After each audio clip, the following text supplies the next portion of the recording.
To get your information, to the food to be balanced. Spoon, spoon, spoon television. Spoon, spoon, spoon radio. Spoon gonna tell you what is happening in Liberia. Spoon gonna tell you what is happening in Morovia. Spoon gonna tell you what is happening in Africa.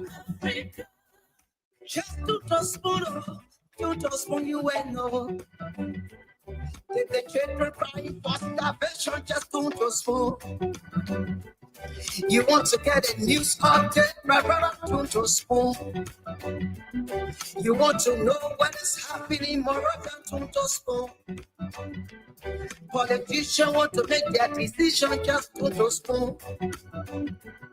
You want to know what's happening in the ministry, to spoon. Yeah, to spoon. Yeah, to spoon. You propose them, reverend to spoon. Yeah, to spoon. If you eat keep regular, my brother, to spoon. You got a spoon TV, you got a spoon radio, to spoon. Yeah, to spoon. You want to get a news update, to spoon. Yeah, Rastafari. Kilibamba, kilibamba, kilibamba. Kilibamba, kilibamba, kilibamba. What I want? Yes, but you got it. Yes, but you got it. Spoon TV, to the food to be balanced. Spoon television. Spoon radio. Okay, don't to Spoon to be part of our discussion. Going to tell you what is happening. Spoon is going to tell you what is happening in Liberia. Spoon going to tell you. Spoon is going to tell you what is happening in Monrovia. What's happening at the ministries, the agencies, what the policymakers are doing, what the updates are. Spoon is definitely going to bring you the analysis on the trendy national issue, bring you face to face with the policymakers, and afford you the opportunity to engage. You want as what is happening more we all get to make our respective contributions to the national discourse here. This is what we do. I'd like to welcome all of you on board tonight for the program Spoon Talk. We're live across the Spoon Network, Spoon FM 107.5. We're live on Fabric Radio 101.1. And on several other frequencies across Liberia. Thanks to all of our partner radio stations across the country for relaying the program. Thanks to Trust FM in Bomi County, Premier FM in Bong, Trend Radio in Grand Crew, Radio Yalaman is in Sekli Nimba County, the host of other radio stations across Liberia. I want to welcome our viewers, those joining us online on the different social media handles tonight. Welcome. You're watching us on Spoon TV on Facebook, Fabric TV on Facebook. And of course, we are live on YouTube, and our YouTube handle is Spoon Talk Live.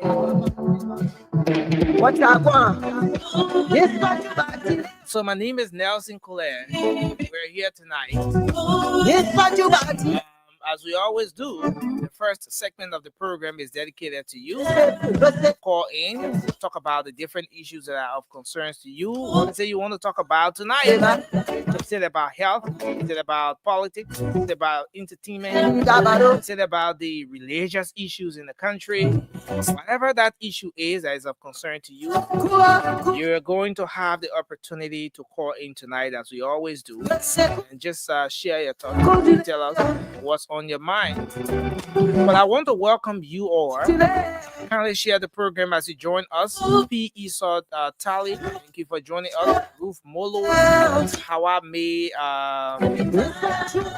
Toti Man. See a lot of you joining us tonight. Abu, Vamuya, Dolly, and the many of you joining us tonight. Just keep sharing the program as you join us tonight on this edition of the program Spoon Talk. Mickey Dor, and the many of you coming on tonight.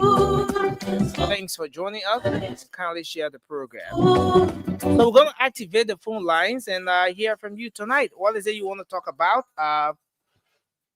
Let's make sure we can get the conversation going on now with the first segment of the program. And once the CEO and the rest of the team come on, we're going to be handing controls over to them as we move on with the rest. They will move on with the rest of the show tonight. But thank you to all of you for joining us tonight. Tipos Dempster, Samuel Bonner, Vamoyan Dolly, that's Abu Vamoyan Dolly, P. Isotali, and all of you joining in tonight. Thanks for joining Spoon Talk. We are back. And 0555-101075 is the number to call tonight. And you'll be live on the program. 0555-101075. You can also call us on the WhatsApp number that I'm going to pull up here. You can call us via WhatsApp and make your input as well. So let's go to the phone lines. Talk to the first person here. Hello, your name and where you call from. Yeah, good evening to Spoon family and good evening to my peace-loving people, Republic of Liberia, and good evening to you, dear Nancy College Studio in Liberia. By the way, the introduction, I'm Alfonso A.S. Camara. I do join this conversation this great morning, evening for my peaceful resident to be Pacific Transformer Community within District Number 10, relatively old road. Thank you for the opportunity you always provide us as Liberians. What on my mind tonight, how to deal with the issue. I appreciate the connectivity of the government when it comes to the rules aspect. We agree. We are connected. We have easy access to get our food. Perishable goods will be taken from the hinterland to our coastal area. More especially, my county, Lofa County, we is a bread basket. We all get for that. Lofa, Bon, and Nimba. Thank you. When the government can look into the city counties and invest agriculture into this country, I think Labrador will be able to feed themselves. So that's all I had to say today. Thank you very much for your input tonight. Also have agriculture booming. So thank you very much. Thank you. Let's talk to this person. Hello, your name and where you joining us from? Yes, go ahead. You're live.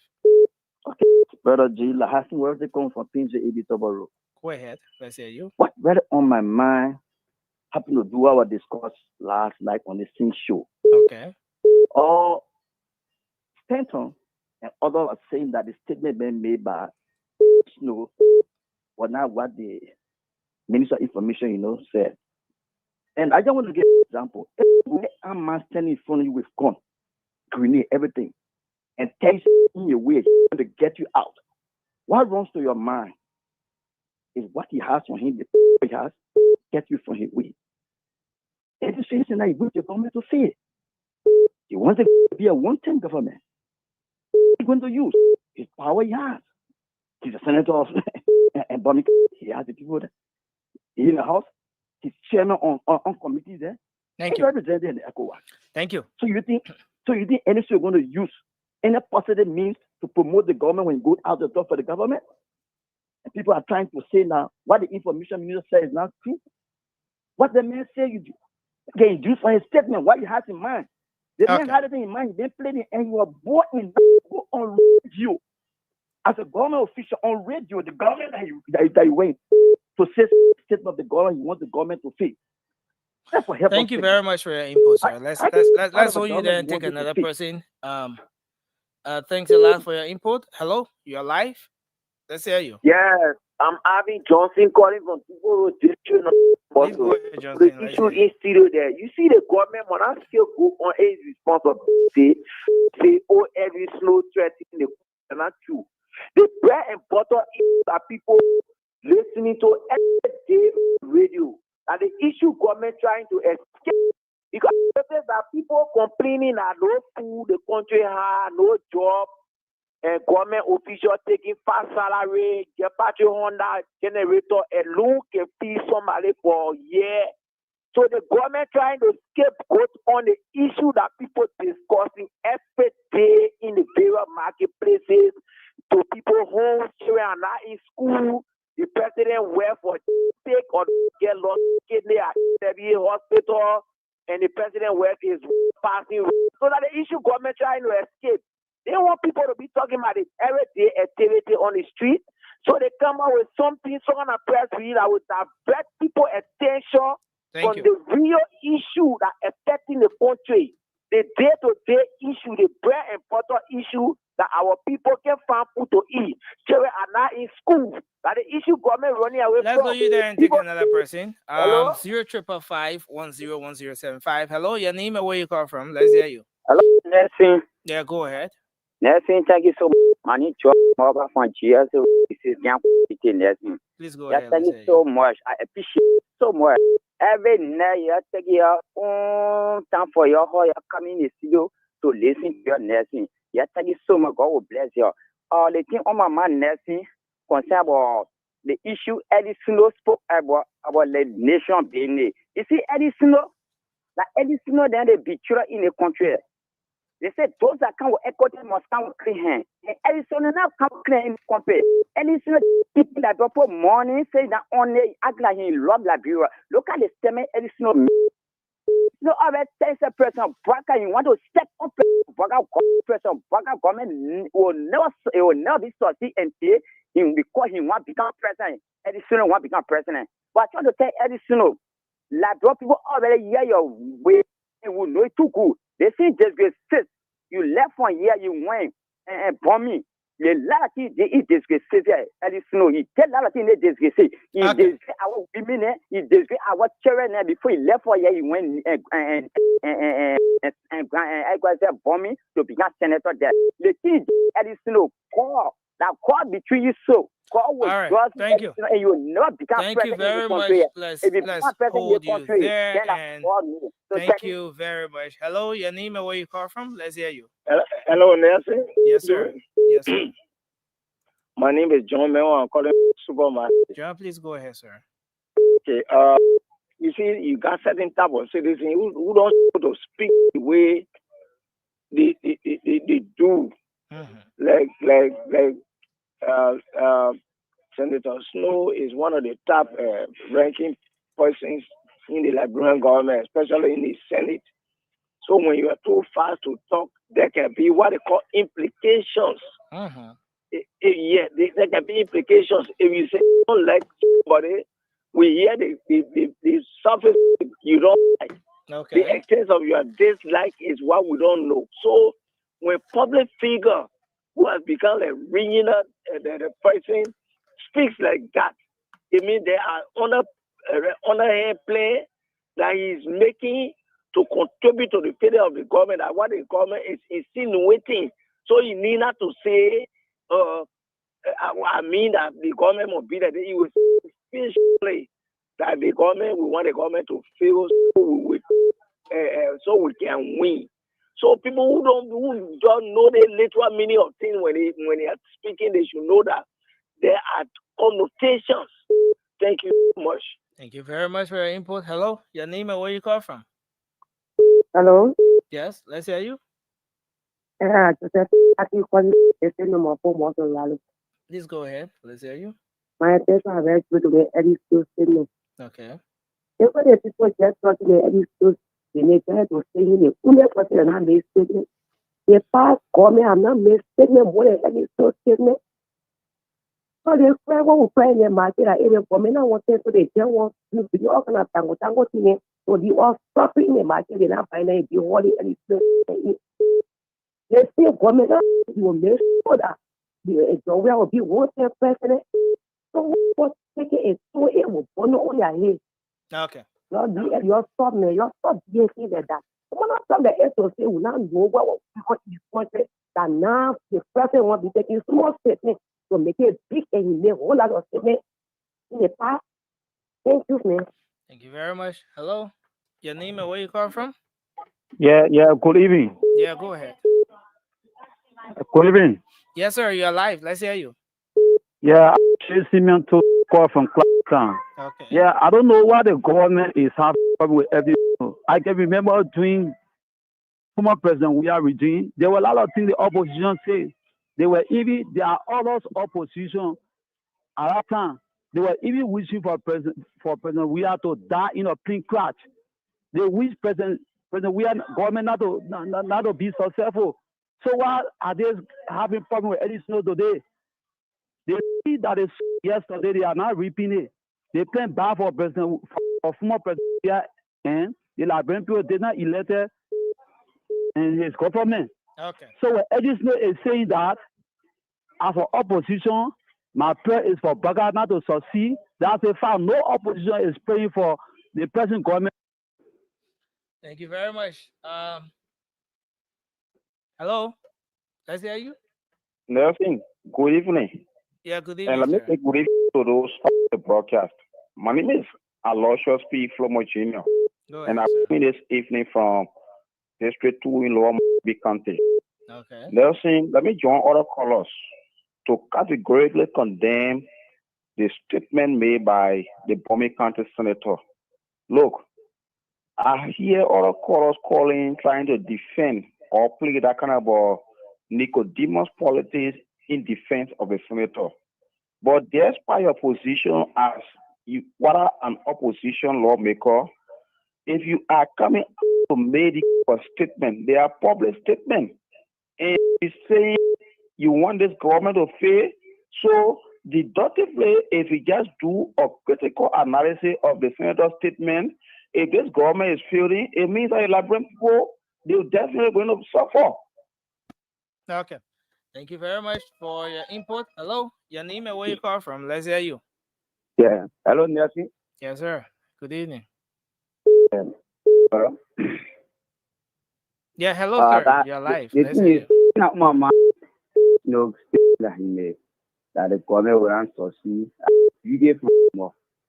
And it's not starting the country in this phase. We for a girl to make yourself in front of the guy show up for or have a record. So if you say you want to become president, he lie to himself. Thank See, you. they be talking rubbish. I will do that work with him. Hello. Yeah. So thank you. Thank you very much. Let's hold you there. You can disagree or agree or whatever, but please be very mindful of your choice of words. Let's engage the issues, Hello? with some level of respect for our national leaders. Hello, your name and where you call from. Hello, you're Hello? live. Let's hear you, sir. You're live on the show. Hello, Hello? can you hear me? Okay, so Yeah, there's some. Oh, sorry, I already. Hello, hello. Okay, so let's see. We take this person. Hello, you're live. Let's hear you. Hello? Yes, you're live on the show. Yeah, hello. My name is Prosine Buku Jala, and I call from the Real Light community. Hello, what's on your mind? Let's hear you. Look, my dear, whether this government will feed, this government will succeed or not, Edwin Snow should know that he's not an option. He's not an option to become president of this country. In fact, look, let Edwin Snow try to go back to trusting, sit in 11th grade class, get promotion to grade 12, and graduate from high school. Yeah, but he has to do that. Okay. And when he does that, then of course we can start talking about presidency. It's not a material. Okay. Thank you. Thank you. Thank you very much for your input. Hello, your name and where you joining us from. Let's take someone from this line. Hello. Good evening, Nelson. Yeah, hello, you're live. Let's hear you. Yeah, this is Bama. I call you from Cowell. Bama, I call you from Cowell. Mama, go ahead. Let's hear you. What's on your mind? Yeah, what on my mind? Quick day. I got 2 points on my mind. But one is about Senator Snow. You know, Senator Snow is already tell himself to the Liberian people because you know very well that you holding a key position in Joseph Human Government. And then if you're making statements, you should always be smart. You know what level of water spoon the CEO, you can declare that so in the family, what in their mind. So for him, if giving the government of statement, that even say that Senator Snow saying you for the president, they will be right because well, you can't be stepping in the government as big person, as holding key position in the parliament, then you there something say you want for the government to be on one thing or this that. So secondly, I hear people talking say Joseph Boga said that you made a point to be on one thing, there will be no that wrong. Joseph Boga not working, Joseph paying, so we are coming. So if you see that. Too bad we lost you there. Let's take another person here. Hello. Good evening. Yes, good evening. You are live. Let's hear you. This Amos calling from Oro. Yeah, Amos, go ahead. I would like some clarity on people who are saying that statement was made in the past against the CDC government that they didn't want the government to succeed. Can they tell me what they do official of the government? Let them know the difference between Eddie Snow statement compared to people that statement last during the city. We did not like it. I said, we did not like it. But you cannot be part of the government and you wish the government to fail. So that's the contradiction. That even now women are talking about the market, that the government trying to, to divert the attention of them suffering the market. It is not so. We are against those things because he's part of the government.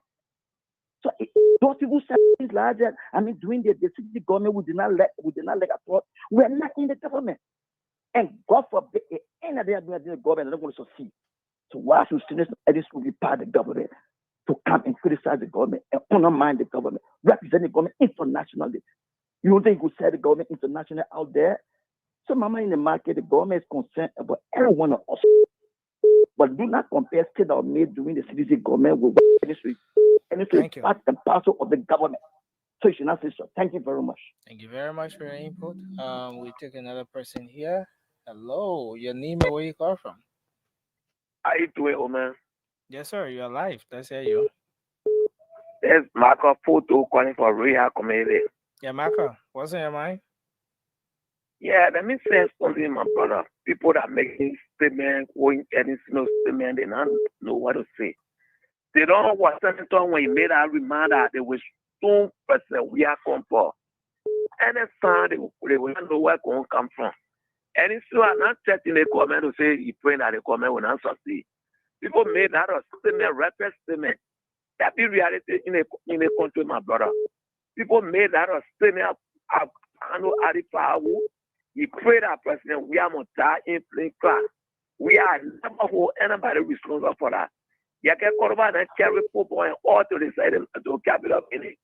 They said that a thing about job money, we are coming. When now the thing are wrong yesterday, it must be right today. What was wrong right yesterday must be wrong today. For what reason? Liberia have come together and work for our country. Nobody should work any sooner, not that any sooner working in the government. Any sooner what he acquired the president Joseph Boga came to power. So why the people must say that any sooner when you keep position in the government? Thank you. Therefore, thank you very much. This person, hello, your name and where you calling from? I'm James A. calling from Single. Yeah, let's hear you, sir. Yeah, okay. So Snow already say bombing country, so now I think bombing country about to fall. So it's not a bureau that will fall, and not the government that will fall. And that's issue I have in my mind with the labor minister, Kubakura. But we have to see reasons. I had a solitude out there. Yeah, I had a solitude here at least. Because the whole labor sector in Liberia, my brother, when you go around, you say your journey. I take a few work on anything, on 40 and I beg you, that one, that's what minister know, and you had to go for rest. Thank you. Thank you very much. Hello. Nazi, how you doing? Yes, sir. Hello, you're live. This is BIU, and I call you for Ghana Vision Project. What's in your mind? The party, what they've been doing in the past, trying to hone them, and then they decided to cry around here. They have senators, they have representatives, and who serve in the we are government. And those people are not praying for we are to succeed. So why today when even an opposition lawmaker and they say maybe I'm not in interest of the president, why me? Nothing. It doesn't mean I'll go for. So the other people be crying on Snow and saying Snow already failed. They can compare themselves with Snow. So that one of the lawmakers in the country that are very prolific. Thank you very much for the show. Thank you for your input. Hello. Yeah, hello. Yes, you're live. Let's hear you. What's on your mind? The thing that on my mind is if somebody pray for the government to say the government will not see God behind the government. Yeah. So let them go and pray so that the government can succeed, like do for all of us. So Thank that you. it, Thank you very much. Hello. Yes, you're live. Let's hear you. Yeah, my name is Mel Davis Soul Clinic. Yeah, let's hear you. Go ahead.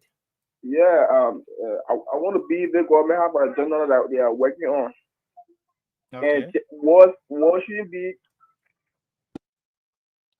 Too bad. Hello.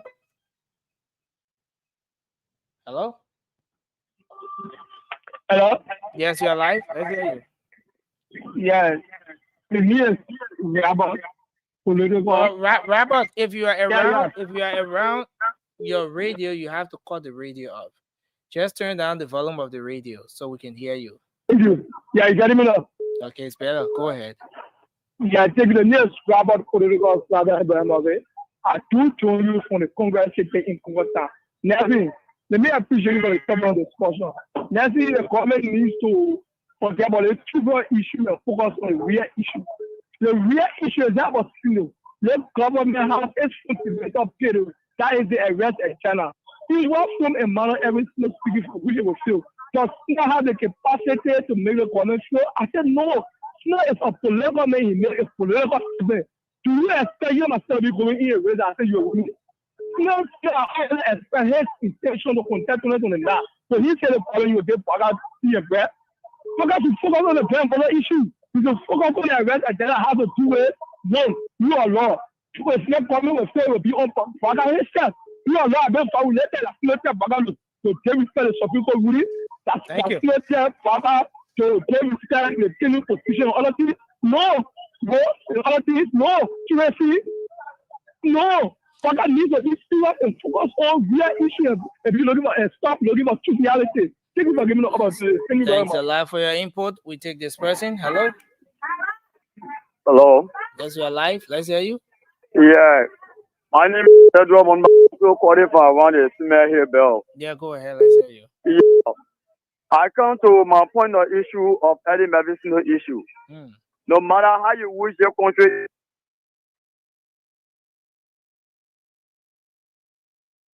Oh, okay. So we take this person. Let's see if we can get Where the country or nothing you do to bring the country down. So Eddie Mavisno will know him by a character when you are 7 years, representative for district number 6. So anything he do, he will not prosper. No. Don't wish the senator, that kind of bad thing there. Speak to the issue. Let it be about the issue. Hello.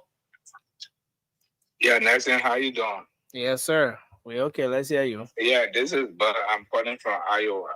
Okay. You see, in instances, sometimes when you make political statement, the political statement you're making, the interpretation of that statement you're making, it hurts you and it haunts you. I told you the last time, I said the Liberian Senate and the government of Liberia should withdraw Snow immediately from ECOWAS.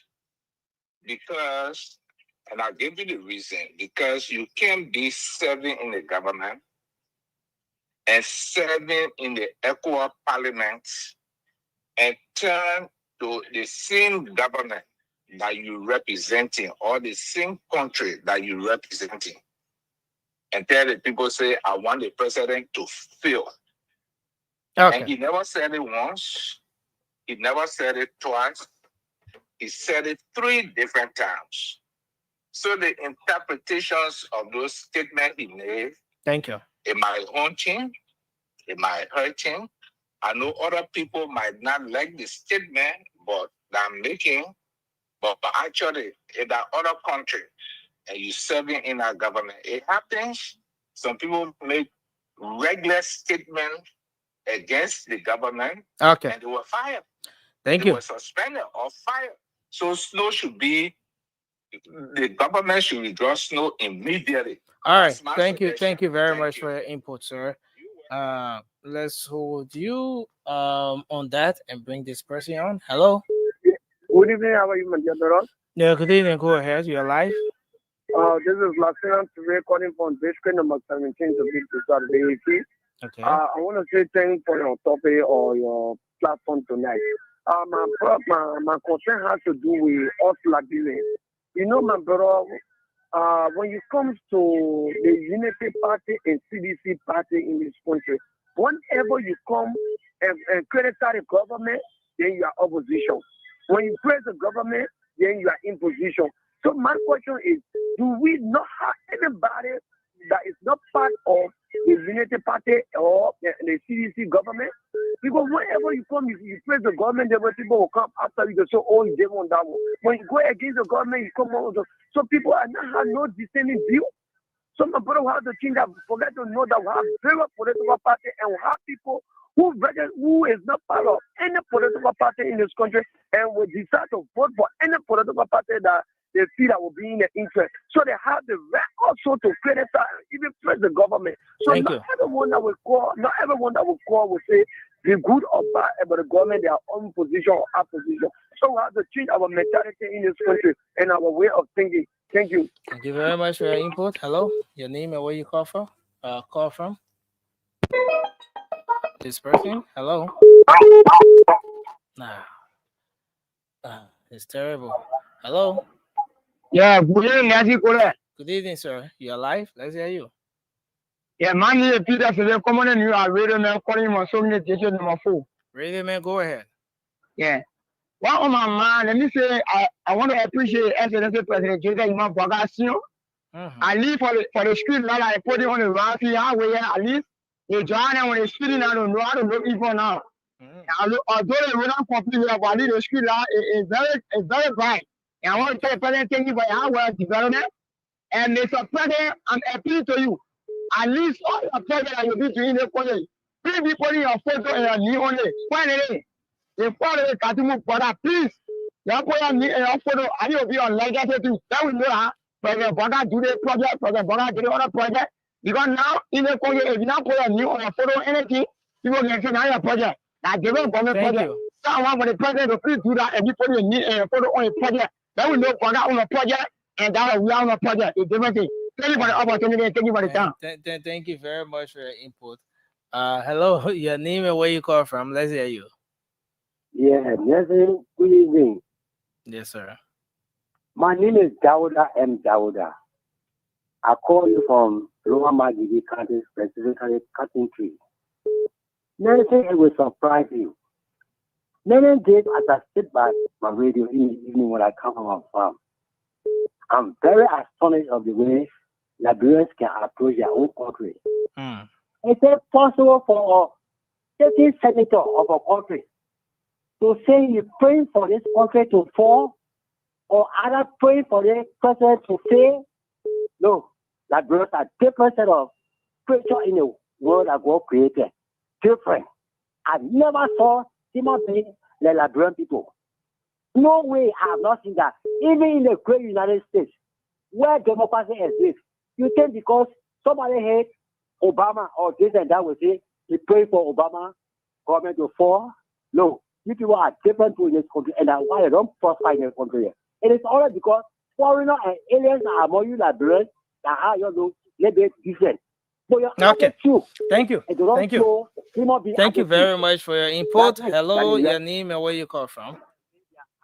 Hello. Good evening, Nelson. Yeah, good evening. Go ahead, sir. Henry Danuwadi P from 540 Congo Town. All right. Go ahead. You know, I heard on one radio station that Speaker Kun apologized to the Liberian people for whatsoever they have carried on in the house. You see, he is dishonest to the Liberian people. You can't behave like that to the Liberian people just because of power. Then you treat the Liberian people in this kind of manner. It is very, very wrong.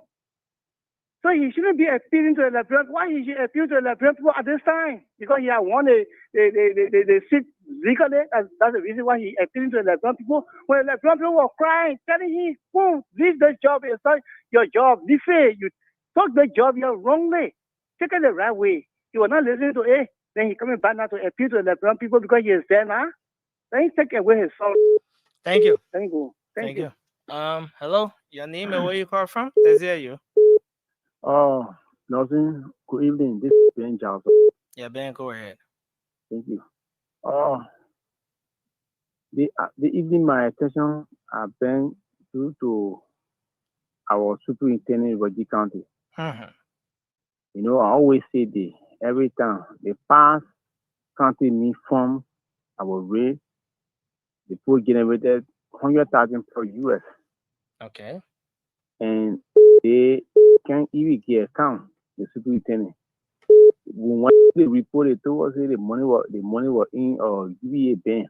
And what the money was before they towards it, they credit their money, and then they report, they look at report, they report they go toward that they still have money in the bank.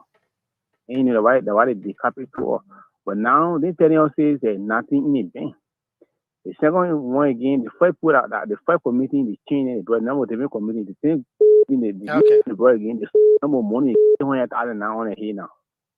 Now in the country to going all around, asking them how they really use the money, how the money was spent. We can be get because he was the chair on the committee, the committee. But then he can be get account. So my intention is why President Braga, because he was appointed by the president, but we know President Braga know Mangwe. But then that sends a bunch of still because that man is one of the men who corrupt in the country. All right. That man is corrupt. Thank you. He brought Thank somebody you. who he can work together because brother same for together. Thank you very much for your input. Yeah, Ben. Thank you very much. Let's take this person. Hello. Yes, you're live. Let's hear you. Hello. You get me, Nelson? I can hear you very well, sir. Okay, one of the basic things I know, where first let me call my name, Mr. Sia, the oral. No, with snow issues, people are saying snow is a reason, man. Because he was saying in another Western crosser or what a company need, saving $15 million without questioning anything, and the money just stay there. So the man will be anything to say. So that was not bad because anything he said, what it said, they say political imitation and all those kind of things. So that's just what it happened. He will not for the old man for nothing because he will not make it. So let him rest his show. Thank you. Yeah. And wait for time. Thank you very much for your input. Hello. Hello, Nelson? Yeah, hello, you're live. Let's hear you. How you doing? Yeah, I'm okay. It's good to have you. Okay, I'm Harriet Barkley. Okay. It's good to have you. I want you please give the number to CEO for me. I can set the document against one representative to present it to him. Yeah. I went to the station, but I couldn't see you, Nelson. Wow. I carried it to you for you to see it. Okay. But I really can see the number you call it on. Can I call it?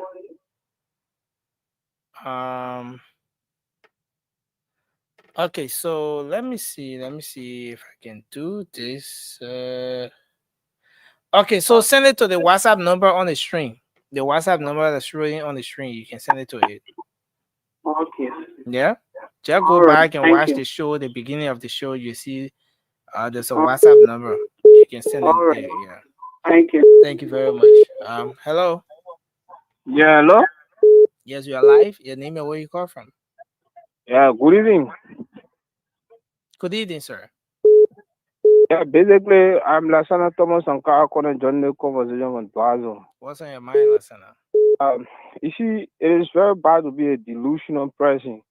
When I listen to the moral police from the Unity Party that are criticizing Senator Snow, though he did not say that he is praying for President to fill They are the one telling me that seems that step and run not Senator Snow because Senator Snow was clear. The man said that this president that they elected because of rule of law have broken the rule of law. For the local things, he wants for the president to be a one-term president. And they are moving in that direction. So what you want to say? The same president today said that it was a constitutional right of the people to call for any type of protest when it was calling for president. We have to step down. Should not be complaining today. Only thing we can tell the people of Unity Party, you like it, you not like it. Joseph Yuma Baka, entire group will be a one-team president in this country. Thank Your you go beyond very your much thoughts for your from input. the Snow a right to say what he said, and with defend him, you complain for now to tomorrow. You're insulted yesterday, but we're not insulted. We'll use voice to correct you. Thank you. Okay, so we'll bring this person on. Hello. Hello? Yeah, hello. You are live? Okay, thank you very much for putting me on this platform. Yeah, go ahead, sir. But the right is for us. The Snow has spoken. You can always say, hey, now I see what you mean about this. And we see how the country is running. President Baka is not doing well. Roger Cole is not doing well. The speaker. The vice president is not also doing well. So we need to get together as like people to work as. Okay, we lost that person. Hello. Good evening, nursing. Yeah, good evening. It's good to have you on. Yeah, this moment, Thomas calling from. Voila. What's on your mind, sir? What on my mind? I would love to get special advice to a dynamic vice president of Nima County and the president pro tempore. The point is a statement coming from Nevin Snow and his friendship he has with Nevin Snow. Let him please cut it off. Let him please cut his friendship with Nevin Snow. You can see it's a green snake in the grass for the statement he had made. So I'm advising him to please distance himself from Nevin Snow to save Nima tomorrow. Let me put it that way. To save God, we all for Nima. Let him cut it distance. Such a statement for Edison does not offer well for this nation. A man can sit on your head and say your hair stink. Thank you very much. Thank you very much. 0555-101075 is the number to call. 0555-101075, or you can call the WhatsApp number, strolling, and you'll be live on the show tonight. On the What's on Your Mind segment of the program, Spoon Talk, live across the Spoon Network and on several frequencies that are relaying the program tonight. Hello, your name and where you joining us from? Hello. Yes, hello. Yes, sir. Go ahead. Yes, my name is Sam B. John. Johnny from Johnsonville this evening, and good evening to the good people of Nema, especially District 8. What's on your mind, sir? Yeah, my attention has been drawn to protest. It's a wake-up call by Ellen Snow. I think the gunshot have already been fired, and we are moving in that direction. Our protest will be peaceful, but any attempt, because the gunshot have already been fired, we are moving in that direction, and the Liberian people will understand. The international community as well already. Their protest will go on, and Joseph Baka and Stuart and Jerry officials will understand that yes, the people are ready. We will not relent. We will not hesitate.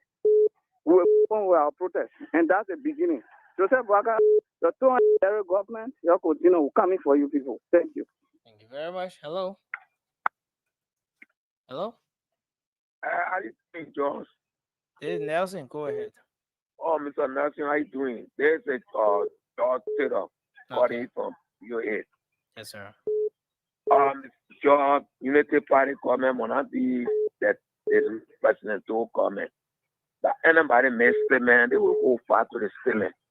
People made a lot of statement, reckless statement to him, former president. We have 10. Nobody on there, nobody made comment.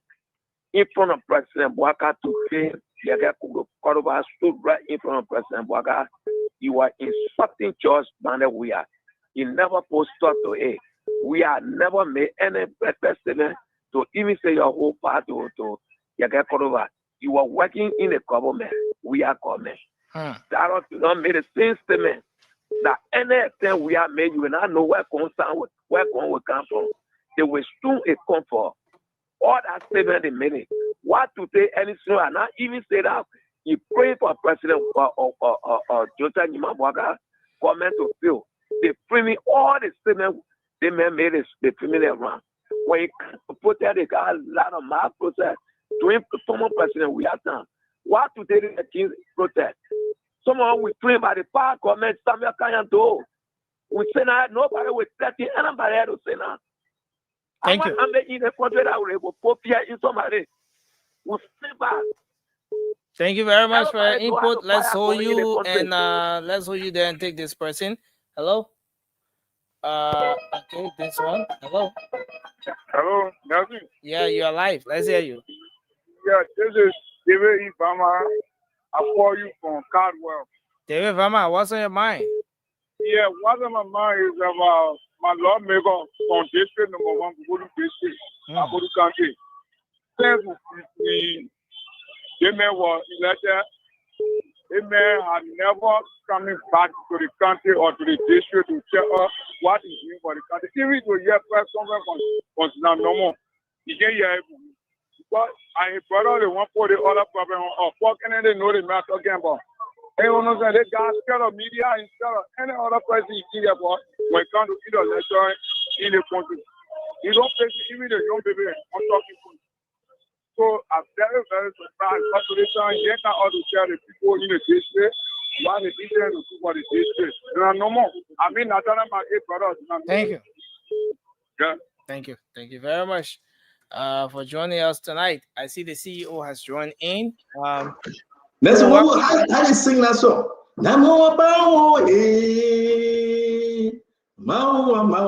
What's that? How you sing it, Dusty? Do we have it? That song just ringing in my head. I don't know why. But you know the song I'm talking about, right? Yeah, I know the song. How do you sing it? I don't know if we can find it. You want us to play it? Huh? You want us to play it? I can find it. I don't know. I mean, we gotta ask our audience. I'm just thinking about your song. I'm gonna call for the family to sing it for us. I mean, you should know that song, right? I understand the song. The song says, Yokan, kapow, kapow, kapow. Kapow, kapow, kapow. You can help build the country. You can help. No, that's it. I'll find that song. That's it. Kapow, kapow, kapow. That's it. I beg you find it. For it. Can you sing the song for it? Can you sing the song? I think Foley can sing that song. Kapow, kapow, kapow. How do you sing it for it? Oh,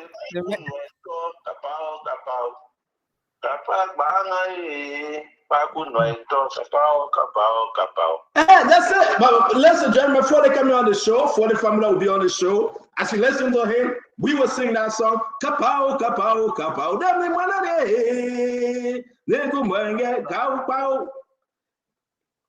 Mama, sing the song back.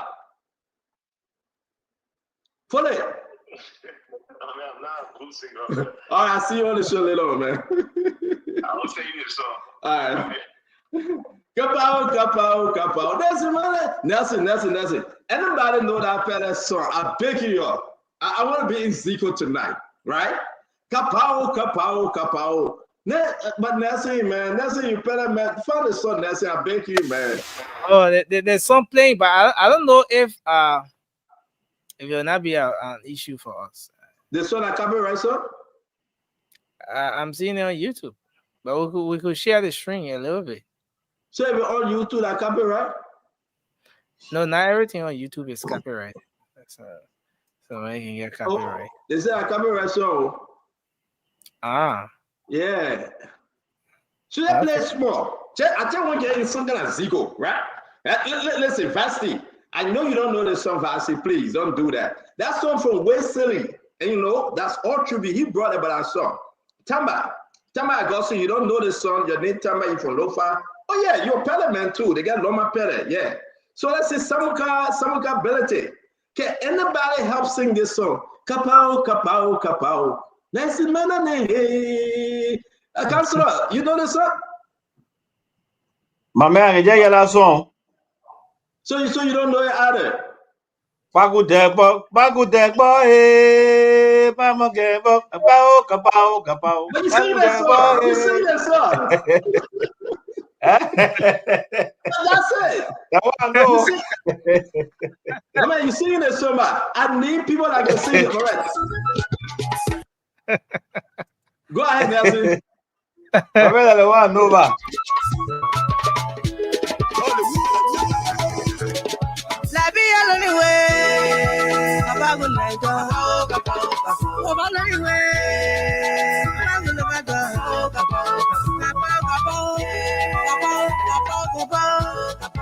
Ah, the Loma boy, the Loma Congo Bona Pierre.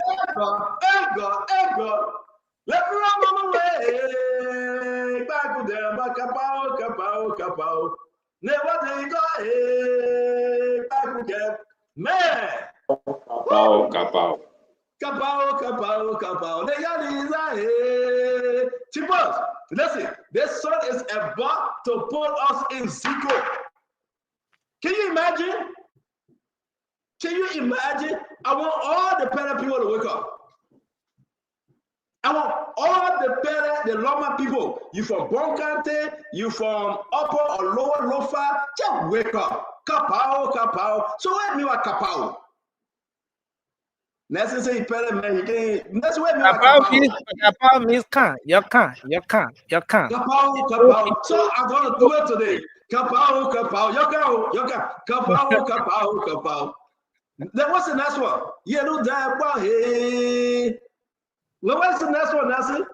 That's my play this promo. But you make me forget. Okay.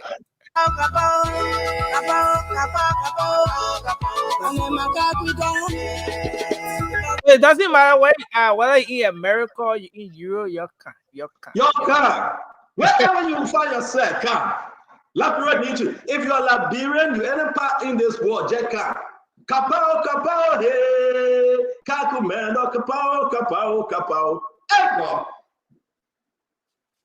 I want to eat yam. I want to eat some grasshopper. I want to eat some bucket ball. I want to go back and be a pellet man now. Kapao. Hey, kapao. So let's listen to you. Rodney Brown, Fede Bada, Massaquoi, Sekou Donso, Peter, Uncle P, you from all country, Uncle P. We got to listen to you on this one. Rose Bullet, kapao. Betty Kennedy, kapao. Sekou Donso, kapao. You got to call the name and tell the people, say, you're calm. You're white, kapao, you're calm. I love that. But I'm here with two Kisi, Footy Herrings and Casino Lafayette Goo. Two Kisi. I'm looking for. What tribe are you? Footy. I share 4 tribes. I said that's the American Liberian and Beatrice Tipla, Apupu say kapao. Joe, Jack Glory, kapao. Mustafa Lahon, kapao. Darling Dana, hey God, this sister watches all the time. I know that husband, you see, on Facebook.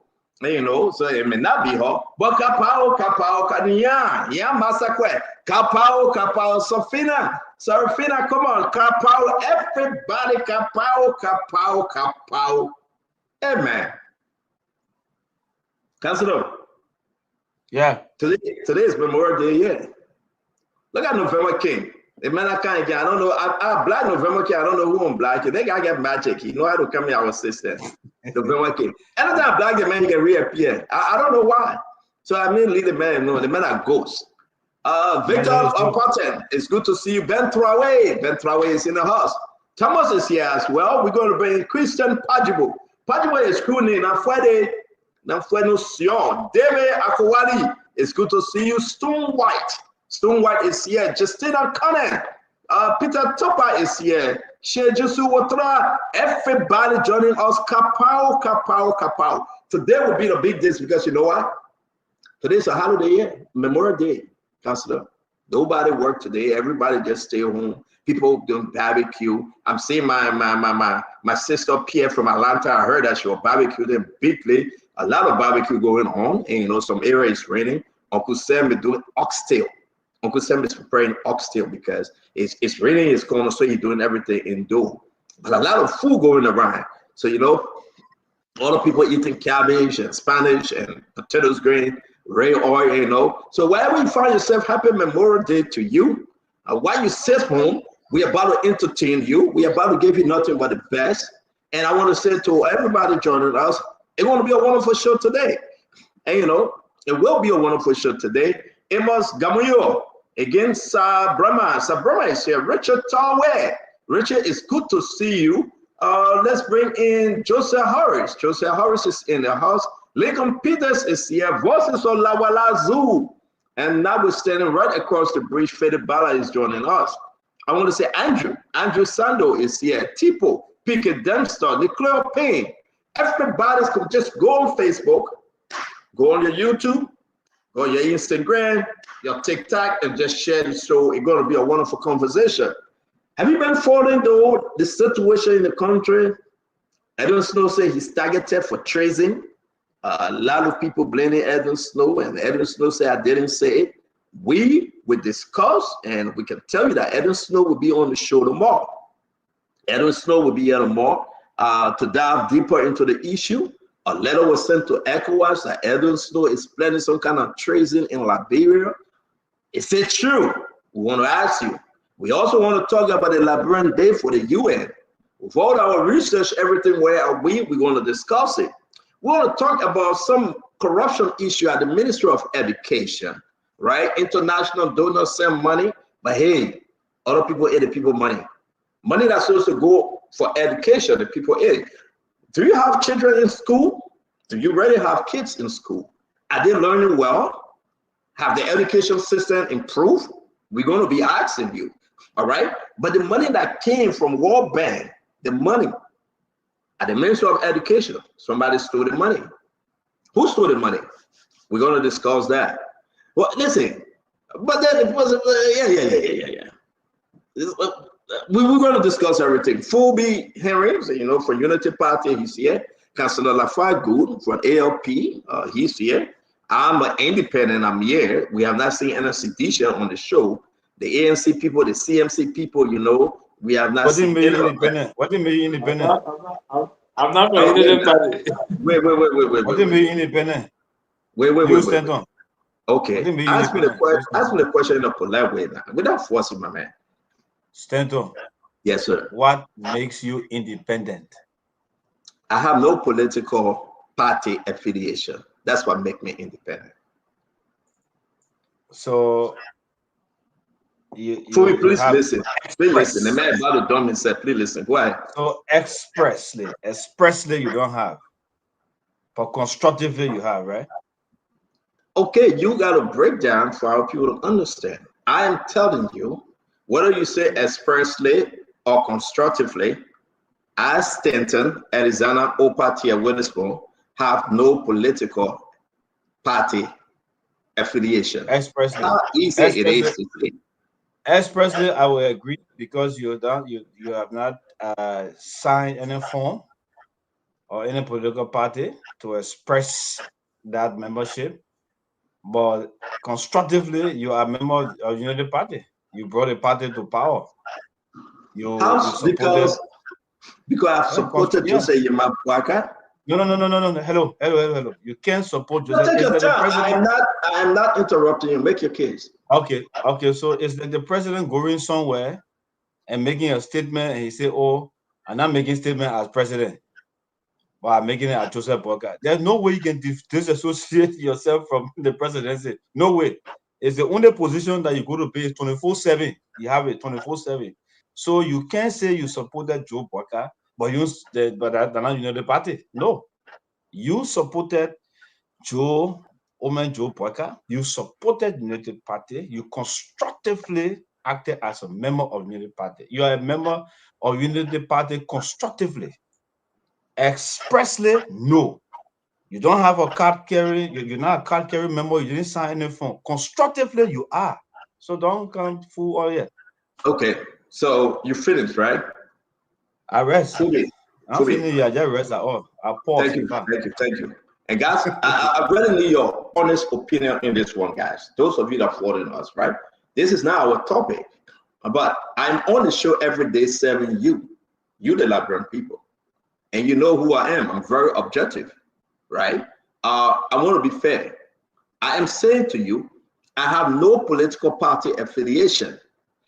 My brother, Councillor Lafiegu, that jumped from one party to another saying, I do. Fubi, you listen to his argument from CDC to ALP, from ALP to NPP. You know his story. My friend, No, you can't do that. You say you rested. No, you say you rest. So you got to get me to, hey, but don't do this. Don't do this. Let's have a clean conversation. And it's good to know that the former representative, and guys, look upset with me. I'm here with 3 defeated representatives. But we got to get kudos to Akari Script because he said 12 years. So actually, I'm here with the most 2 defeated representatives I ran for 5 times. But let's get back to the issue. Listen, we are relaxing today, right? And we'll make it part of the conversation. Fubi, do you agree that me, I have any political party affiliation in the country? So firstly, I am a suspended ANC member. A member and forming my new alliance, Suspended People Alliance, SAP, and I'm with Kevin. So let's start with that. So I'm not joining any party. I want to be objective with my argument. Then the next one, yeah, you can be independent and also express your opinion to support different parties. There's nothing wrong with that. You muted. I supported Joseph Yima Bwaka, the president. I saw something in him that was so unique, like 20,000 people that made Joseph Yima Bwaka president today. I begged them. I encouraged them. I say, President, Ambassador, Vice President Joseph Yima Bwaka should be that man. You guys should depend on Kerry, and he will make a good president to transform our country. Does that mean that I'm a member of Unity Party? Fubi? No. For me, I supported Ellen Bwaka 2005, 2011. I didn't join the party. But based on our personal relationship with Joe Bwaka, when Ellen nominated him, he came to our house to inform us that he was nominated to run. So we supported him as a family. And we campaigned for them, but they didn't join the party. So you can support without joining. So that doesn't make you. So, I mean, let me straight. I tell you what, Uncle Sam is here from an objective standpoint. Let's go to Honorable Gray. Honorable Gray, welcome to the show. We are not into our conversation yet. We just on a surface here, Honorable Gray. You follow the conversation. Yeah, I've been following. I will not take your side. No. I don't want you to take my side. Just be objective. I know I stand with Councillor. There are categories of membership of political institutions. Some are documented and some are non-documented. Not only that, some are affiliate and some are associate. I stand with Councillor Good that you are a non-documented member of the Unity Party as you support Joseph Bwaka. That's my opinion. That's my view. Anyway, I'm just kidding with you. He's an independent. Let's be real. No, listen, say what you believe, no problem. I'm not kidding with him, man. I'm not kidding with him, man. Clear with him. I'm not kidding with him. No kidding with him, yeah. Clear with him, man. No. I want to be clear. I believe that Stanton State has a soft spot for President Bwaka. That's my belief. That's my kind of opinion about that. I don't think he's a member of the Unity Party. He has been very critical on some individuals in the Unity Party, but I still believe that he lives on hope. And the writers say he who lives on hope will die fasting. And that is the affiliation with the Unity Party. He still has a soft spot for President Bwaka, but not a member of the Unity Party. I think it's a Bwakashian. Okay. All right, thank you. Guys, we'll open the phone line. We ain't there yet. You guys are calling. Y'all be patient. Let's welcome our 72-year-old pop, my dear father, Uncle Sami. The man is independent candidate. Independent candidate. Uncle Sam, this is a side conversation. Get into our real conversation, Uncle Sam. I supported Jose Yiman Boakai. I fought with everything in me. And thank God today he's president. Does that make me or you pace? Absolutely not.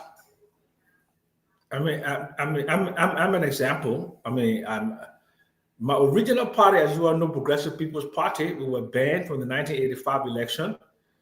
Then the next Democratic election in 1997, I supported Ellen Johnson Sirleaf. And in 2005, I supported her. In 2011, I supported her. 2017, I supported Ben and I. But when he didn't make it to the second round, I supported President Weah. And then, of course, in 2023, I was part of the coalition, the National Patriotic Party, that supported President Weah. And believe it or not, even though we are our cousins, but we've never even sat down and have a drink. We never even had any real conversation. Outside, I mean, we always meet publicly, you know. So, but I support the CDC because it's a grassroots party, right? It's a party of the people, okay, that Mawata them, they're children there, you know, the people from Claratown, from Logantown, from Zolgowi, from Seattle, those people, those are the people that, I mean, I like to see political parties do well for. You know, those are the people that carry all the burden of society. So I'm a populist. I believe in populism, and that's the reason why I support the CDC. But of course, I mean, you know, politics is about change. Politics is about it's dynamic. So we'll see what happens in 2029 if I live to because at my age, every year is a gift. So we'll see what happens in 2029. Uncle Sam, you were late, but I agree with you. Again, I'm going to ask Darius. It's good that you're joining us today. The rest of the guys coming on. I just want to ask you though, Darius. My support for Ambassador Boakai at the time, does that make me or you pace? I think no, you are not.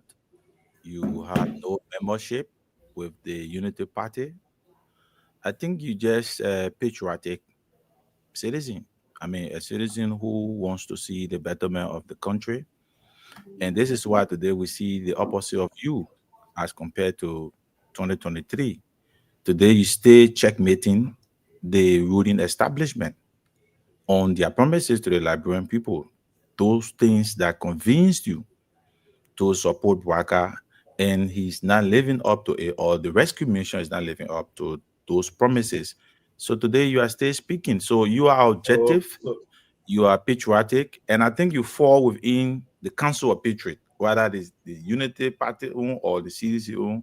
You are the chairman of the Council of Patriots. Thank you very much. I hate to ask Asido. No. I hate to ask Asido. We just go to our conversation. There's no need to ask him, right? There's no need to ask him, you know. But let's ask him. For the sake of the argument, we got to go. We still got two more minutes left. Asido, welcome to the show.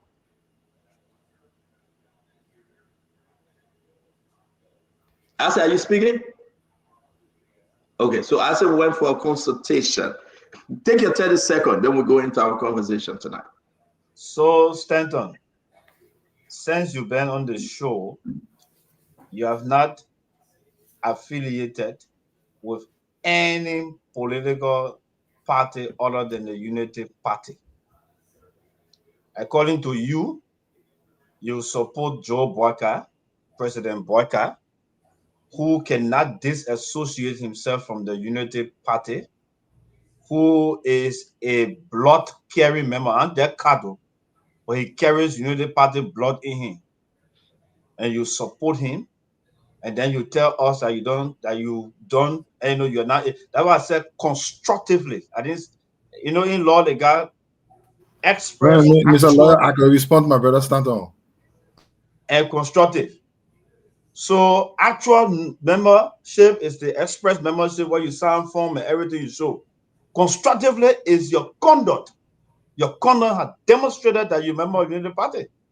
And by you criticizing them doesn't in any way mean that you're not a member. You're just a constructive member. And you know, you're just a person who will engage the discourse constructively. You are clear, you are balanced. That's all. But you remember, I said constructively, and you some people, and you are not affiliated with any other political party or a unity party.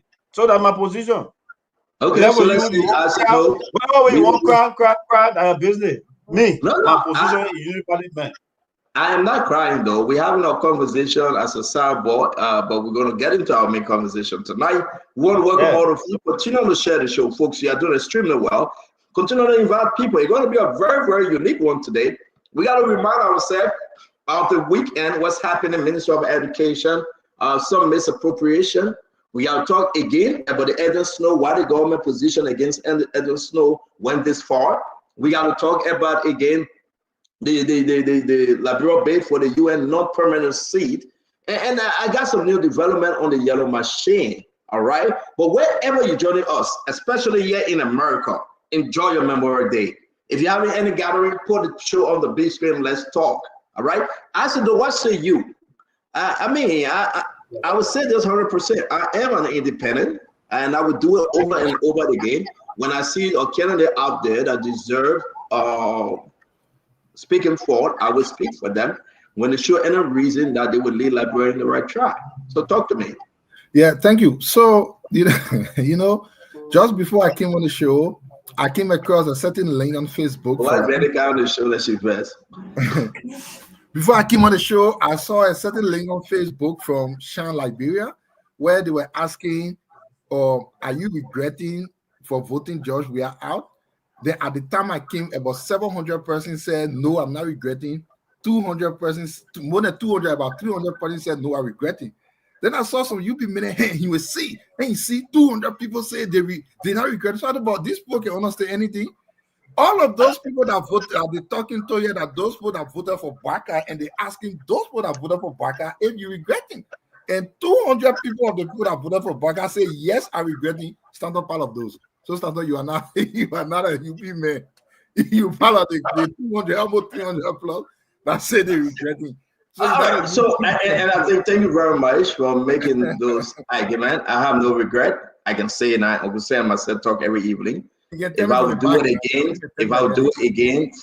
against George Manuel Weah and for Jose Imabwaka, as a condition at the time, I would do it again. So I have no regret.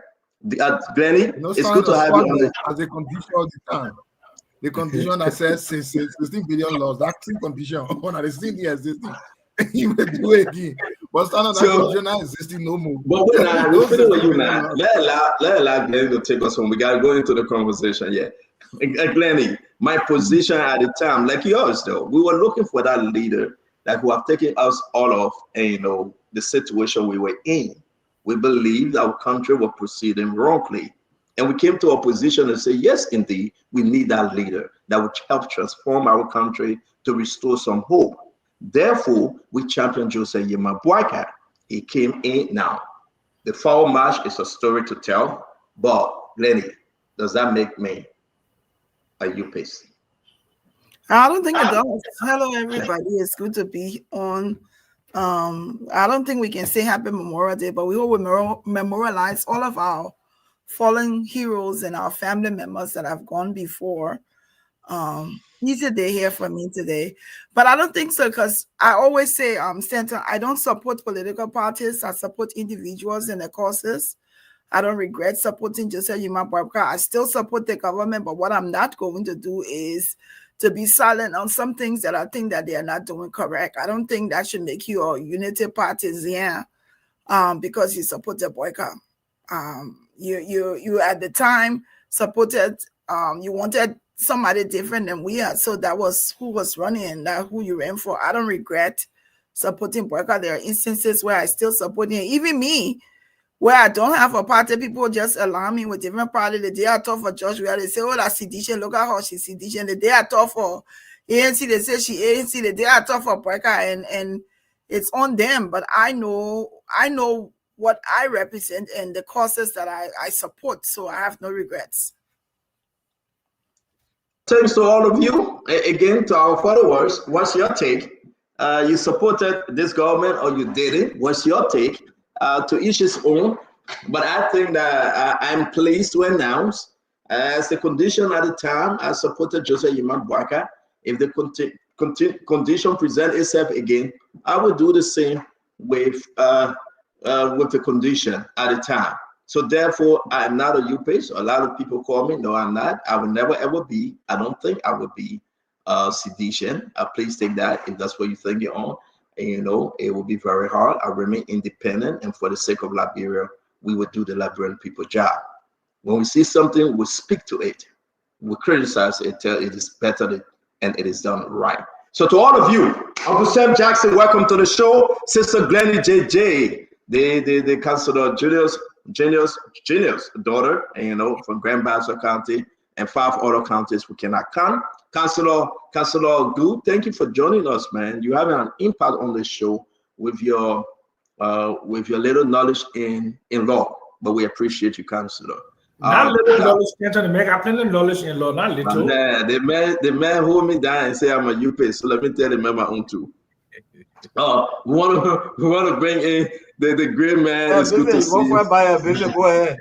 It's good to see you, Fubi Herring's house. I said do is off today from Bank of America because all bank in America closed, you know, because of the holiday. Darius Doe, it's always good to see you. Thank you again for coming in. We're gonna have a wonderful show today, folks. Wherever you're joining us, please. We pause for a minute and we ask you to go and share this show. Invite somebody. Tell them the Spoon Talk is on. I don't know whether we have any commercial, but right now we'll wait till our producer come up with those commercials. Then we will play them. Other than that, we have a long weekend, folks. We discuss a lot of stuff. One of which is a letter written by, or how you call him, Jerry McPierre.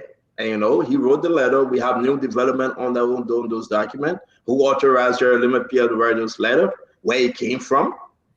How involved was Sylvester Graceby telling Jerry McPierre to write the letter? And all the stories that come along with it. So I want to ask you, what exactly Snow said on Spoon? April 9, 2025. Go back and listen. We got a clip. We caught it. What exactly did he say? What would his son do? What would this government do then? We're going to talk about the yellow machine briefly. We got new development on the yellow machine. We're going to also talk about the situation at hand today. People say, Stanton, why are you always showing people that say the country is bad? When will you show people that say the country is better? And I asked them, I said, can you send me the clip? I will play it. If you get any video out there that you interview people on the street and they say Liberia is doing better, send us a clip, I will play it. That's the best we can do. We're going to talk about the yellow machine and who's bidding, who's in, who's out. We're going to talk about the Ministry of Education. Some misappropriation when our children need this money mostly, Uncle Sam, World Bank money went missing. What's the position of the Ministry of Education? Don't forget, we'll bring you up to speed with monkeypox. It's very, very important. So to all of you following, also all of our friend Francis, it's good to see you, Kuelin. It's good to see you, Edo Fitted, Barian, Daniel Quincy, daughter Daniel, Tipus Dempster, Victor Morgan, as a Flomo, Dondon Shem, Alice Slack Siako. I think that's the name, Siako. And all of you, we want to say again, it's only good you go on your Facebook page, share the show, but your comment is also necessary. Uncle Sam, what's on your mind, Uncle Sam? Since Friday, what's on your mind? Well, first of all, my 12-year-old son, Hugo Kwame Jackson, in East Legon, Ghana, was his birthday yesterday. So I'd like to just express and I'm going to be sending a picture of Hugo to you so we can play it towards the end of the show. But nothing is really on my mind. It's just that I'm a little bit tired and confused. Because the thing is, like, Standard Clearly, we just need to find a way to fix this country. And it is not about UP, it's not about CDC, it's not about whatever political party. Let's just find the best Liberians in all the fields of endeavor, whether it's engineering, whether it's health, whether it's whatever it is, to come together, because we don't have differences, philosophical differences. We don't have a left or center party, right or center party. There's no political spectrum in the country. It's strictly about individuals. George Weah versus Joseph Nehemiah Boyka. And that will be the election in 2029. And I find that very distasteful when we cannot discuss a strategic direction for development. We have to discuss alliances to two individuals. You can't do that. You know, this is not about people. This is about the development of a country. So if you're loyal to George Weah or you're loyal to Joseph Boyka, those are the two extremes, the polar opposites that we have to go and decide what do they both represent that is different in terms of their governance, in terms of their philosophy, in terms of their politics, in terms of their economics. Okay? I don't see any difference between the two political parties. And they behave exactly the same when it comes to power.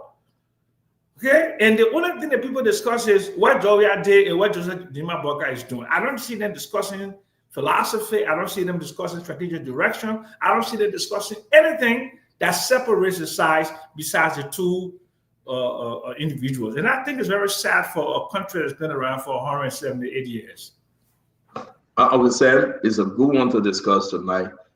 Liberians saying 2029 is either CDC or UP. But what you say, and again, we'll discuss it though. We have some frank conversation here. Sister Glady, welcome to the show, man. Well, what was on your mind since the weekend? So I think there's been, hello everybody again. There's been a lot of much ado about Senator Snow. I think I spent some time on that stuff on my page. I think it is important. I mean, yes, we all can have subjective reasoning, subjective interpretations, but when you hear what someone says, then I don't think it's for me. I don't go interpreting. If I say this is black, then that's what I say is saying is black. I'm not going to say, oh, I said meant to say this was black, but this is not black, it's brown. No, I'm going to say what I said. I think that's what has happened to Senator Snow. Everyone, more or less, have now come to interpret exactly what he said, even though they heard some of the information. And that's like you said, this incident for me was April 9th. To have the ministry responding almost a month later, it's like something happened. Something had to have happened, and then to have the response also after there was a meeting with the pro tem and the VP and the president and Senator Snow, to have it come after, I think for me that was unsettling. But I think the Ministry of Information knows why they did that. But if they did it as a direct response to what Senator Snow said, then I don't think that letter was fair and balanced. I think that's basically much what I spend my time doing and just browsing and reading other stuff. I don't know if I heard that Koga is in the States. So we'll come to it. Yeah, let's put that as a side by. Yeah, Koga is and then here. Also the United Nations stuff is coming up in a few days. So that's something that we can also talk about. That's what I've been reading about. Thank you. So our two main conversations for tonight is the non-permanency within the UN. Actually, it's three: the snow situation and the yellow machine update. We're also going to include the Ministry of Education and the investment that is hanging over them. Those are our full conversation for tonight. Yes, we can also say that Koga is here, Yang Twine is here, and two other representatives came for the program that they concluded on Saturday. We will show some videos and talk about it in passing. Councillor, welcome to the show, sir. What's on your mind? Well, I think you laid the basis for the discussion tonight. So I'll just wait until we open all of the topics for our input. I don't have anything specifically on my mind other than what has already been laid out as our agenda for the show. Thank you very much, Councillor. My brother Gray, former representative at Caris Mostly Gray. Yeah, I want to say good evening to all again for being on the show, and good afternoon to you where you are, good morning across the world. Like we all said, the Senator Edwin Mary Snow statement I see the government reaction as even being non-reconciliatory, especially after the vice president, the pro tem, and on Senator Suno visited the president, and all of a sudden, everyone thought that everything had been settled. To see the Ministry of Information issuing such a damning, derogatory, insightful, inflammatory statement that endanger the life of Senator Snow. You don't want a government issue a statement insinuating that your action is tantamount to treason. It raises safety and concern for your own security. That's what I saw from the communication from the official spokesperson of the government. Now that I'm reading a release. I don't know whether it's authentic, but I've seen it on credible journalist page where the Capitol building, the Senate majority staffers have condemned the government statement to believe that it's not only divisive, it runs contrary to the power march of the country. So that's one part of it. We'll deal with the Suno issue tonight. It's good that you played the exact statement, what he said. Okay, the next thing is that on my mind, I see the Ministry of Justice has issued a statement that a 19-year-old boy that died, the cause of his death is unnatural. Okay, so they are running some further investigation into the subject matter. That release is out. I just share all that. I think maybe in the chat room. Yeah, we can even discuss the Security Council Liberia for the second time since the 60s to become a non-permanent member of the Security Council. I think it's a worthy discussion with other issues. But I think the politics, like Sam said, whether you like it or not, I think Liberia is drifting into a competitive two-party state like the United States. They have a lot of political parties. They have a lot of candidates in presidential elections. But the Democratic Party, Republican Party, Ghana is a competitive two-party state now. They get a third party in Nigeria, even Sierra Leone. Okay, so competitive two-party system is just a political system. That doesn't mean that other parties will not exist.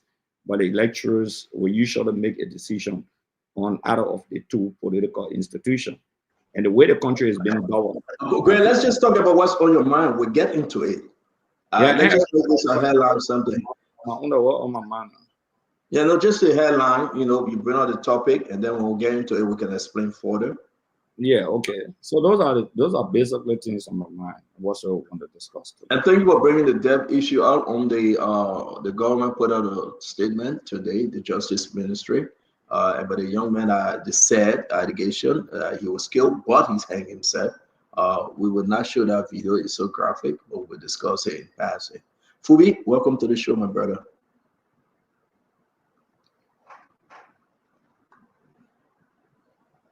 Yeah, thank you, and good evening to everybody. So I'm enjoying my suspension, and it's we're recruiting members for the suspended people alliance. So feel free to be a part. But like I always say, Liberia is all that we have. We should all do what we can do to make Liberia a better place, regardless of where we find ourselves, with political party or religion or tribe that we find ourselves in. At the end of the day, we are all Liberians. That's the one common denominator that unite all of us.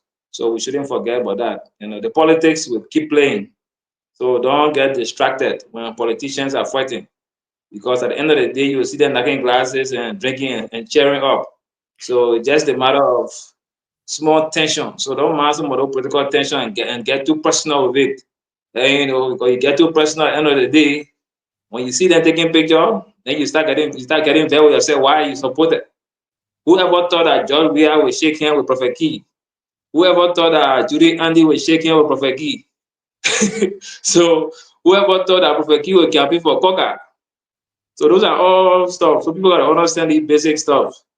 They will always flip from point to point. That politics. So don't get too much tied up with the whole Ministry of Information versus Snow saga. Snow was once upon a time UP member in campaign for Baka in 2023. In 2017 or so.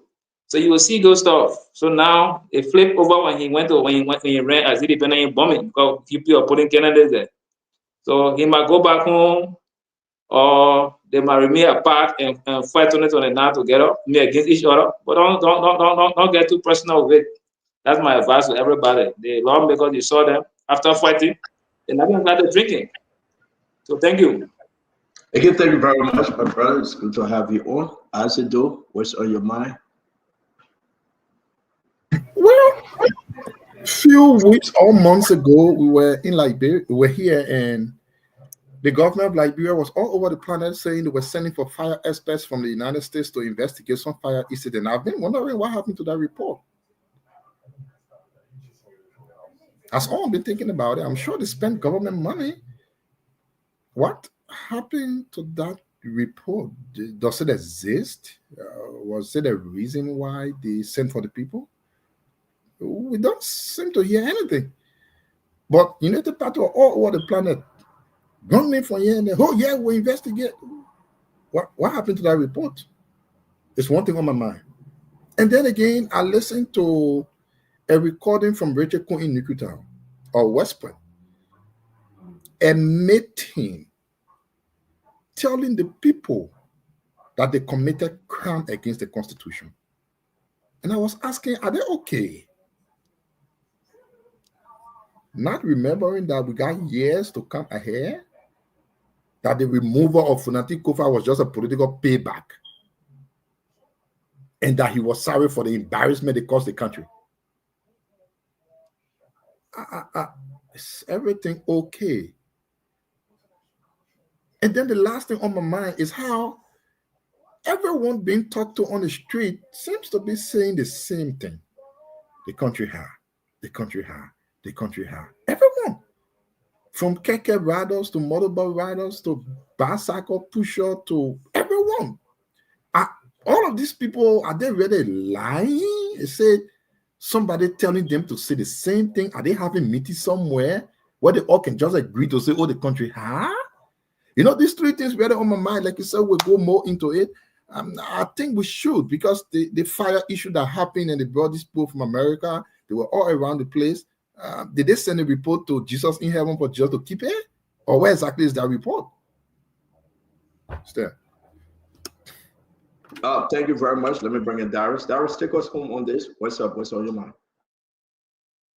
Well, CEO, I think let me use this time to greet all of the panelists and our listening audience. What is on my mind? I think I say hit the first point.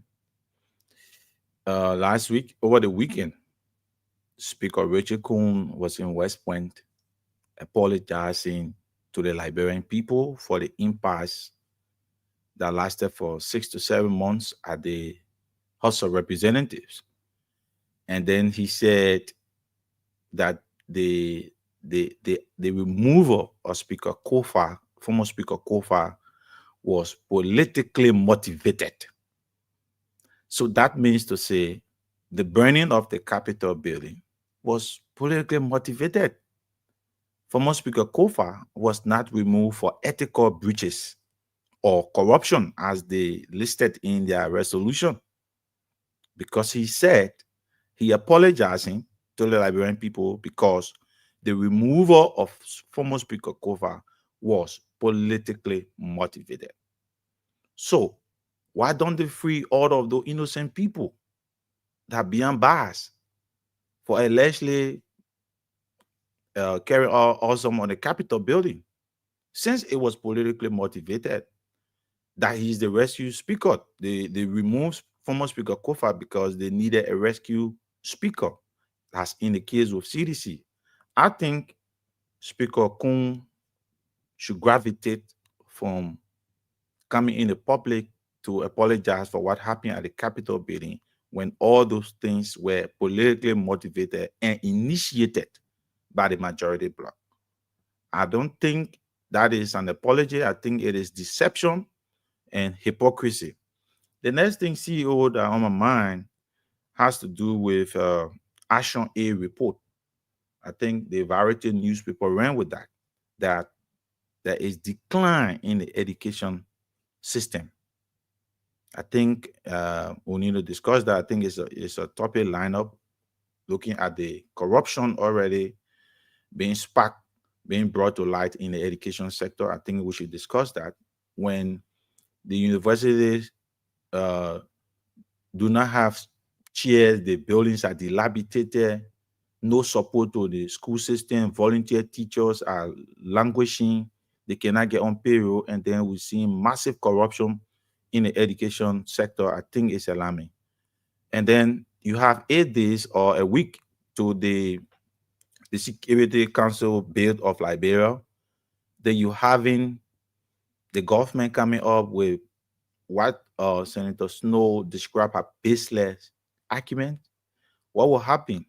What are the consequences of Senator Snow communication to the regional body and some international organization? What will be the consequences, Thank the you. adverse consequences? Thank you. Thank you very much, Darius. Guys, again, want to say thank you to those of you that are sharing the show and following us. We say thank you. Let's make this one of your great night as you follow Spoon Talk. Like always, we appreciate you. Let me take this out of the way real quick because I know we're going to go into some deep conversation. One of the 2 takeaways is a statement former President George we have made in the church. We're going to play that video later on about unity. And also the speaker comment, we're going to add that to our conversation. But today, I want to wish Uncle Sam, send a shout out to your son now, before we forget. Thank you very much. Well, first of all, I'd like to say a happy birthday to my last Hugo Jackson. But it's 12 years. Yeah. He turned 12 yesterday. And, when he was born, that was just about the same time I started to have my challenges with cancer, and most people didn't believe I was going to live to even see him to his 5th birthday, but this is his 12th birthday, on the verge of being a teenager. I just want to say shout out to him. He's doing extremely well. He went to Accra a few years ago. He was struggling, but the family got around him. Now he came second in his class last year, and I put his grade on things. So Hugo, love you. God bless you, and carry the mantle of the Jackson clan. A shout out to your son, Uncle Sam. We wish him well. He's 12. My son will be 13 this year. They are of the same age group. I want to say again, we wish him Godspeed. Good that we can celebrate another birthday. But just to announce, if he's 12 years old and Uncle Sam going to be 72 years this year, he was 60 years old when he had this for 60. Imagine. You cannot argue it because you know why? Abraham and Sarah, how old were they when they born Isaac? Yeah. This man is a religious man, okay?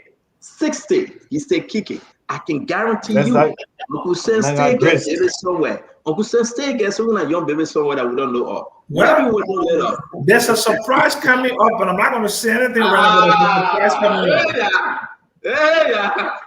Listen, I am a prophet. I can see the man is still kicking. Uncle Sam, God bless you. Thank you very much. Yeah. Let's run straight into our commercial. Just 2 for tonight.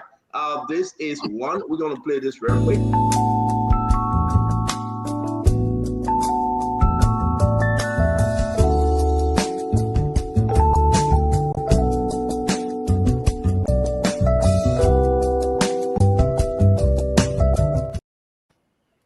All right, again, we're going to tell you more about this. We are getting the information to share with you, Liberians, indeed. And he's sell home, buy, flip home, everything. If you're in the Minnesota area, we're going to play it one more time. If you want to know him, his information is up there. Just take a look and listen.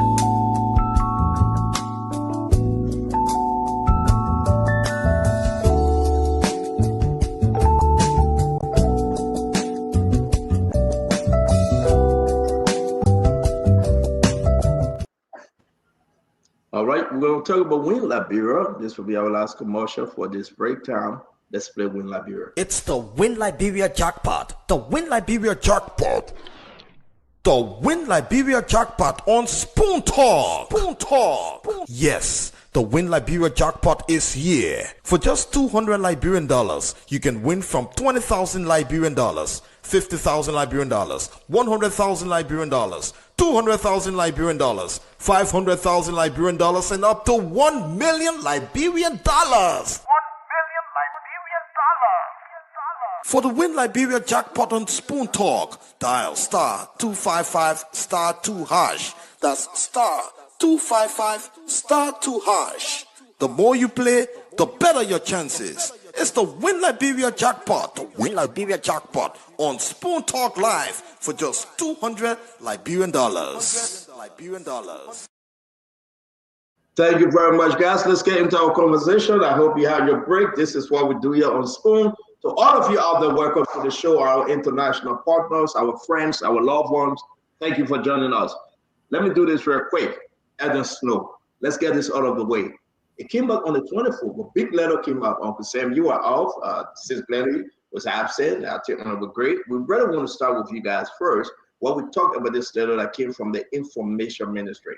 My first question, who wrote the letter? Is the letter authentic? Is that a real letter from the Information Ministry? Can we say yes or can we say no? What's your take? But where is the letter?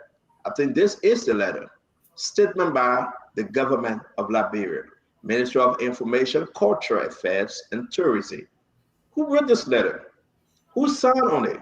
Let's look at the signature. Compare the signature, it's Jerry McPierre, the minister. But then if we all believe it's on their web page, it's on the Facebook page, the letter came from there. So yes, we do believe that Jerry McPierre wrote this letter, signed it, and published it. What folks are asking, why? Nelson, can you give me Jerry McPierre picture? People don't know him. Let me show you. I beg you. Darius, can you tell Nelson if you see in there, he gave me a picture quick and put it up. But why did he write the letter though?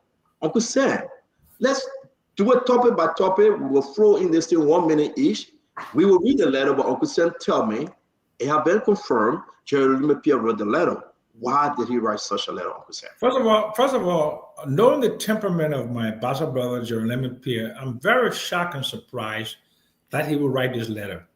But of course, in the political theater, he's not his own boss, and there are other competing and other dynamic political factors that may have made him to write a letter. But let's just take a look at what is going on. Snow did say that because he has political ambition, he hopes that he didn't say Joseph Boakai does not do well. He thinks he's not doing well because if he doesn't do well, it will give him an opportunity to kick him out of power. And that's the politics of it. As raw as it is, that's the politics of it. He never said he will use his access, he will use his influence with ECOWAS to undermine the Joseph Boakai administration. A few days ago, Joseph Boakai invited Edwin Snow to his home. They broke bread. They ate. Yamli Kanga was there. Jeremiah Kuhn was there. And they sent, this is the image, the optic that was sent out to the public. And we believe that the matter concerning Snow, what he said about wanting the Unity Party government to fail, I thought it would have been left out. But unfortunately, something precipitated that letter. Some other competing political influence, okay? But people say this is the nature of President Boakai. I don't know him to be this way, that he's vindictive, that he's an angry old man, and the others. I don't know him to be that way.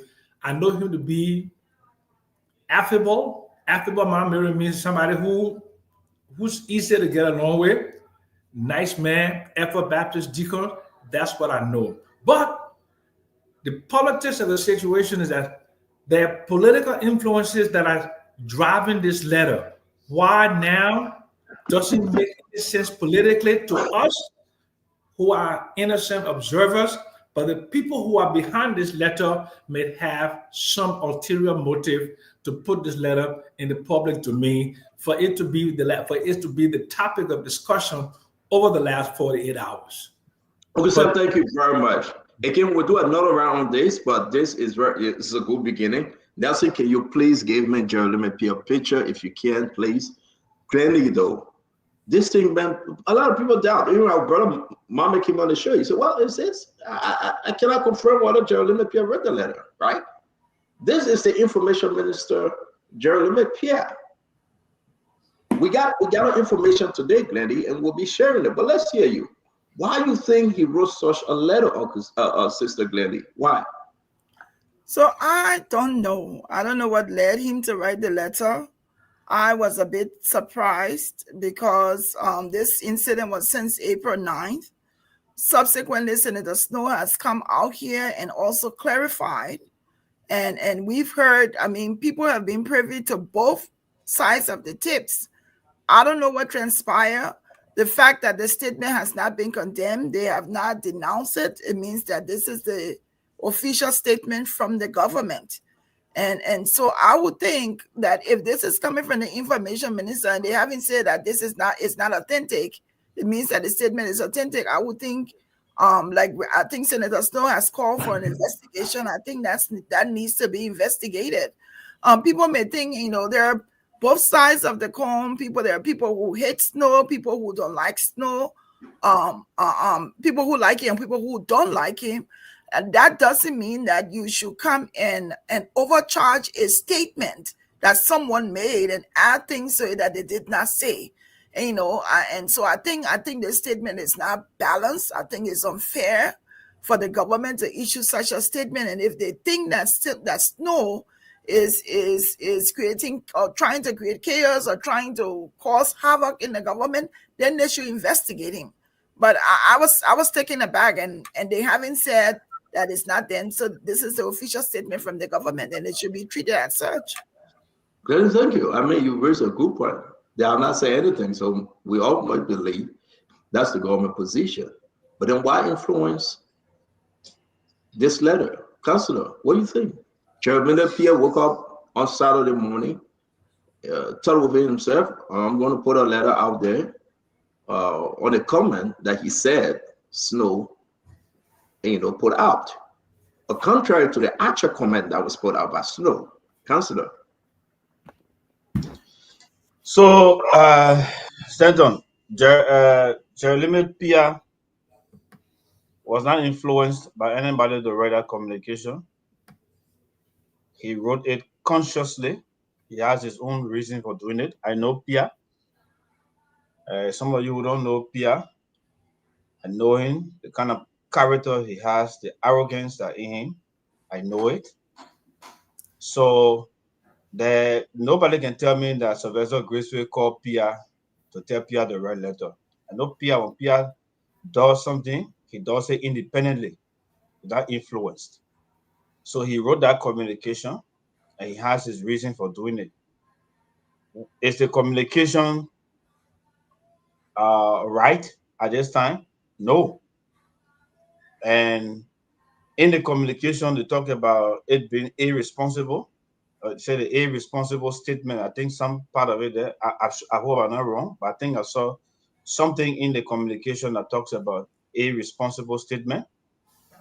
I would consider the writing of the communication to be the actual irresponsible act by the Minister of Information, because this statement, which he quoted first thing, was never the statement that was made by Honorable Snow. I think the only negative thing that Honorable Snow said directly, he would say, was the first statement. He said, I pray that he doesn't do better, so we remove him. If you listen to the statement prior to that, Honorable Snow said a lot of things. He even said that the president needs to do better. He also said that the president has 4 years and he can still end up make things right. So that statement of I pray, but for me, it was just like you talking plenty and you say something and you say, oh, I think. After that, I pray. He said, I think, all true. He said, I think they will not do better. I think, if do better, it will work for us. It will be in our interest. So that statement written by Minister Pia was very, very, very much irresponsible. April 9, Snow spoke. Snow came back a few days after. He clarified. May 14 was Unification Day.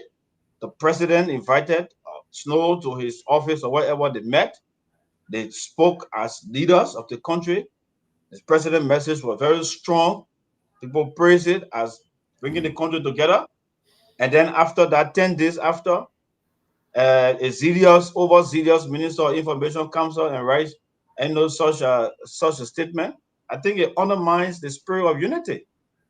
So I think his action was irresponsible, and the government need to take some action. Either withdraw Thank the you. statement. That's what I said We last will year. get there. Thank you very much, Councillor. But you So say, that's my position. you say no. Let me give you another 10-second year. You using the word arrogant. You say Pierre is arrogant. Yes, I know that. Yes, I know Pierre. When Pierre does something, he does it independently. That's the arrogance of a Pierre. I mean, I don't want to go to the personal power or to or pass through, but I'm just telling you that I know Pierre over the period of time. He's independent. He's an independent person. When he does something, he does it independently. So okay, thank you. This action was taken independently. It was not influenced by anyone. Okay, Fubi, we'll do this round. We'll play the clip and then we'll put the letter up for us to compare and construct the statement of Edwin Snow. Then we'll talk about the intent and the way forward years. Fubi, let's hear you though. Why you think Pierre wrote such a letter? No, the first thing people need to get, politics is not any kind of exact science. So people say is belated or disappointed. Politics are politics. It's a dirty game. And whatever you think you can do to weaken your opponent, you will do it. So we should all know that for a fact. And that's why I keep saying, don't take politics personal. Because the very politicians you see fighting each other, you see them smiling and knocking glasses tomorrow. So I don't take politics serious when I see them fighting, because these people, they are realign and align and realign and align, realign. And, so you can have photo uptake with the president. That unification day or after that picture, that was a photo uptake just for the public. But it doesn't settle the real issues. Those with the Unity Party, they want to retain power in 2029. Snow also made it clear that he also wants to run to become president. In his statement, I pray the government fail. So, like I always tell people, I am responsible for whatever I say. How you interpret it as your business. And people will interpret things differently. Whatever you say something, you mean this, people will interpret it their own way. And I think, and that's how the politics play. And that's why the ministry just picked that and decided to also, this man want to unseat us. We see them as a potential threat in 2029. Whether he runs or he allows other people to run against us. So how can we break him? So I think that's some of the thinking behind it. How can we break this man before better? So that hold you there, right? The government. Listen, I will come to you, and I hope we'll give chance to everyone to ask questions, because you listen to Fubi, the government position that want to break Snow now. So therefore, we should lie on him. We should lie on his recording. Is that what he's saying? The government saying because Snow said, "I want to be president, I will be running." The Snow is financially strong and he can move votes. So if you say what the government is saying, yeah, I want you to be very clear that yes, indeed, they want to cripple Snow, let it cripple Musability, and they are on a mission now. So, I mean, do you want people out there, the independent, to believe what you are saying? The government going to witch hunt politically now because they don't want anybody running against them 2029? Not that they don't want, and they don't have choice for the people to run against them. That way, the government does not have that choice because people will run against them 2029. That choice is not there. Yes. But my point is, this is a political opponent that we see will be a threat to us in 2029. Whether he runs independently or he aligns with other people. How can we break him now? Since he's already have said he prayed that Baka fails. How do you pray? Is he going to the church and say, "Oh God, let Baka fail"? Is he going to use the influence in that prayer? Is he going to manipulate? So that prayer, that word prayer. Yeah, but let's give the others. People are hearing you. Let me bring in Honorable Greg. Honorable Greg, talk to us. Listen to Fubi, though, and listen to Blandy and the rest of the team. What say you? Yeah, first, let me begin with Pierre. Pierre and I went to school together. In fact, we entered the University of Liberia together. He is popularly known as Fidel Castro. For some of you who don't know him, he's a deadly guy. He lies for you and execute you. I'm not just saying we were schoolmates, but it's somebody that I known for long. I remember when they were leaving the country, and a lot of child students wanted to kill them. They spoke to a lot of students, including myself, to leave the country, to create the scene that child students were chasing students to seek political asylum. But then they went down and they didn't get that political asylum because the Americans did not believe that they deserved the political asylum. Even Alaric and other people got annoyed that they had escaped the country under pretext they needed to have come back. You know the history of the New Deal movement. So that's how come they didn't go America on asylum during those days. Having said that, if you read the release by the executive, by the information minister, it's very clear, accusing Honorable Snow of making inflammatory statement. Not only that, undermining the government, trying to bring the government down. So the length of time it took, it raises some concerns for me. One, it said that the government is struggling to be a recognizable member of the non-permanent member of the United Nations Security Council, because in our communication, they talk about regional and international groups. If you read the communication, they made mention of that. So is it that they're struggling and they feared and then thinking with their own imagination that Honorable Snow has a greater influence in the sub-region? Is it what they're thinking about? Because after meeting the president of the Republic of Liberia, I don't want anybody to tell me, Akaro's great, that the president Piaget went a road or comment. No. It's fully supported by President Joseph Boakai. And nobody should say that's the Minister of Information, the official spokesperson of the government Republic of Liberia has spoken. That's the official position, including the Minister of Justice, the National Security apparatus, and everybody in the country. So the president endorsed that statement. It's not a hidden secret. I believe Snow life is being threatened. It's a national security concern. The government objective is not just to muffle major opposition in the country. Tell me, you people live in the United States of America. When last you will see strong members of the Democratic Party in the parliament, in the Congress, praising the president or clapping for him, especially when the opposition. I remember what the speaker told the speech of the president. Okay, President Boakai went to the protest side, the We Are Step Down campaign with EPS officers assigned to him and endorsed the protest publicly. Nobody withdrew EPS officers for him. He went there, he himself, his presence was fair there. He said the country will end if the election doesn't go in your favor. Is that undermining the peace and stability of the country? Let's be realistic. People make statements. Honorable Snow said, for me, I pray that they don't succeed because they are blundering. I want them to be a one-term president. A one-term government. That's what he said. What crime is it? I'm on the show. Okay? I want them to fail tomorrow morning. I'm not waiting for 2029. I want them to crumble because they don't have the sophistication. They don't have the capacity. After 1 year, some months, they've demonstrated administrative ineptitude maximally. So why should I be clapping for such a government? So let's go back. Let's go back, Honorable Gray. Let me put Pierre up again. Honorable Gray, you're saying that Pierre wrote this independently, or he wrote it as instructed by who? With the consent of His Excellency President Boakai, Pierre wrote that statement. There's no hit. Nobody must come and joke about that.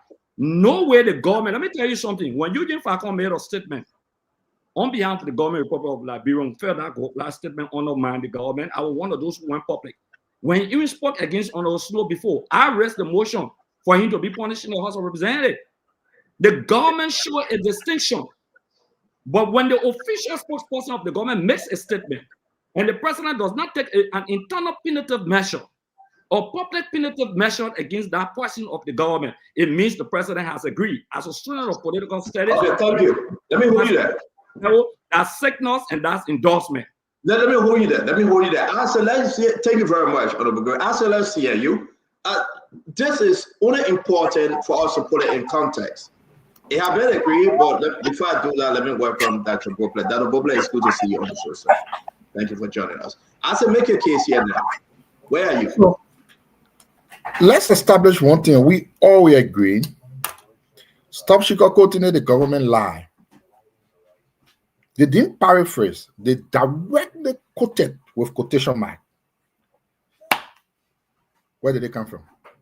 To quote, you must have listened. So how do you quote something that don't exist? It's a lie. I heard somebody who represents the interest of the government saying the government's main aim is to bring down people. And the government aim is not to do what the Liberian people want them to do, but just bring down people. Oh, that's not the way we thought Liberia should be. But let's go to the real issue. You join political party because of the ideology of the party you believe in, because of the policies of the party you believe in, because of the programs of the party you believe in. Why you don't join the other party is because you disagree with the other party's ideology, you disagree with the other party's policies. There is a difference between a country and a government led by a political party policies. What is President Bwaka's government's own policies? One, to disrespect the rule of law. Who wants the policy of disrespecting the rule of law to be successful? We want it to fail, don't we? Of course, we all do. President Bwaka's policy is to go after turning position. Who wants a policy that goes after turning position to be successful? I don't. I want it to fail. President Bwaka's policy is to ensure that no one goes to buy from the poor market woman. Who wants that to be successful? We want it to fail. So if the other brothers and sisters from the other side don't tend to understand the discussion and just think someone saying government failure should mean the country's failure, it is sad. Of course, everybody wants the country to be successful, but the policies implemented by the government are those policies that we disagree with, and we want those policies to fail.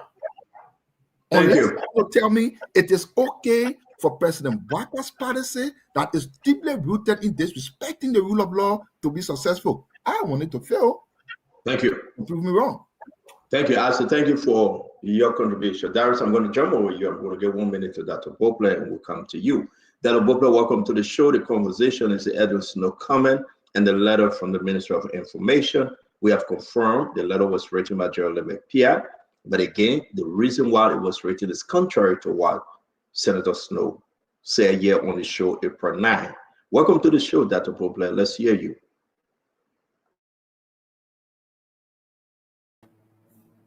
Thank you, Stanton, and good evening to all my friends, and good evening to all those who join us all over the world. Thank you for your engagement. You're making a difference just by paying attention. I want to take a slightly different angle. Obviously, Senator Snow's comment generated quite a bit of interest. I have 3 of the dailies here with me, and he's on each of them. 2 of the 3, he's on the front page. There's a lot of interest for obvious reasons because of the comments that were attributed to him. And especially when you deconstruct the comments made, there's a lot more interest there. So let me just start this way. And I'm about to say something that everybody knows. Free speech is a constitutional guarantee. So people have a right to say things, right? Everything that's lawful is not profitable. So just because I have a right to say something, it doesn't mean I should, especially if I'm in a position of leadership and influence. But when you deconstruct the comment, and there's been plenty of talk that he said this is not him, this was attributed to him, but not him. But if you deconstruct the thing, Stanton, when you look at parts of the comments that talks about regional influence, and when you think about that regional influence, anybody that have influence in the region and nationally should use their influence for the greater good, and then come and blow it up, and all of us will join on the bandwagon because something good is happening. Use your place of power to help other people get to a better place in their lives. I was in the Western region, Stanton, and I was in charge of that Western cluster during the counter development agenda program that the government orchestrated. I was in Bumming, and I heard from the people of Bumming. There's much work to do there. And all I would say is that for those who are from there, including the senator, use your power and your influence to better the conditions of those persons and let them celebrate you. That will make plenty of headlines for a long time. The government responded. Here's the final thing I want to say. Sometimes, people say things and the proportion to which these things are extended and the impact is a function of how we respond. Personally, sometimes I think we need to not respond to some of these things and let's move because ordinary Liberians have bigger things to worry about every day. But the response sometimes gives things a lot of notoriety and then it's all over the place.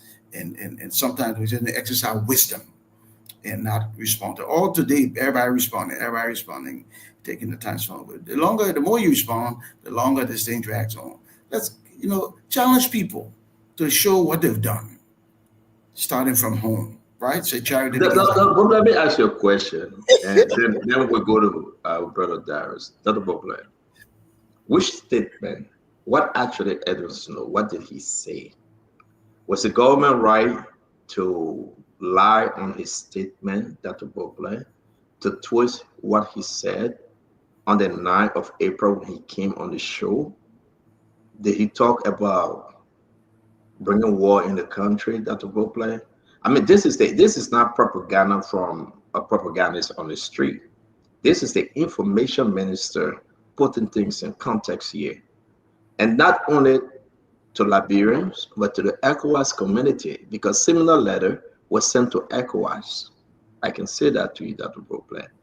Let's listen. The government of Liberia reminds Mr. Snow and other officials who may hold similar thought that no citizen is lessened to undermine his or her own country and government by vowing to use ECOWAS internal institution or other international organization to either promote their selfish ambition or plot destabilization. Did Edwin Snow say that? Dr. Bobler.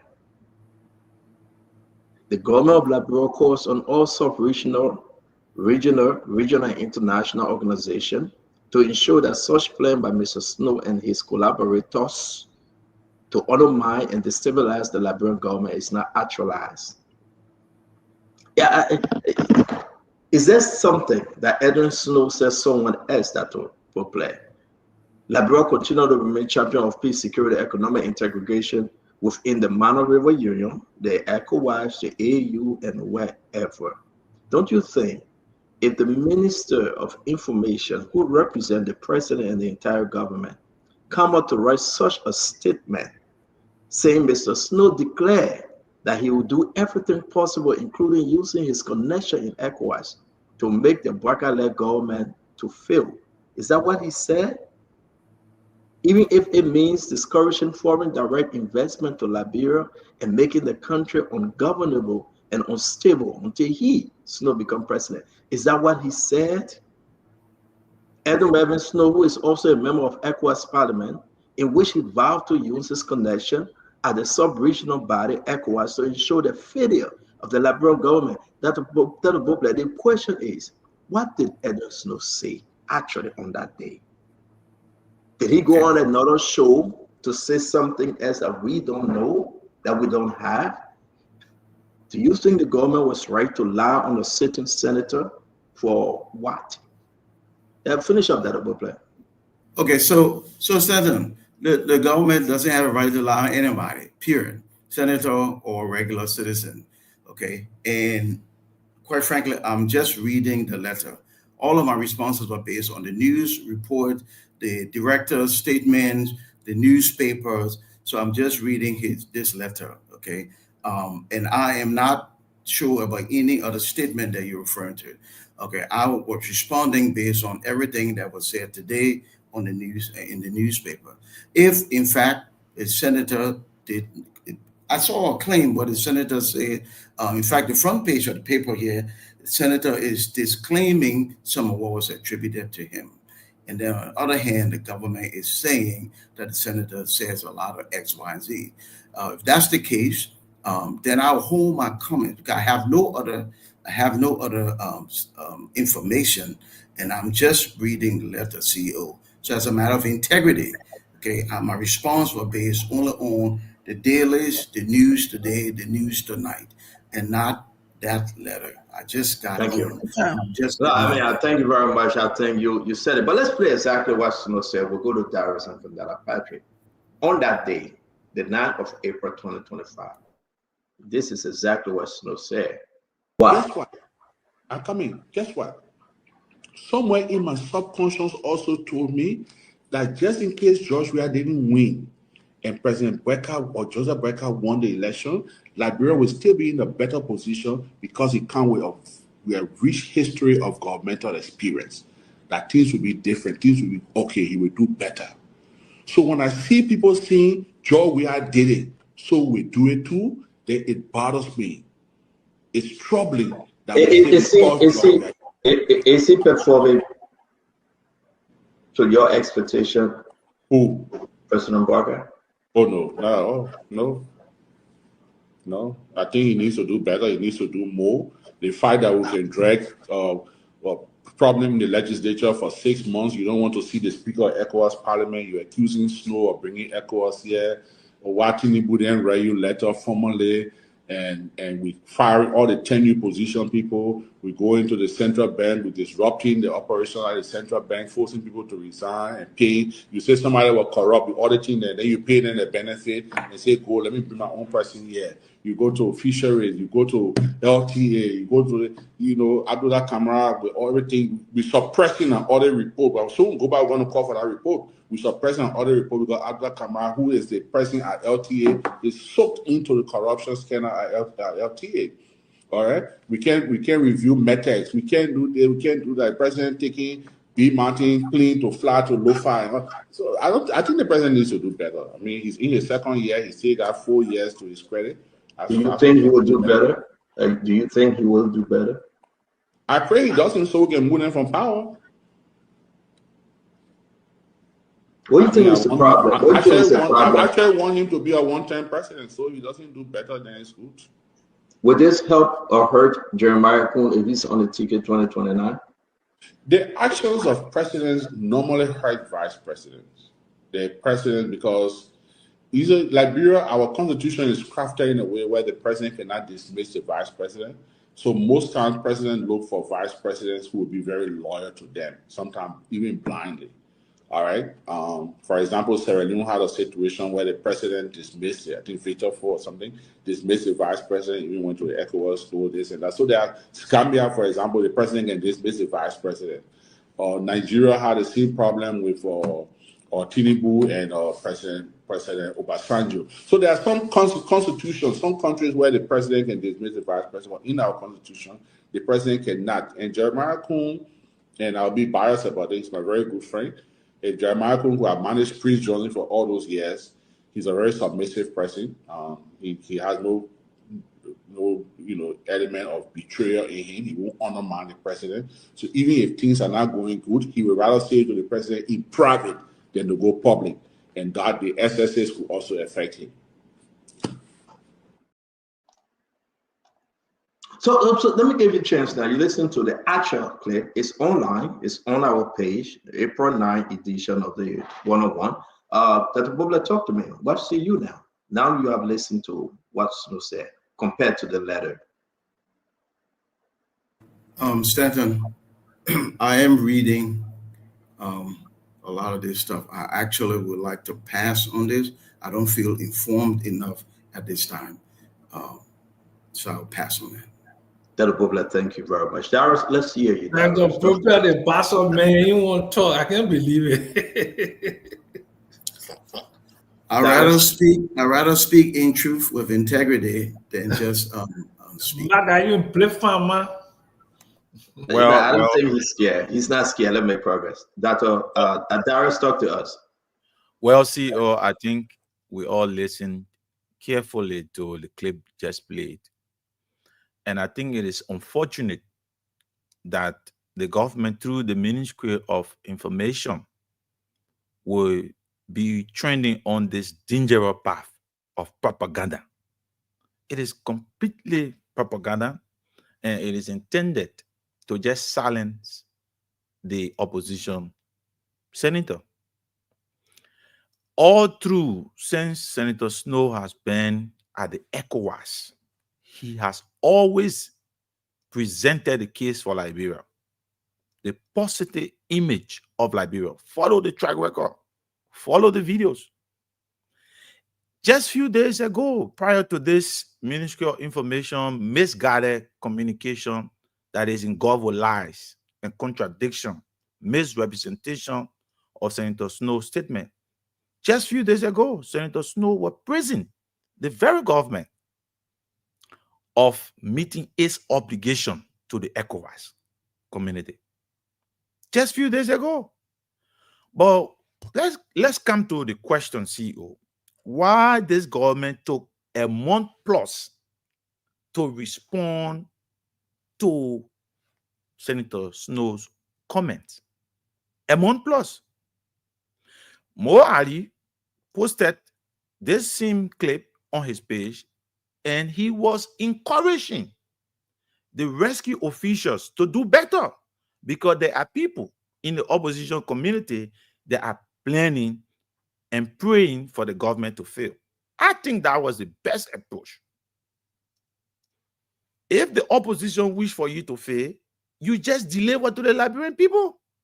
Now see where the government has shoot itself in the leg. You are seeking a Security Council, non-permanent Security Council bill, and you are here writing to the very regional and international partners that there is a senator who is planning, quote unquote, to destabilize the country. Look at what Senator Snow's response is, how far it have reached, quoting the government, saying that it is not just a misrepresentation of a statement, but it is an affront to the principle of democracy and the rule of law. Now, talking about rule of law, just 8 months or 6 months ago, the Capitol building impasse, where this government refused to respect the rule of law, that coerced somehow the former speaker to resign. Now you are seeking a Security Council bill, a bit, and at the same time, you are here making things difficult for you. How does they play out now in the Security Council's Thank you very much. I think you're raising some good discussion point that we can come to. I want to say thank you very much, Darius. Let's finish up with Vandela Patrick. VP, welcome to the show. And then we'll talk about the way forward here and move to our next topic. VP, welcome. Thank you, CEO, and thank you to my dear panelists. It's been to be here. It's good to be here after a long time.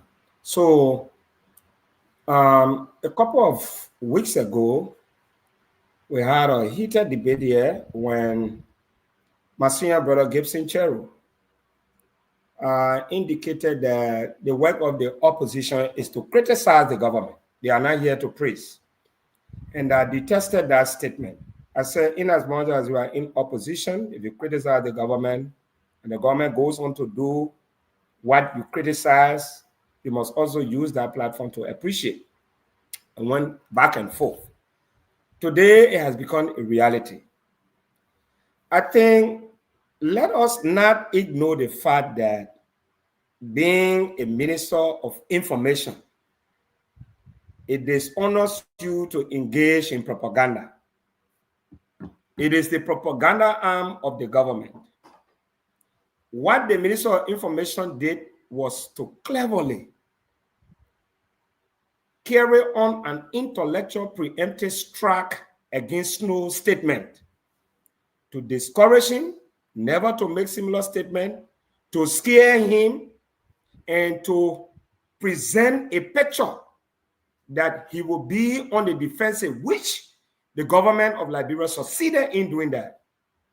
We saw the statement from Snow on Facebook. We saw it on his official press statement, office letterhead. We saw his team on various media institutions. In fact, the majority block of the staffers at the House of Senate, they are issuing statements. This is what the government wanted. That in the future, he will not develop that audacity to speak in that manner. We know very well that, in my mind, his statement was taken out of context. He did not say he would lobby for investors not to come in the country. And I think when you ask him, CEO, do you think he will do better? He gave an underlying factors that made him to derive at a position to say he's not convinced that this president will do well. Whether that statement is something that you and I would believe is left with our independent interpretations. He went on to say he prayed that they don't do better so that they can be one-term president. Do you expect the Ministry of Information to keep quiet on that matter? Of course they will not.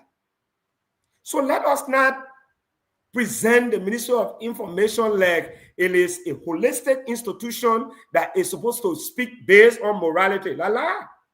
The same way Gibson Charu said their job is to criticize the government, not to praise the government. It's the same way, in my mind, the Ministry of Information of any government is to carry on severe preemptive strike against opposition leaders, no matter who you are, where you come from, to discourage you and present a very good image of their government. You are saying that they are not speaking more about their development. So for me, I think it's 50-50. That's all I can say. Now, let me ask you a question. Which statement are you reading that the Ministry of Information is talking about? Which statement? Are you saying what the Ministry of Information wrote is correct? They are correct. But I just told you, CEO, that Snow statement was taken out of context. Okay, if you say that, if you say Snow statement were taken out of context, right? Then are you saying we are in a government that will operate on lies and propaganda here for the sake of political gain? This is the reality. No, Akami.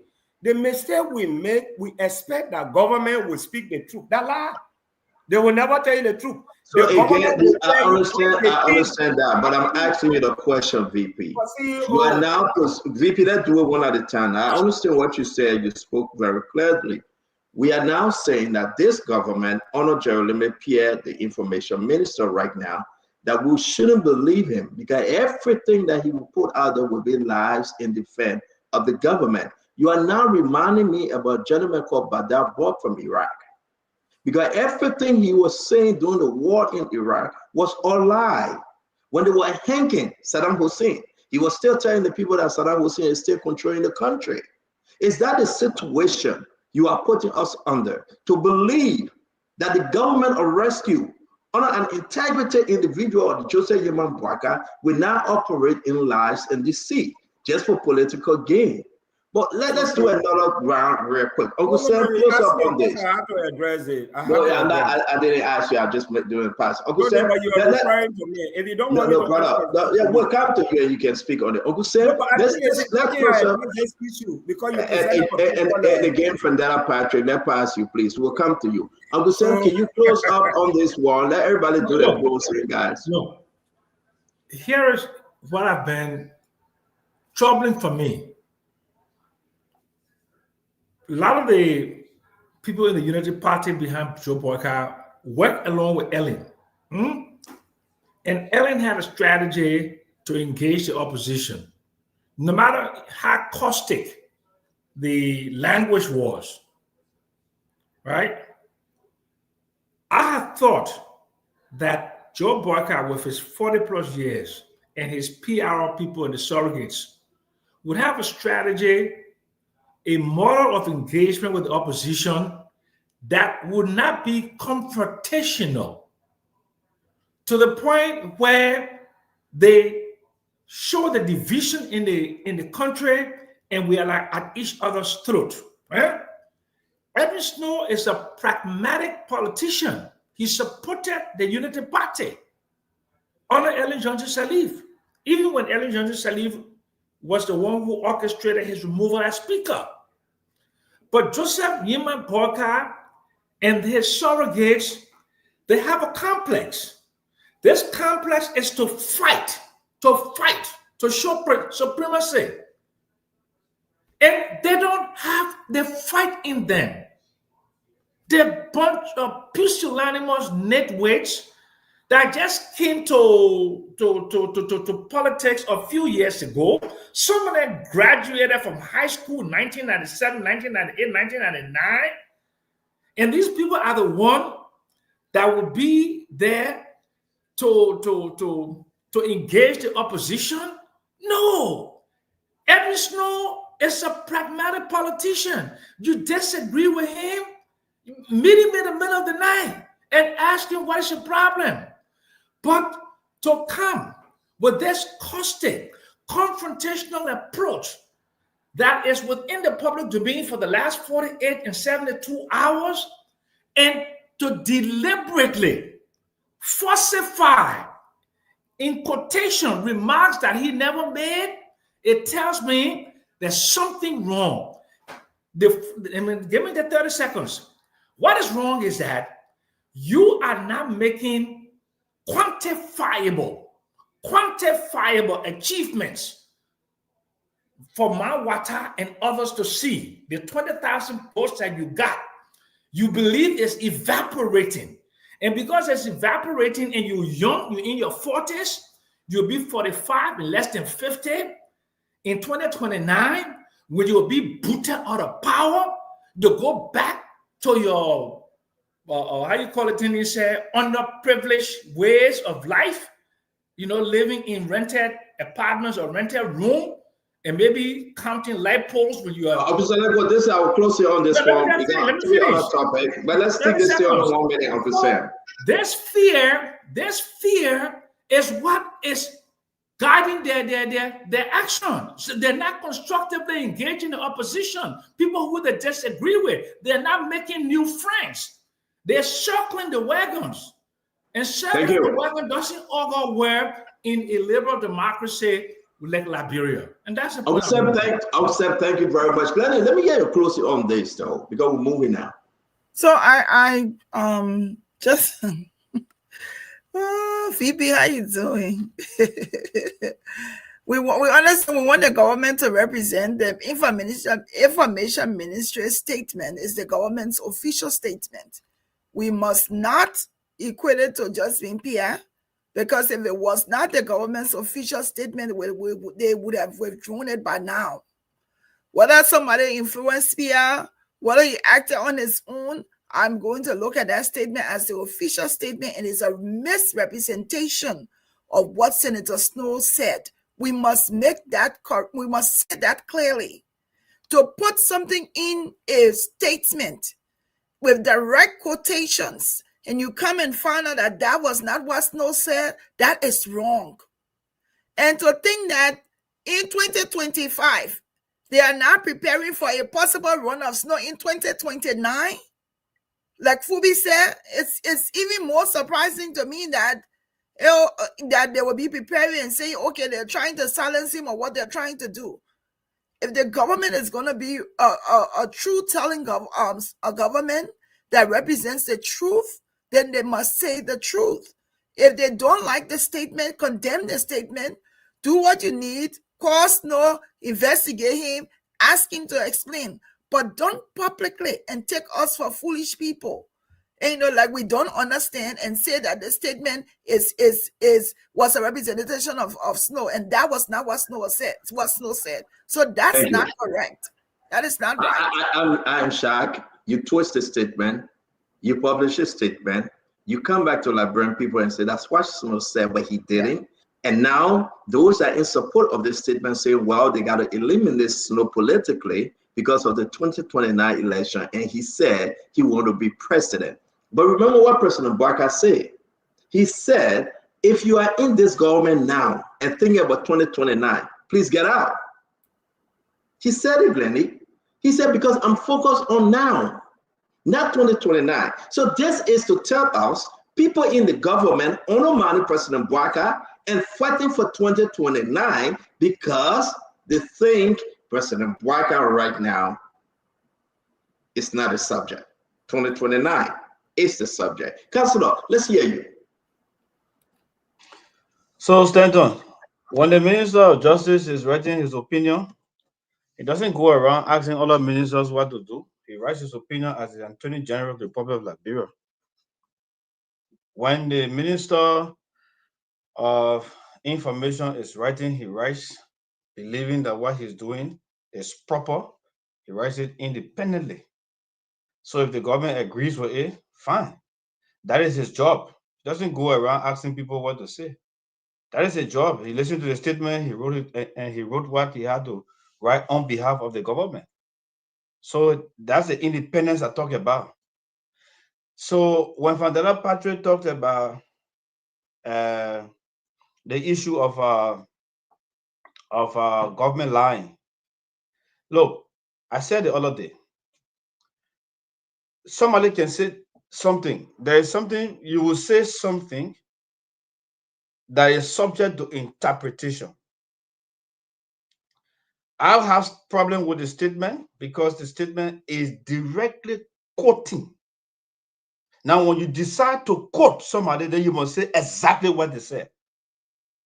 When you quote them, then you can say, like we lawyers will say, in the minds of the prosecutor, in the thoughts of the government, we believe that this statement means X, Y, Z, looking at where Snow stands in ECOWAS. That is interpretation. Nobody will have problem with you because when somebody speaks, everybody can interpret it anyway. When President Boga spoke in Lofa and said, you don't sit down and allow them steal this election. If they steal the election, the country finish. There were all kinds of interpretation. When you quoting President Boga, you will not say President Boga said he will bring gun to shoot when no election, and when he does not win the election.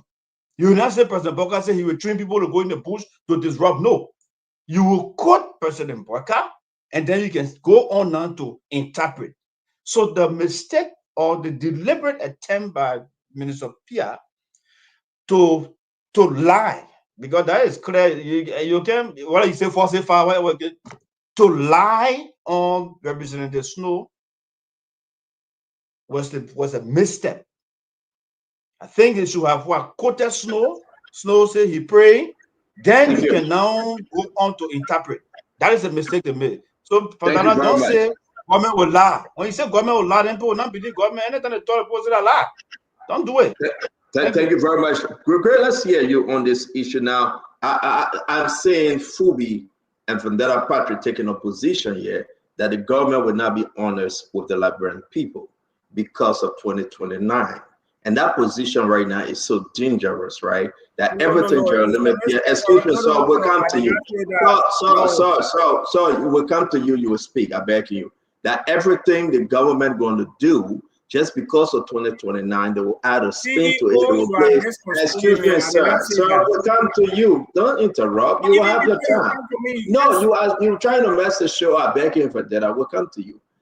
So I beg you, Honorable Gray, let's hear you. I'm very, very much concerned. We are now going to have honest individual in the government to speak truth to power. Talk to me, Gray. You know, stand on the reservoir, Cody. That means state emphatically. There is no cure or medication for a pathological liar. Let me repeat. There's no cure or medication for a pathological liar. The information minister is a pathological liar. No medication, no cure.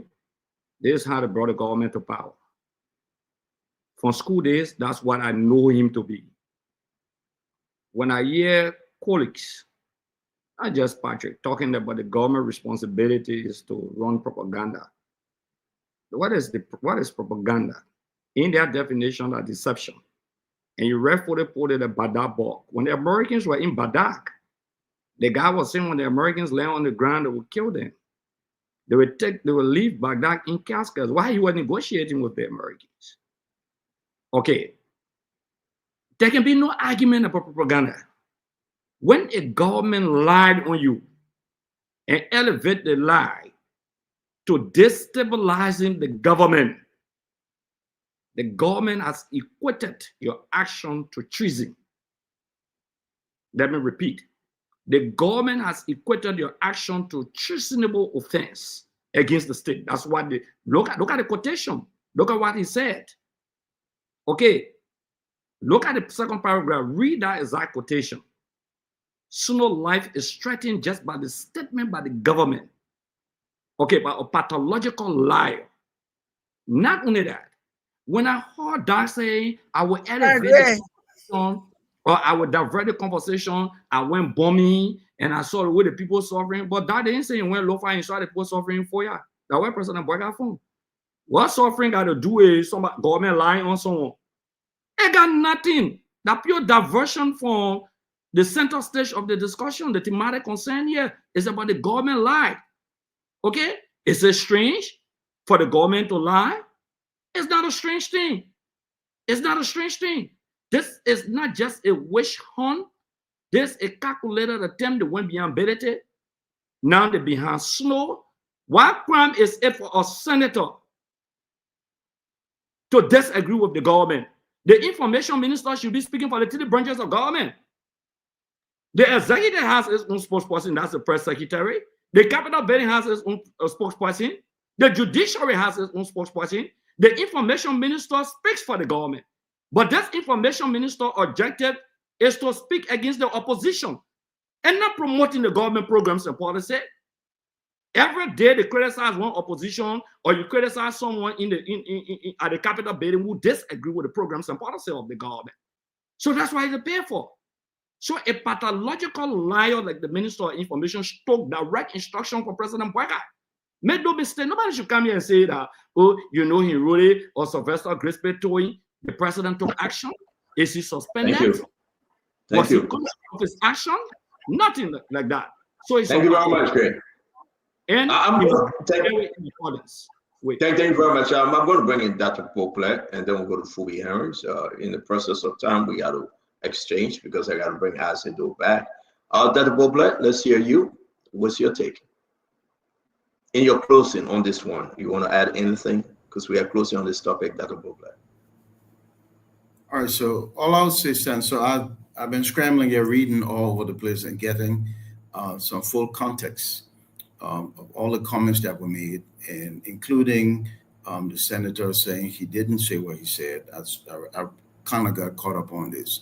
So yes, all I would say in closing, if the Minister of Information wrote what he would not see his direct quotation, and the senator didn't say that, it leaves one scratching their head as to the intent. What was the intent? And what is the profit of that? And I think, quite frankly, only the minister CEO can answer that question.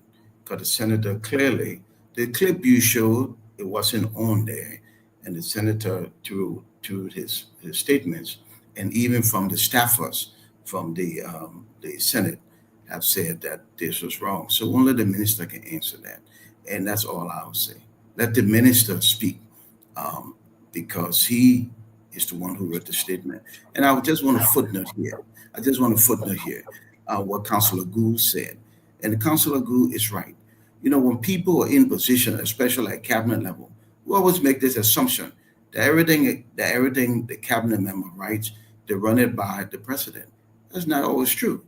Because the truth is, they have a job and they want to show that they're doing the job. Now, sometimes they mess up on their job. I don't think every statement written is sent for proofreading and a nod before it goes out. The justice may write something because he feels like he's competent to, and he responds to something. But as far as this statement, I think the Minister of Information should clarify. And like in the statement from the staffers, they asked for the evidence. So if you have the evidence that led to the direct quotation, then he should produce same. It doesn't. Thank you very much, Dr. Poplar. Thanks a lot. Fubi, let's hear you on your closing.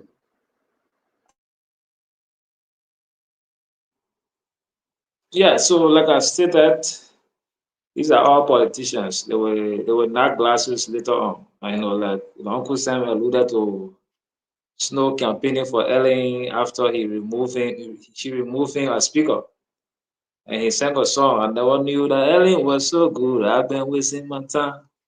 And so these things will happen in politics. I don't get emotional when I hear these things. These are political propaganda, and they are meant to drive for a particular aim, a particular goal. And like I said, the government, yes, I agree with Councillor Gu on the quotation issue, that they should have quoted exactly what he said and give their interpretation to their quotation, because the point about Senator Snow being an influential person, he didn't say verbatim that that's what was quoted. But like I said, I always say that to myself, whatever I say, I'm responsible for it. How you interpret it is your business. And people will always interpret different ways. You can give one sentence here and you have 10 or 15 different interpretations. And the interpretation from there, like I said, I pray that the government doesn't succeed. I pray, I think God, I want to be a one-term president. People can interpret that in so many ways. And the prayer is not to go in the church and say, "Oh dear God, let the government fail." No, how would the government fail? So we just want to encourage the government, and they will face that political issue. I don't want to get personal with it, like I said before. They will face that political issue, but it's meant to, sometimes these things are meant to break you up when they see you as a threat. When government sees you as a threat, they will attack you.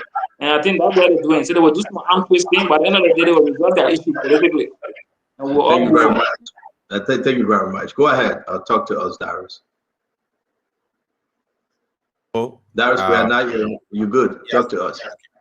CEO, this government has blundered, and the government keeps blundering day by day. It is so sad. You are telling a dangerous lie, not only to Liberians, but to our international community, the international partners, the regional partners, and you're saying it is propaganda aimed at silencing Senator Snow. What is happening to our government? You lying, you are misrepresenting the statement the senator made, and you say it is propaganda. Why should the information ministry be a propaganda arm of the government? It should be the information arm of the government instead of the propaganda arm of the government. It is now a deceptive era where the Minister of Information will just come on and issue press releases that are characterized with lies, contradiction, misrepresentation of the facts, and you say it is propaganda. Also, are you telling us that it is propaganda and politically motivated tactics that led the Capitol building to burn and accuse members of the minority bloc? Are you saying it is propaganda that got our brothers in jail of being accused of arson attack? Is it propaganda that the U.S. raised up? Is it propaganda? So why should the government be training on propaganda instead of speaking the facts to the Liberian people, providing the facts? I think the information minister should come on air and apologize to Senator Snow and the Liberian people and retract that communication from the regional body or whatsoever place they have sent such a communication, because it is a dangerous lie, a dangerous propaganda. Thank you very much. Let's bring in our brother VP, and Asa will take us home. Then we're going to jump to the yellow machine briefly. From there, we're going to make our way to the education department and that of the UN non-permanent seat. But that, Patrick, please. So let me begin by categorically distancing myself with the mischaracterization of my statement by you, CEO. You said that I indicated on this platform that moving forward up to 2029, the government will be lying. I did not say so. I spoke in context. And let me state clearly. A couple of weeks ago, Gibson Cheru, Akaras Gray, and several of you on this platform. When I say at time when we criticize the government, for example, there are bar rules in our communities, and the government should take appropriate action. If the government moves to act, it must be a moral necessity and a constitutional requirement to say yes. As a result of our advocacy, the government had done this. We appreciate the government. I was rebuked on this platform. Everybody said the job of the opposition is to criticize the government. And it went on for long. Make no mistake. Opposition political parties or political parties are governments in waiting. The CDC is a government in waiting. The Liberty Party is a government in waiting. All other opposition political parties are governments in waiting. If they engage in deception, it will tell you when they take over, that is how they will operate. So I am saying Snow's statement was misconstrued. That is a fact. He did not say no investor will come. He did not say Liberian people will suffer. He never said any of that.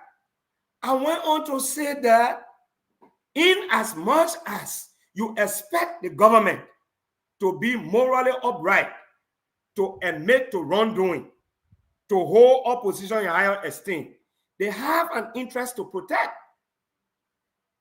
And that is to defend. We've been criticizing a lot of people here. All the other reports. Have you heard the Minister of Information coming here to say they agree with us? Like the LTA report about the corruption saga? Like the LRA? Have you heard that?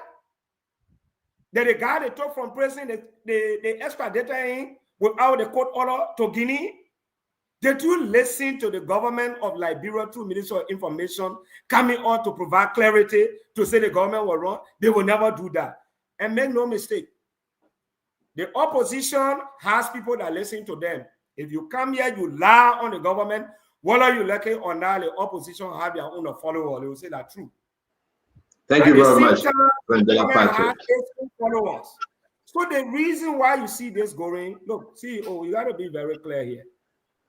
The government is aware that leaving this statement exclusively untouched, it will give more people believe that what Snow said it was true.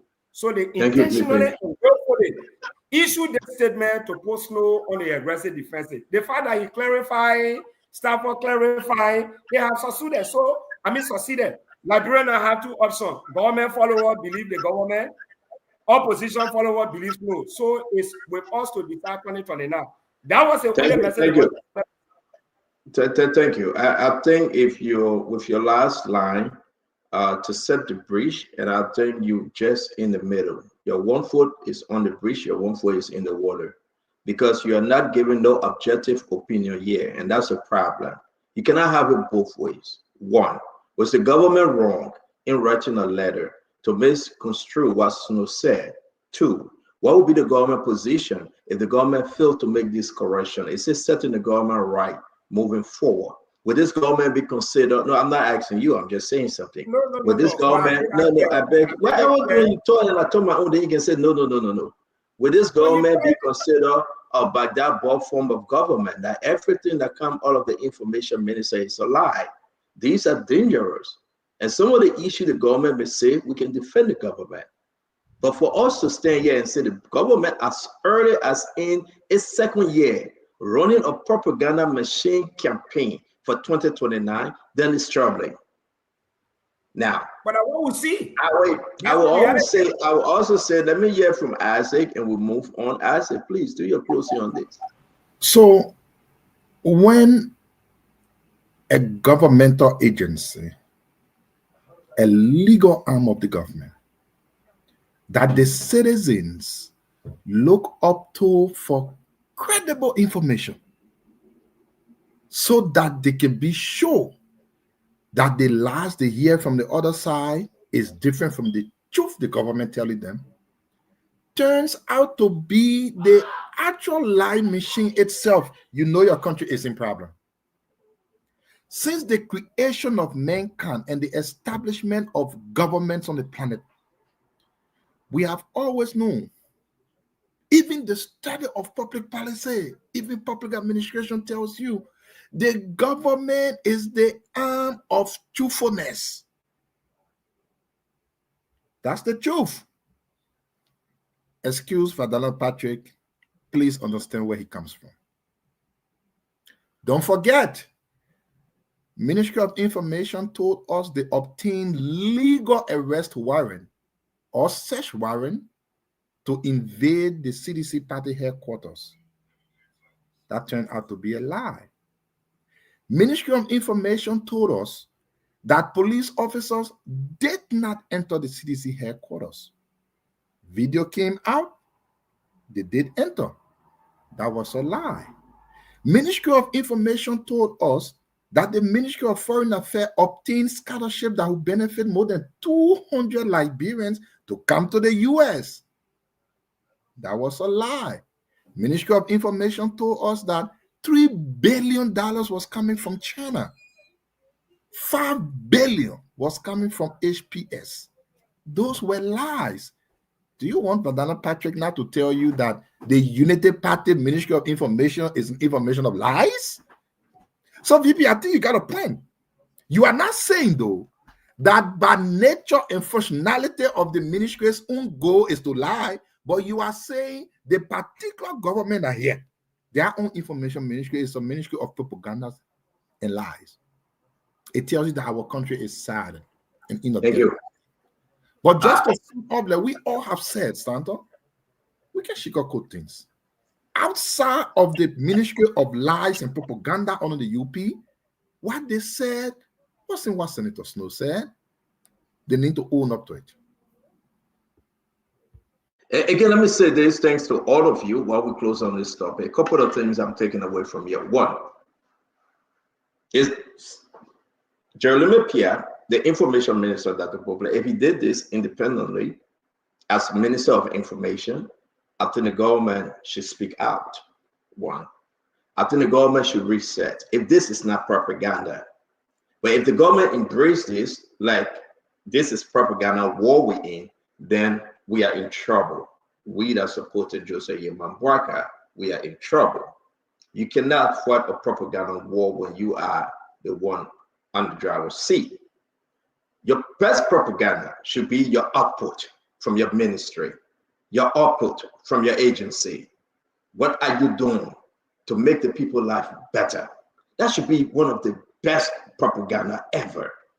The bread and butter issue on the table, that should be your best propaganda. The prices dropping in fuel, in transportation, in rice, the education level where you find students going to school and having great after-school program, that should be your propaganda.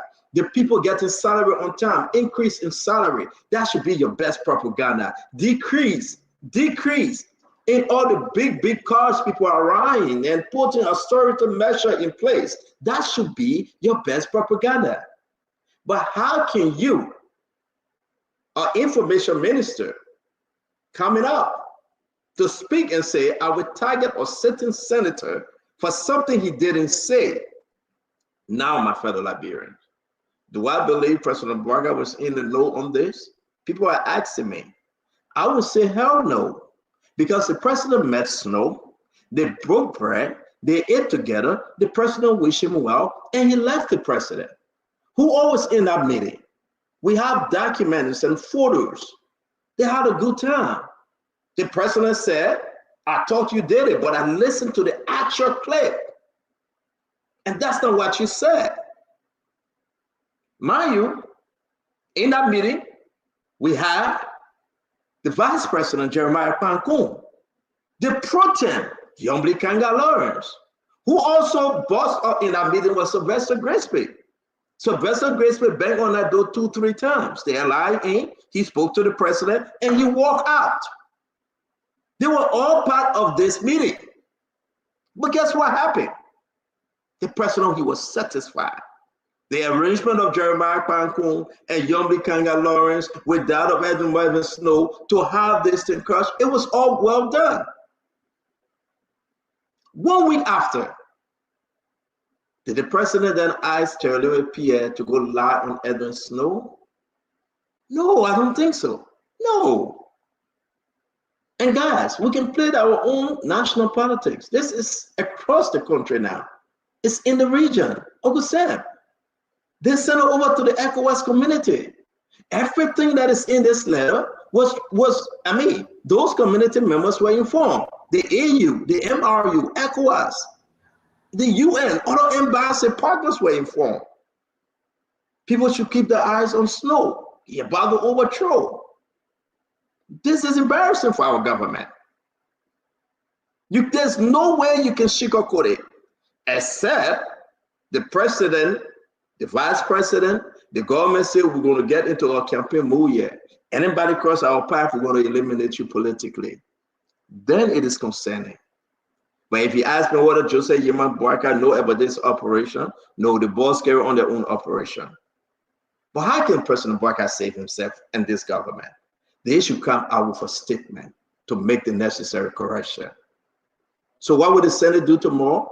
I do believe they should put this on the floor. They should put it on the floor. They should invite Jeremy to give reason why they shouldn't leave the house. They should invite Jeremy Pierre. They got all the right. They got all the power. And if the government tells Jeremy Pierre, said, don't go, then we say, well, then maybe President Boyka is in the know. But guys, we have to leave this. It's troubling. It's troubling that Edwin Snow wrote this. It's on the page. You can listen to it. And, you know, it's on his page.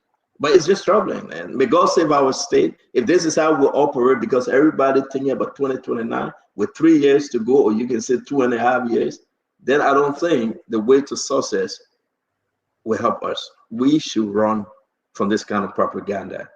People saying, recall him. Recall him from the ECOWAS mission. Bring him back. He shouldn't be. He getting too powerful. If there's an end game to recall him, man, I beg for us to move and make progress on our show tonight. I want to talk about the yellow machine briefly. And we'll give the time to those of you that never had the time to speak on it during the weekend because we were on the show. We'll talk to Uncle Sam and Dr. Boble, Sis Glendy, and I think that's it. The rest of us, but maybe Great didn't speak, and then we'll hear you guys on the yellow machine. The yellow machine, we are in a situation here. But again, going back to Snow on that same interview, he said something about the yellow machine. Let's listen to Snow when I ask him these questions. This money for road fund would be used to buy 200. How will you grade the president? The president wrote Gomendi, the South African guy that brought his 32 pieces in the country, and said, listen, we agree on your $22 million. Can you just put this on paper? Let me make this legal now. Gomendi sent a letter to Gomendi. Gomendi was happy. Mama Kabedite went to South Africa. He said, oh, we got a deal here. But on the other end, they are giving this to ABK to bring in Caterpillar now instead of Sony. So how can you just cut the money out after you have assured him that, well, we accepted your $22 million? The government wrote 2 companies in Turkey and said, I can do the airport. 2 companies fighting who get a red letter. So that's something not new. That's something that has happened before. I'm happy that it is being a word that if it's true and if it was properly done, that is given to a Liberian company, but that doesn't mean that we should not follow the procedure. So I'm still troubled that the proper procedure is not being followed. I mean, should your friend, Jeremiah Kun, I don't know him, of course, but he's your friend. Should he take Remember when credit? America and flew to your house, he said, he went to your house. Oh, yeah, you're right. Oh, yeah, you're right. You can, yeah, you're right. We met. Saying he became vice president, now went to my house. Saying he took it out of office. I don't know you know my house. You know your house in America. They say my friend. No, we met at the restaurant, not at my place. But yeah, because he headed the negotiation. There's nothing here for anyone to take credit. The fact that the very government was negotiating $18 million and the very government negotiated $22 million. There are more questions than answers. So Vice President have to give us some clarity, additional clarity. What do you think those that were asking for $84 million, what do you think the president should do to them?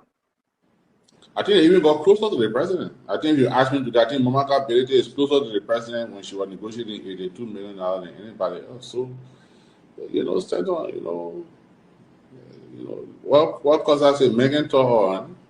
That's it. But it's serious. On a very serious note, it's serious that people, actors, state actors, he went to cabinet at the ministerial complex and did a whole demo, big presentation that the machines were coming. And when the first set of machine came, she went on top of the car, traffic violation. Right. The started violating the traffic, celebrating. The Unity Party people go start celebrating.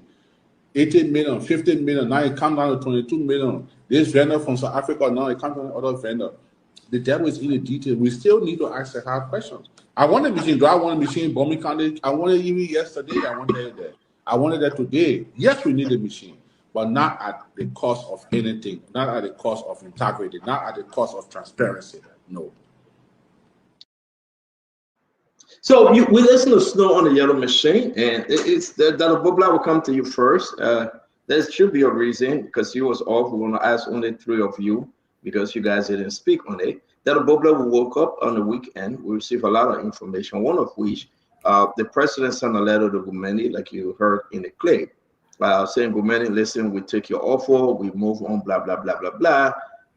The Gumeni received the letter. Then the president sent this letter again to President Jeremiah, Vice President Jeremiah Kuhn, saying, well, he have no objection into the caterpillar and the right that the vice president should consider saying. While we're talking about those things, the Minister of Public Works sent a letter to Roger Scott Johnson, telling him, say, listen, restricted bidding method for acquisition of moving equipment for the nationwide maintenance hub. No objection. I mean, it's in the chat room where all this and that, but what's going on here?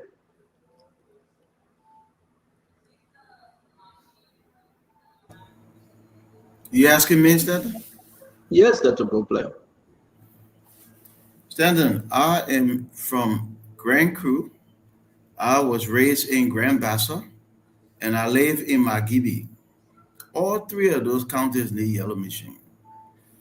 So the yellow machine is something that we've been talking about for a long time. And when we raised this issue recently, I said I wasn't sure why the president went from, we'll give this to you, to now this new arrangement with the no objection, narrow it down.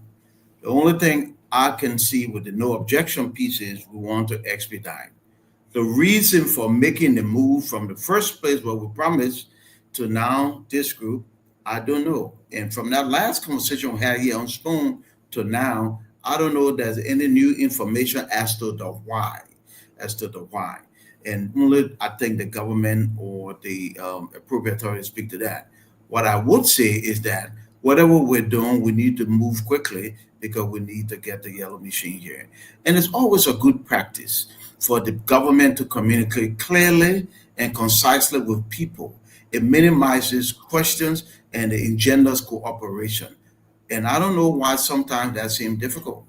Communicate with people clearly and concisely and engenders cooperation from the public. So why you move from there to here, just tell us. And then let's move to getting the machines here. Again, Dr. River, thank you very much. Uncle Sam, let's hear your take. You are off the weekend. What say you about this day for move to 5? This yellow machine business, just bear in mind, more than a year in the making. A whole year to set up a procurement to acquire yellow machines that are very important and needed. And then you have all this controversy around it. It shows a lot of fault lines with this government. The first fault line is incompetence. No one saw the project document about these yellow machines.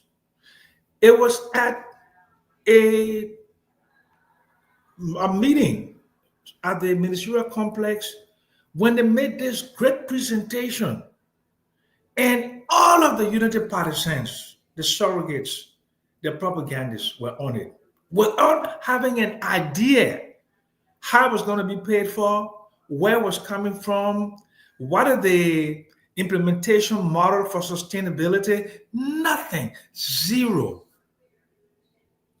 Then another thing is the president's relationship with Mr. Gomedi, who happens to be a man who loves Liberia. Loves Liberia.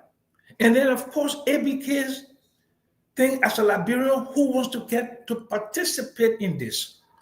So clearly, too many mistakes have been made.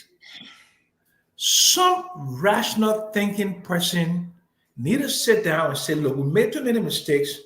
We need the yellow machines. This is how we fix it. They have not begun to fix it yet. Roland's getting letter to a restricted bidding does not solve the problem. The letter that President Boyka wrote to Gumeri for him to accept the 22 million does not appear to have fixed it. But clearly, people want to help Liberia. People want Liberia to move forward. And I don't want the United Party people to think that we don't want yellow machines to come. I'm going to tell you a little secret today. I am involved in equipment leasing in Liberia. I don't tell you my business this morning. I'll be making my money and be traveling all around the world. I am equipment leasing business in Liberia. In Liberia, because I will not know how. Because I'm slippery. So the equipment leasing business. 30 seconds, Mr. Okra. Okay.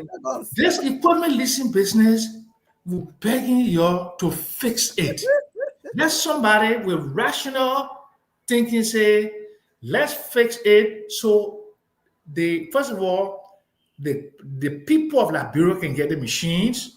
Number two, that it can be done in a transparent way. And number three, the people who have supported this government, who are involved in this yellow machine, that we can put this matter to rest and we can see the 285 yellow machines in Liberia. That's the thing. Thank you, Uncle Sam. Stanton had to step out a little bit. I don't have anything to add. Yellow machines, we don't have it. It's nothing that we're losing. If we get it, it's something that we're gaining. I'm not going to I don't have anything to add or subtract from the yellow machine story. Fubi, let's go to you. Yeah, so like we said the last time, the government might have agreed to get Gumeni to agree to what they call the Gumeni, like the president wrote. But the president also in that last paragraph, this is one of the last paragraph said, we wait for your letter of acceptance for us to follow the proper procedure. So if the government now is asking for a bidding process through PPCC, I don't think the government is wrong for that. And I think that's something that we should welcome, and they should go through the process with the shortlisted candidates that they have to are bidding for the yellow machine contract. And Liberia needs it to drive for a rural agenda. We need that stuff, all the different countries, farm to market role. We're pushing for agriculture to boom. But agriculture will not boom if you have bad rules, because after harvesting your farm produce, you need to take them to the market. You need to take them for processing. You need to take them to a different location for export and what have you. So the road issue is good. It's something that we should drive. And also people driving on long distances and being stuck in the mud for days or weeks.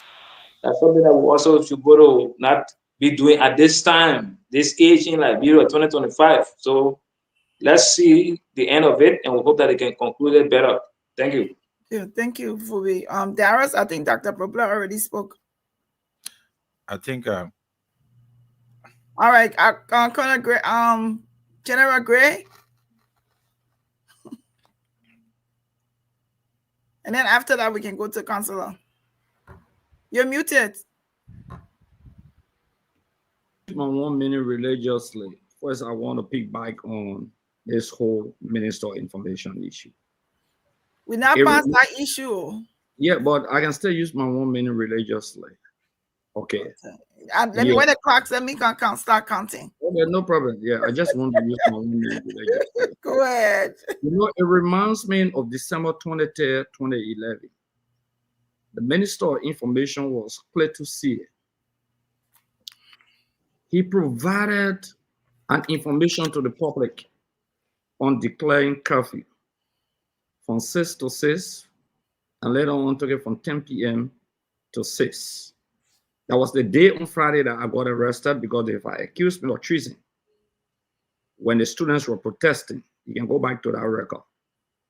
The government realized that Plato had provided a wrong information to the public. Immediately, President started dismissing.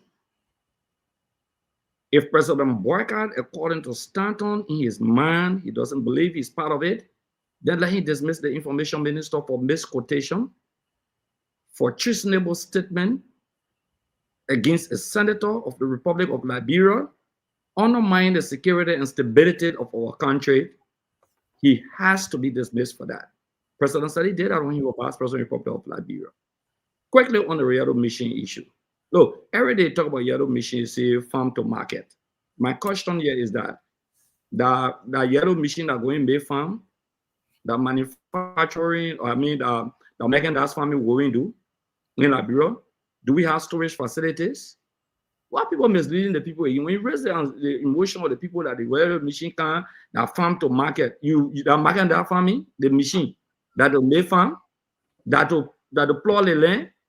That be realistic. The machine here that you're talking about, that it will store the food when you feel better about pepper, that will not spoil, you get storage facilities. You say row. Me, I don't believe this government. 30 seconds. They want. Thank you very much. I won't go further. So, Brandon, let me go because my internet giving some problem. So, but it's every night. If the councillor Every night your internet will get power now. Don't just ask the permission, he start talking. Councillor, should he go? Hey, brother, no, let me give my let me. No, let my me man, give my I beg you, man. Please, bar. You know the location. Go ahead, brother. Go ahead. Yeah, the location. So, for me, from day one, I supported the idea of the yellow machine. And decentralizing national development is important. I'll give you a case in point. If you went to Nimba, if I'm not making a mistake, Nimba County was the first when they decided to use a significant portion of their county development under Ellen's regime to buy yellow machine and open the roads in the leeward counties in Nimba. All countries saw it as a fund of development. At one point in time, every country wanted to buy a yellow machine. That was a signature project for national development. So when I heard that the yellow machines were coming, I must be very objective. I celebrated that we need it because we want to decentralize national development. Like every country in the Republic of Liberia, many of the roads are now open. So if they tell us that every country will get 5 yellow machines or 10 yellow machines, and they can use portion of their country development for service or proper maintenance, they can use it for development purposes, that would be good. But where I disagree and we beat on the government was the amount and the process that was used to bring the yellow machines in the country. We beat on the government consistently, I think for more than 4 months, that this process was dubious. Thankfully, they realized that this process was indeed dubious. I think the responsibility was given to the vice president to investigate. From, I think, some 85 million, it came down to 22 or maybe 25 million. Fair enough.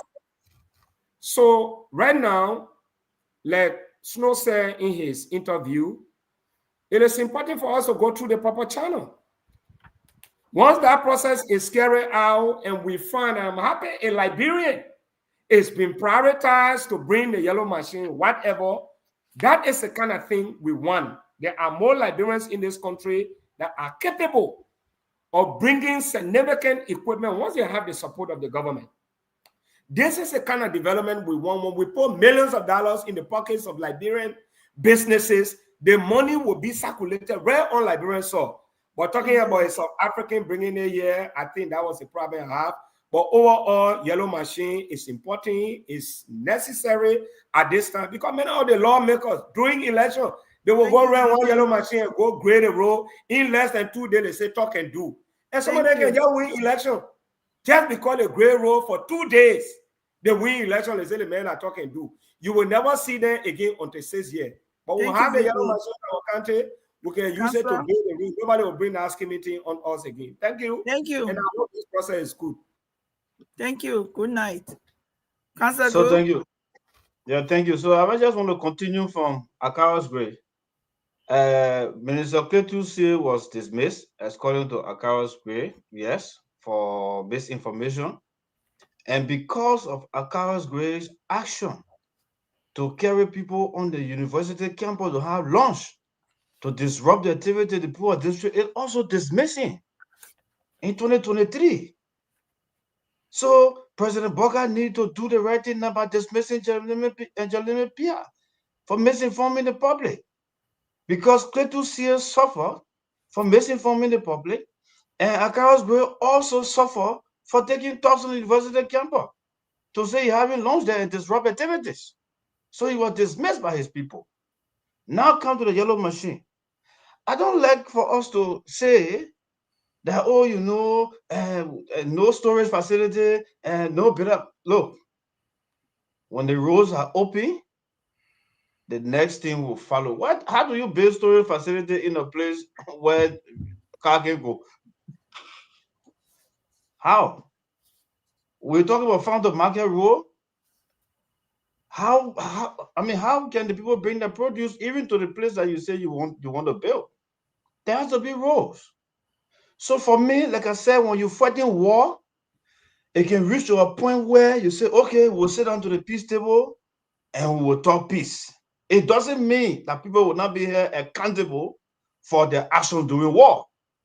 When everybody sit down, peace is the country is moving forward, then we can go after people for what they did during the war. That is the reason why today we are calling for the War Crimes Code.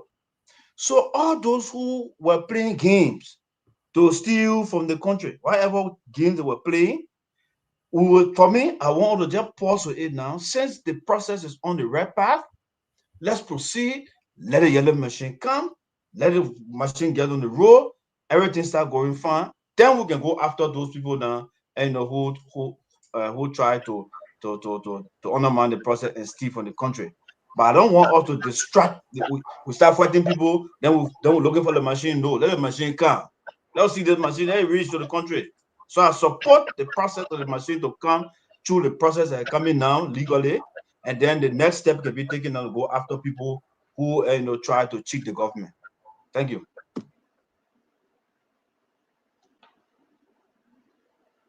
Yeah. Okay. We are not hearing you though. Yeah, I'm planning. You getting me right? I said Darius, and then after Darius will be Isaac though. Yeah, go ahead. So on the issue of this yellow machine, CEO, I think Liberians are, the appetite, the taste for yellow machine is dying. This is year 2. Yellow machine story started in year 1.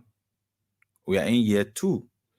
I just read a statement from Public Works Minister saying by the end of this year, the 280 some yellow machine will be in Liberia. Is that practical? Let's look at the national budget 2025. What is in it for yellow machine procurement? No 22 million is there. Is the government going to source the funding? Is the government going to borrow from banks?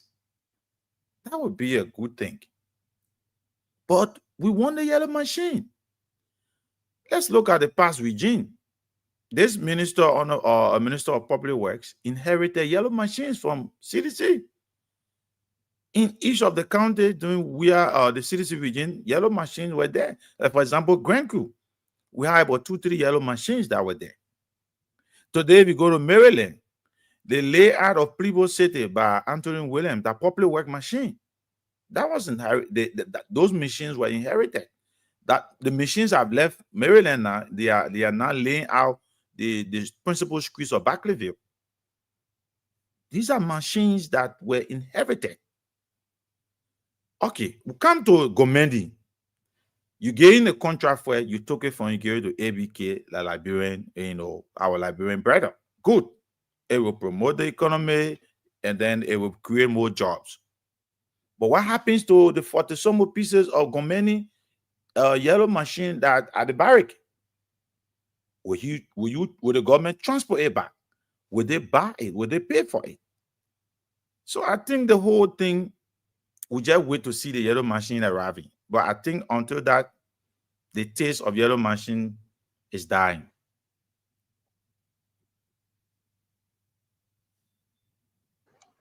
Isaac.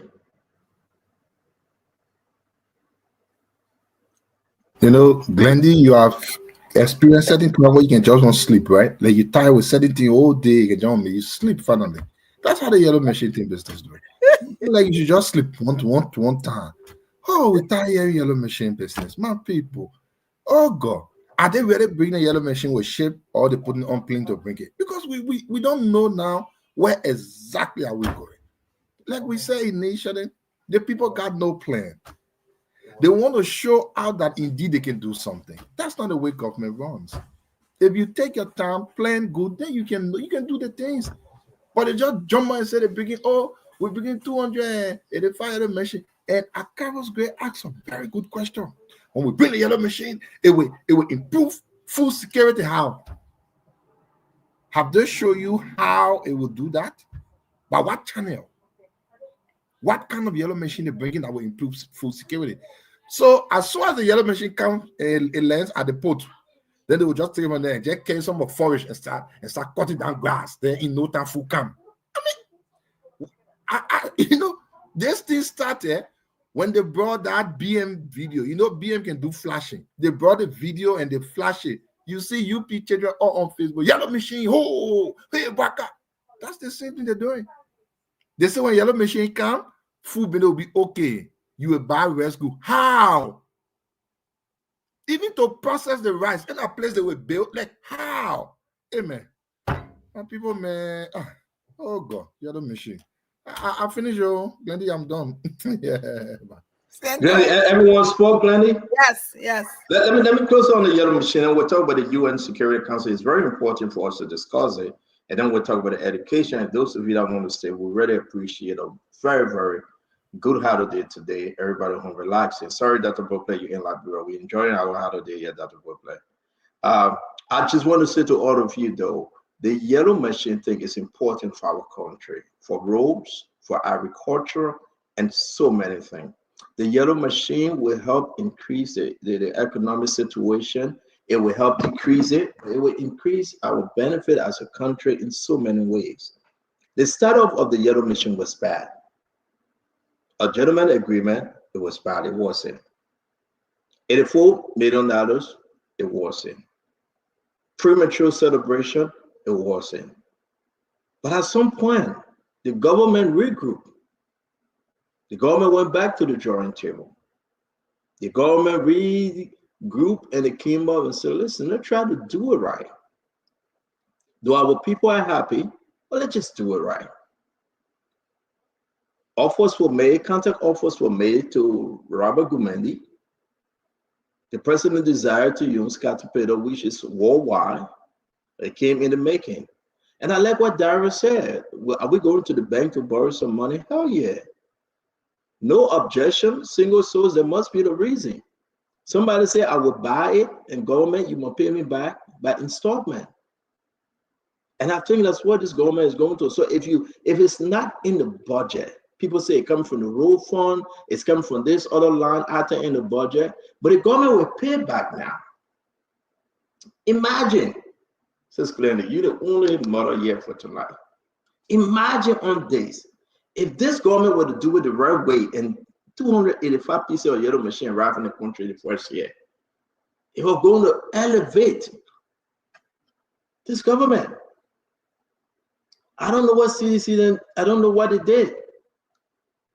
I don't know what the opposition did to this whole thing, or what we did to ourselves.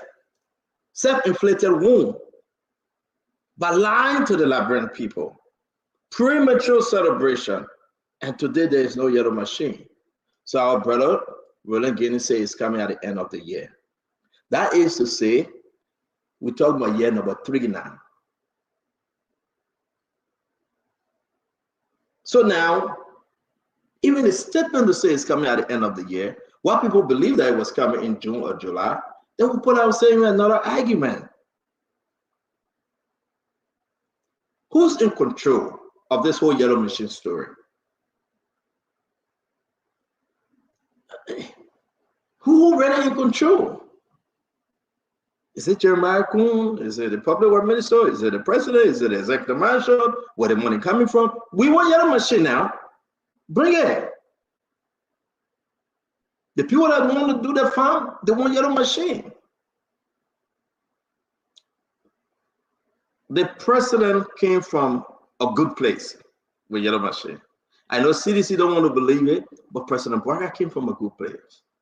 285, it was a good thing. He was happy and everything was in place. But the hyena obstructed. The hyena came to make their own profit, and the hyena caused this problem to our country. I beg for us to move on. The best thing we can do is to pray that one day we see yellow machine. I hope we do. I hope we can see the yellow machine coming from the port, 285 pieces of them on long line. I don't know what it would take them to NTA or where, I don't know. Maryland, yes, your 13 pieces. Grand Basso, yes, your 13 pieces. Nima Kante, can't pick up your 13 pieces or 17 or whatever the number may be. And everybody say, hey, I hope it should be that way though. I really do. Then after 6 months, we get paid for. Then after another 6 months, all the food start coming to town. Agriculture is done right. Then 2028, everybody enjoying the country is at peace. Money flowing in the country. Yellow machine will say, what's up? Just stop laughing. We hope it happens like that. You went to medicine bush. Now where the food can be flowing. So, may God save our state. Folks, it's a serious thing. And just to tell you guys before we leave this thing, I think Caterpillar is doing good. Look at the building. They are saying that they will train 1,000 people. They are saying that, yes, we are ready for the yellow machine. Our warehouses will be jam-packed. We encourage the government to give us the contract. And now Caterpillar got to renegotiate because the government have agreed only on 22 million. Anything more than that, well, you're on your own, Caterpillar. And I do believe that the renegotiation is on course. So let's move. The UN non-permanent seat. We got but maybe 8 days to go, or somebody said 10 days. What's your take, Uncle Sam, on the non-permanent seat? We were researching today, Uncle Sam. We have only 5 seats. Africa get 2. If you read this thing on the non-permanent members of the UN Security Council, the General Assembly elect non-permanent member for 2 years term. The end this of these terms, Algeria finish 2025. You go to Denmark on a different bracket, Greece on a different bracket. You come down to Sierra Leone 2025. Somalia is up to 2026. But Liberia is going in this bid with another country. I think that country is the Democratic Republic of Congo. What's our strength? How sure are we that we're going to get this thing? I'm praying. I will be on the record. I am praying that we get it. I'm 100% praying to God every day that all negotiation will fall in place, that we get this seat. Uncle Sam, what say you? Look, in terms of pride, in terms of bragging rights, in terms of optics, this is great for the country. A post-war country to get a non-permanent seat on the UN Security Council, it's a good thing, right? I hope Liberia gets it. and we'll pray and hope Liberia gets it. But let us be very clear to the Liberian people. Liberia getting a non-permanent seat on the UN is not going to make a big difference in the lives of the Liberian people. Surely, it will put Liberia out there in terms of visibility. But Sierra Leone, our neighbor, had a non-permanent seat for 2 years. Okay, so we all have to be patriotic, and we all have to support Liberia's ascension to a non-permanent seat at the Security Council. It's a very good thing. The only thing that I know is going to happen, because I know my Unity Party people, they will try to use this as political capital because they don't have anything else to present to the Liberian people as progress. So they will be presenting this to contrast between them and the previous administration. Y'all watch it. I pray for it to happen. The whole Facebook for the whole week will be there. They will be dancing. They will be putting lapa on the ground. They will be yelling hallelujah all around there. I will do it with them too.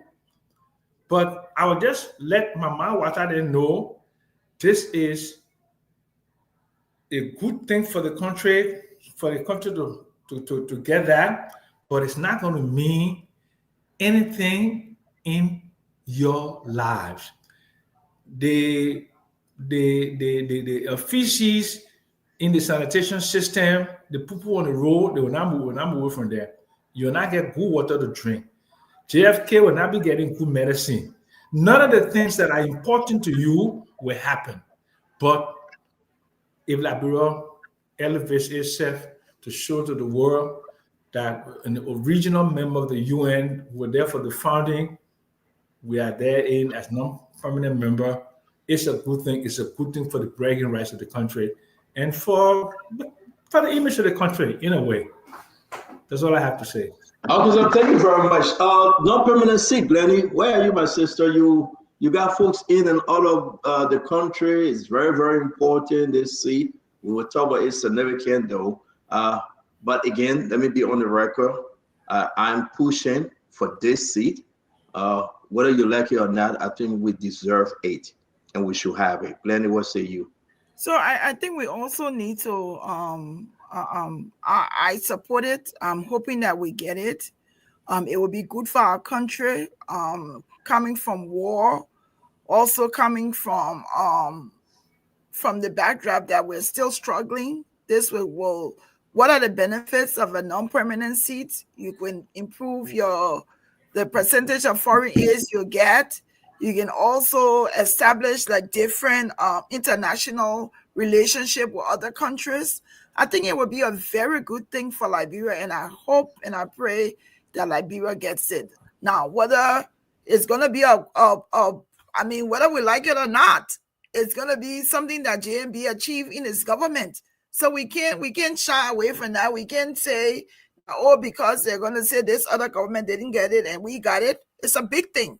So I hope that they do get it. I don't care which government it comes under. And if GMB's government is able to work out the modalities and we're able to win this and get the seat, that would be a good thing for Liberia. And I'm looking forward to that. And kudos to the government for the publicity that they're even doing amongst Liberians to make us become aware of what's going on and that we're up for this. So that's a good thing.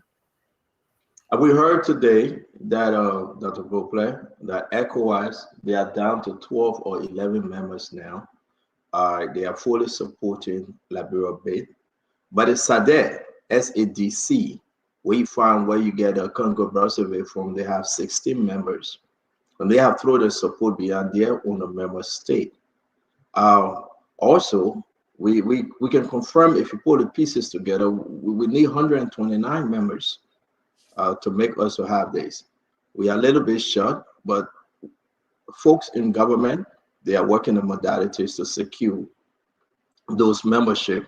Dr. Gople, reading everything, saying everything, what say you?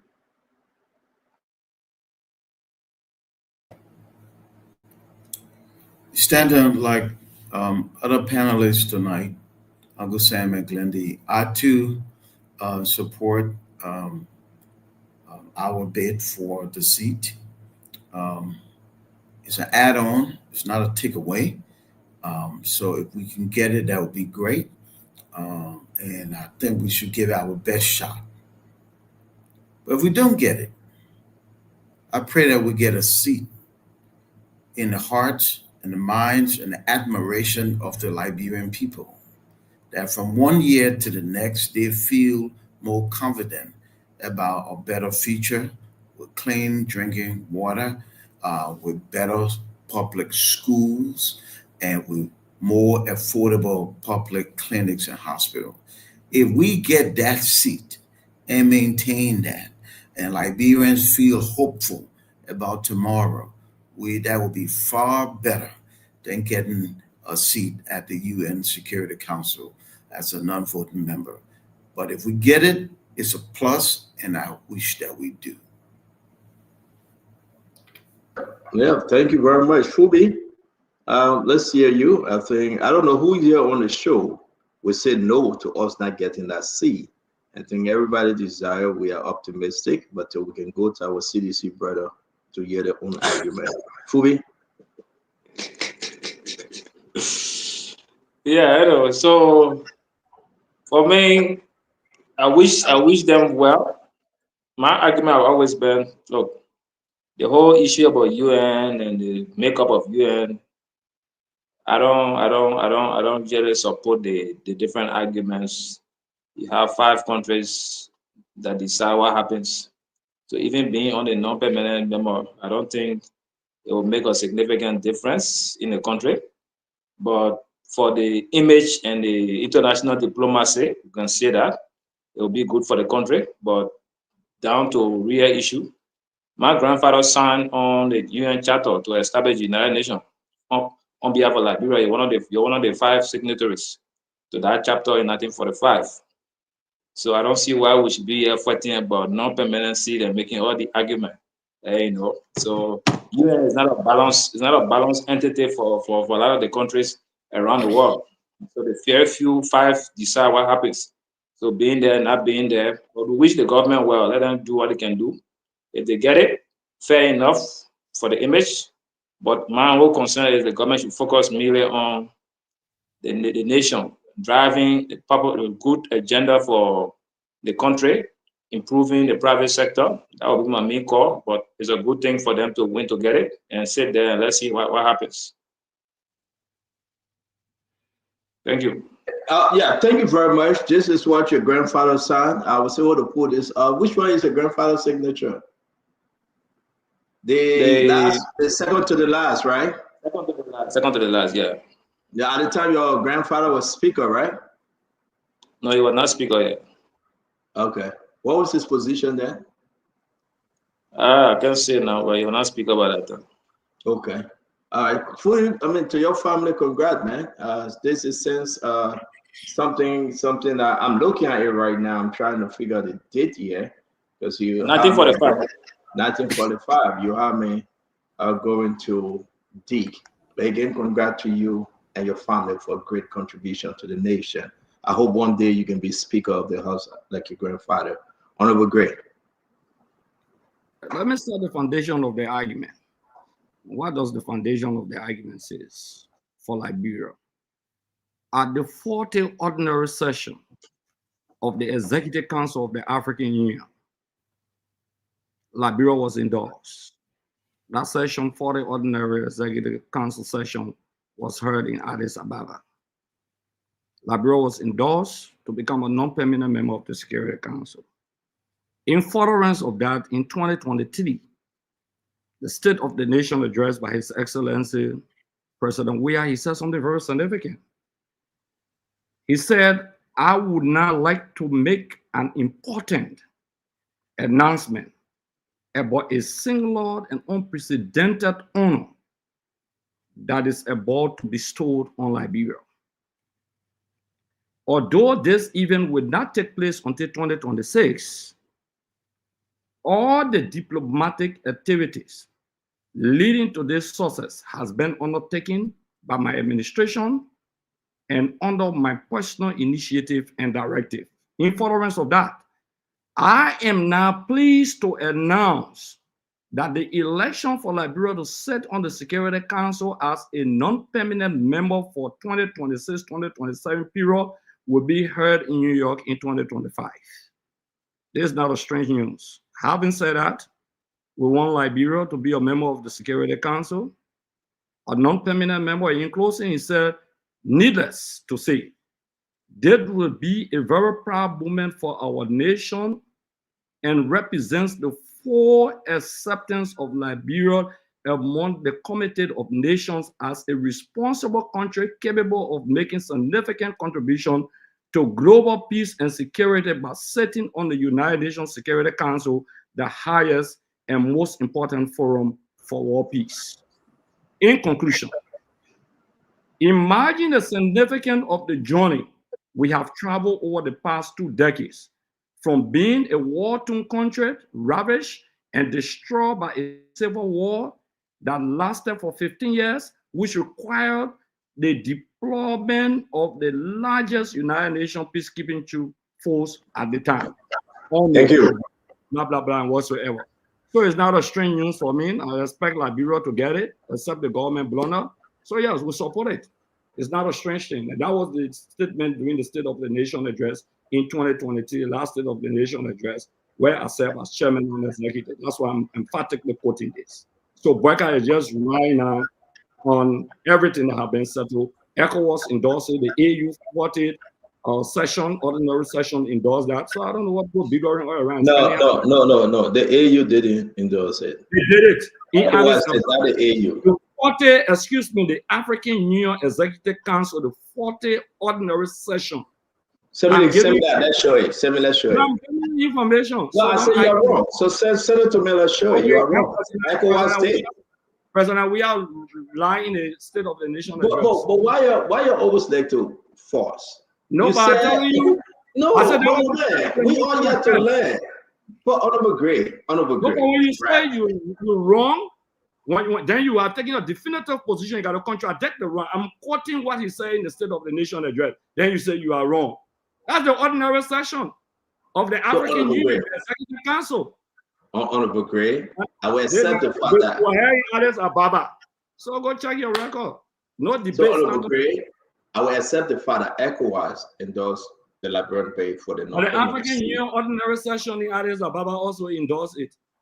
So again, wait now. Let your friend talk to now.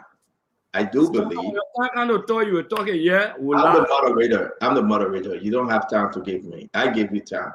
I do believe that. I've learned my argument, whether you agree or you disagree.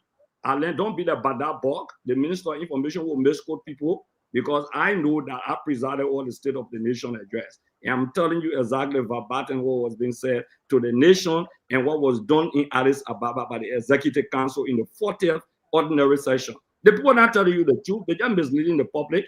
Okay? Thank you very much. Thank you very much. You can tell what they want to talk.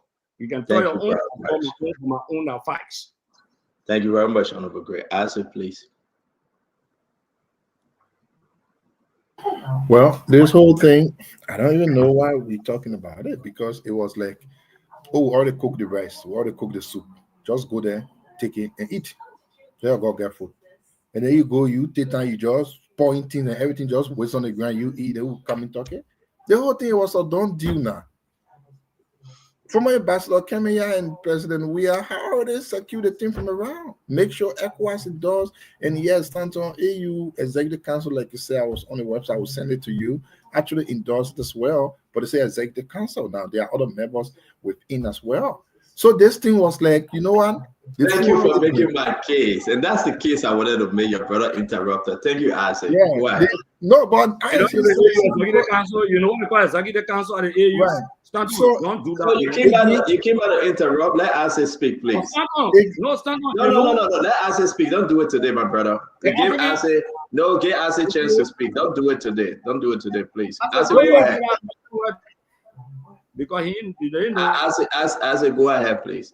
Right. I mean, don't be. Can you agree on not saying the same thing? And I will send it to you. We are just the thing here. It was President Barker. Since you coming, we cook this food at UN. Please carry your spoon and go and just eat it. Publish Don't it. don't cause no trouble so you can eat your gawk and food. President Barker go in there, he start kicking tea there, he start busting the plate. So at the end of the day, now it's shaking. The food here was already done for you to eat it. Why you spoiling things again?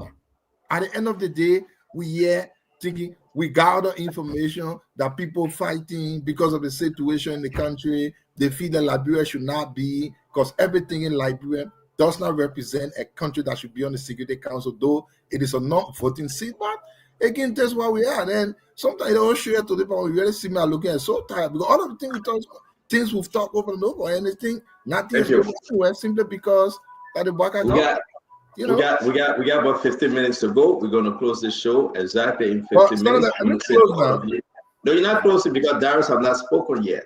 Please, let Darius people go to closing. But I disagree with Darius. Before you speak, I disagree with But I'm not spoken yet, so I'm not speaking to that. No, let me finish you. Okay, then you're going to speak after Darius, consider. No, the Americans are speaking. So CEO, quick engagement, please. CEO, I think every Liberian out there. I'm sorry. No, on a serious note, Darius, I'm sorry. Stanton, I have to leave the show. I beg you. No problem. You are engaged, no problem. You know, I already on the show. I respect that. And have a good night, Honorable Gray. Thank you. Happy Memorial Day to each and every one of you again. Yes, sir. Have a good night, sir. Okay, thank you very much. So CEO, every Liberian out there will wish for the betterment of Liberia. I'm one of those who want to see Liberia emerge, victorious to win the seat, the non-permanent member seat at the UN Security Council. But mind you now, we are in a hard zone with the DRC. The DRC has twice been elected as non-permanent member of the UN Security Council. In 1982 to 1983 and 1991 to 1992. So DRC have served 2 terms. DRC also played a major part in the Gulf War in bringing peace. Iran, when Iran invaded Kuwait, they were the non-permanent member at the time. So at this point, a week to that decision, to see the information minister coming up with social thing against Snow, talking about the country to be ungovernable, the destabilization. I don't think some of the action of the government, some of the proceedings of the government at this junction is good. I think the government needs to be quiet, focus, work out in a diplomatic cycle, and see how bad we can patch things up to emerge victorious. But who knows what will happen tomorrow morning again? Maybe the information minister will go attack somebody else again. We don't know. Before the date of the election, we don't know what will happen. So I think everybody wish the government well, but the government should do things that will pave the way for that success. Thank you. Yeah, but I don't think again, you're probably right, but I don't think what was done by Jeremy Pierre will have a significant impact in considering Liberia for that seat. No, I agree. don't think so. I agree, but it is in a diplomatic cycle already. You don't know. I do agree. It's at some point in the diplomatic cycle, country minds have been made up. And I know we're going to throw stuff out there. Jeremy Pierre, I think what he did was wrong. But I don't think this would transcend into Liberia consideration for that seat. Liberia have built her own history, not only from George Weah, Madame Salive, right? The first UP. George Weah tapped into it, he extended it. And I want to announce to the show, if all goes well, we're going to be bringing the former foreign minister Dimas Kamaya on the show this week. But tomorrow we announced the date to tap into Dimas Kamaya about how far we have come under the George Manawia leadership concerning this seat. And what are some of the signs to guarantee the Liberian people that we will have this seat? And this is under consideration. So I can announce to you this week, we'll be bringing in the Maxwell Kamaya, that we can have conversation concerning this non-permanent seat. I would also like to say, it is, to me, it is a done deal. I feel good about it. I may be wrong, my fellow Liberian, but I feel good. I feel some people, though we have some disagreement with them, they have worked tirelessly. They have pushed, and again, with all necessary effort and connection that have been made, people I have spoken to in New York, outside of New York, they have said and they have guaranteed, like, yes, indeed, they are feeling so optimistic that Liberia will have this seat. So going to bed tonight, my fellow Liberian, let's just keep our finger crossed. This is not about Cyril Best loyalty. This is not about Joseph Yimambwaka. This is not about former President George Manawia. This is about Liberia and what they want to bring to our country. So if anybody stand on the fence and say, I don't want it, or we shouldn't have it, because it will gain and build the morale of President Joseph Yimambwaka, I'm not going to take them as a patriotic Liberians.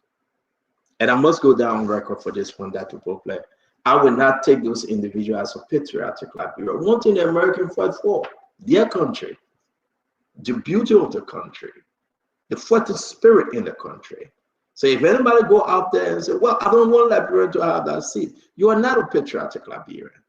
You do it for politics, then I'm concerned. You do it because of hate, then I'm even more concerned. Above all else, Liberia remains supreme. So everyone should celebrate and should pray that you have any connection, push it. That Liberia must have this seat, and Liberia will have this seat. And we just hope and pray that it happens. If you're a Liberian, you love your country, allow us to have this seat. If not, go to another country. You are not a citizen of that country, and I think you will be in a problem. But again, to each his own, and I respect my own desire to say, I champion the fight of everyone that got himself involved to make this happen, and I believe it will happen. Councillor, close us on this, and then we'll go to our closing. From where I said no comment. All right, the councillor said from where he sit, no comment. We talk about yellow machine, we talk about snow, we talk about everything. We want to say to all of you, we're going to be closing the show. After we close the show, I want to hang on, and I'm going to take calls, and I want to hear your sincere feedback on what we spoke on today. Speaker, I've been looking for the clip. People saying that the speaker, Richard Kuhn, said that he made a mistake about what happened. I'm seeing people writing there, but there's no video to it. So I thought it was for us not to discuss it, because Darius, do you have any video to that? I can search that, but I think I saw a video on that. Yeah, I've been looking for the video. If you're out there and there's a video that Speaker Kuhn saying that he regret what happened, and again, then we'll love to have it. Other than that, we'll keep it for tomorrow. I just don't think that we should discuss it because people wrote it on Facebook. But on this note, Uncle Sam, the Education Ministry saga, we have some document came to us too late. We couldn't get to it about the funding from World Bank on education. We'll keep it for tomorrow, and we can discuss it tomorrow, because right now we are totally out of time. People talk about the fire incident, the investigation, what become of that investigation. Folks talk about the hanging of the young man in Lofa, the family met, community having meeting. But again, we want to say to all of you, it is only important that we discuss it. The Justice Minister put out a statement. We're going to put this in our closing, guys. This is a statement from the Justice Ministry. The Ministry of Justice is pleased to inform the public that an autopsy was requested in the suspicious death of 19-year-old Yakwawuro Mosima, who died on January 6, 2025, while in police custody at the Vojama Police Depot in Vojama City, Lofa County. As a result of that request, an autopsy was conducted on March 22nd, 2025, by the state pathologist, Dr. Benedict Coley, in the presence of family members of the late Musima and members of various law enforcement agencies at the Tenawayan Memorial Hospital of Wajima, Norfolk County. The autopsy report has established that the cause of death is what? Unnatural. Unnatural. That's the cause of death. In view of the above, the Minister of Justice has launched an immediate investigation based on the findings of the autopsy report and will keep the public updated as the investigation progresses. So therefore, something took place. There is still ongoing investigation. Now, we will bring members of the family to talk to us and that we can have full discussion on this. The government acknowledged unnatural death and investigation is ongoing. But those people that were players in the what become of them, Dr. Brooklyn, let's close to show you in Liberia. Let's hear you. We'll go to Darius, Uncle Sam will come, Fubi, and then we will leave. Dr. Brooklyn, let's close, sir. Sister, I'm pleased that the autopsy was done and the report established that this young man did not die a natural death. It's unfortunate, a very young life has been taken, but I think the government is on the right track. So we'll wait for part 2. That is the investigation to actually determine how young Masima lost his life. And, you know, just with everything, whenever we have an opportunity to respond expeditiously, it's always better. Like I said, fully, completely, and quickly. It helps build confidence and it gives people hope as they look toward the future. So I'm glad that this family, you know, it doesn't bring their child back, but it gives you some form of relief and then a look forward to justice. Yeah, thank you very much, Dr. Brooklyn. I appreciate it. Darius, let's hear you. Yeah, so CEO, thank you. It was a great show. The Liberian people love the spoon talk. It is objective. You say your own, I say my own. We disagree and we agree. I think this is the best platform that advances the interests of our country. Well, we wish Liberia all the best in its bid for the non-permanent member seat at the UN Security Council. We think it is in the interest of our country.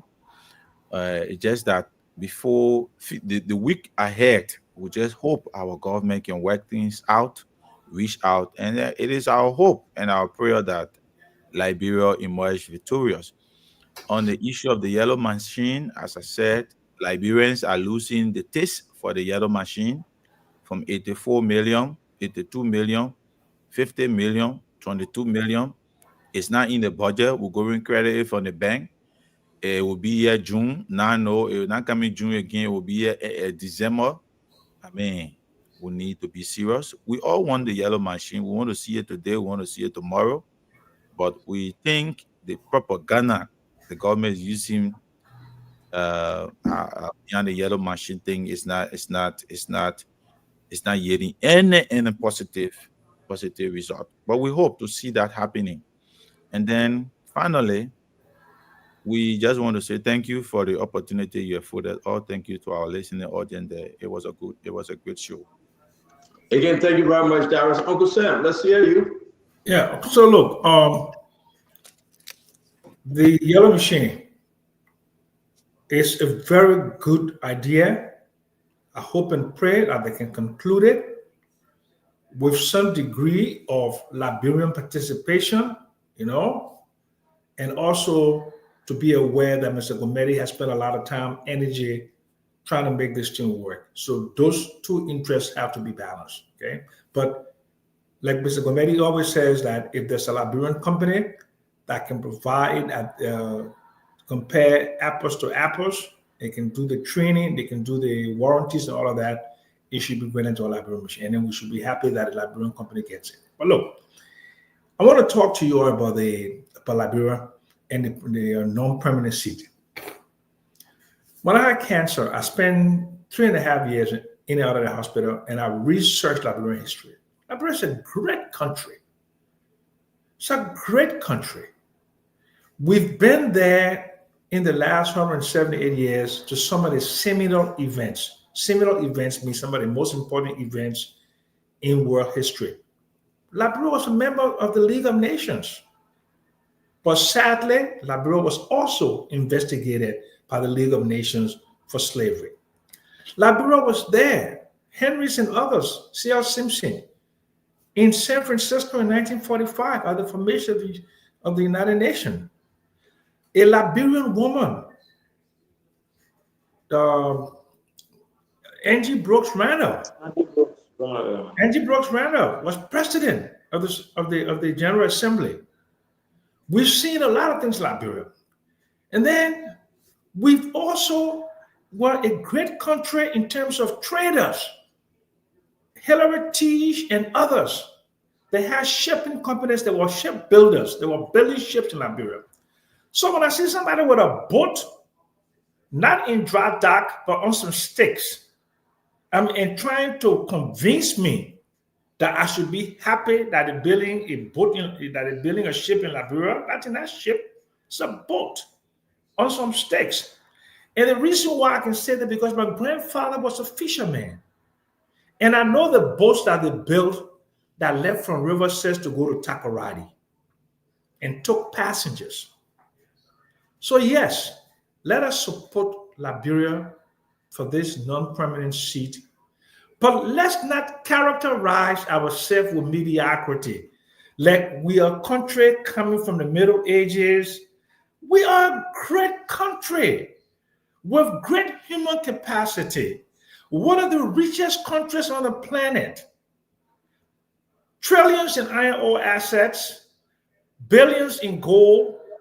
Our rainforest is the largest in the Upper Guinea region. You talk about carbon credits. I don't want us to be mediocre. If you see my frustration with the Liberian people today, it's because we are thinking low of ourselves, and we are a great country. We can do big things. And that's my disappointment with the Burke administration. They do small things, and then they come out and beat their chest. Joseph Boakai deserves bigger and better things to do bigger and better things for Liberian people. On that note, I hope Liberia wins the Security Council non-permanent seat, and so we can all be happy and we can praise our nation. Thank God, and God bless Liberia. Thank you very much, Uncle Sam. Fubi. Yeah, so we wish Liberia well on the UN Security Council non-permanent seat. I can just laugh when I hear my man from CDC, trying to criticize the yellow machine. Because the guys are used to field project. The guys ate Lone Star Airways. So they think that Burger will eat the yellow machine. And to a great point, what will yellow machine do? Whatever will store food, whatever will plow the land. You say farm to market road. When you face the road, when people make their farms, they can be able to put their produce on the car, the trucks, and bring them to the market with ease without being stuck in the mud for days. That's the essence. When the roads are good, people have ease of travel. You can move from one point to another without spoiling your farm produce. You know what it means to stay about 3-4 months growing pepper, bitter ball. About 9 to 10 months or 11 months growing plantain, banana. And when you harvest them, you put them in the truck. The truck gets stuck in the mud for 2 weeks. They get rotting. When you reach to the market, you can't sell them. You know how frustrating that is? So when we talk about farm to market road, we say the yellow machine going to clean poor farm. We're talking to plow the road so that people can have access to the market with ease without struggling. Because most of those goods are perishable goods. They spoil within few days. So that's the essence. That's what we're saying is good for farm to market road. We're not saying when breast people farm or plug people farm land. So whatever it does is good for the country. And like I said, government has our own propaganda machine.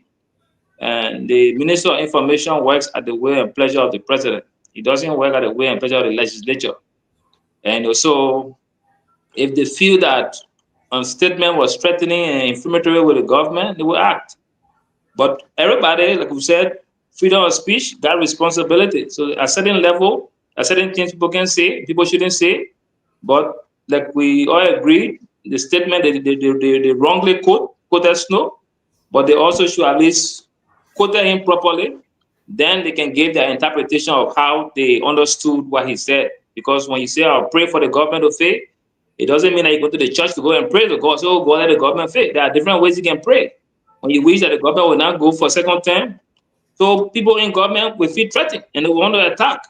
But as like I said, they will iron their stuff out. They are politicians. I don't get too much emotional when politicians are fighting each other, because at the end of the day, they will start knocking glasses and be drinking wine while we in the community making fuss.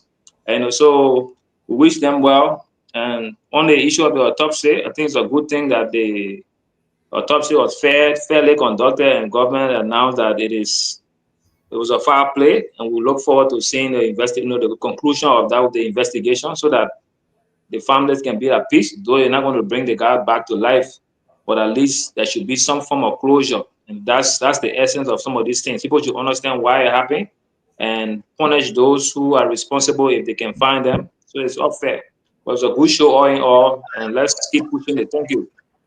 But Full inherent. Thank you. I beg you, Stanton. Fubi, you tell the report that your grandfather had a child with Angie Brooks ran up?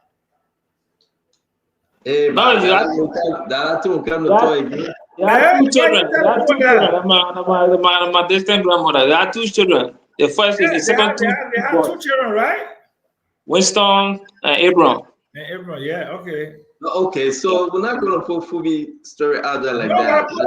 We gotta be proud of it. As a close this thing. Well, thank you. Fubi, before I speak, though, let me ask you a question quick. Are you saying that President Barker endorsed the letter that Jeremy Pierre put out? I didn't say so. My point, Gray said the Minister of Information, he worked for the entire government, which I don't disagree, but I also said the minister works at the will and pleasure of the president. So you can't be saying he should be there preaching the propaganda of the Senate. Why the executives don't attack? If a member of the Senate attack the executive, the minister will respond. Okay. So indirectly, the president accepted the minister respond, right? I didn't say that. Go ahead. Go ahead, Isaac. Well, so Stanton,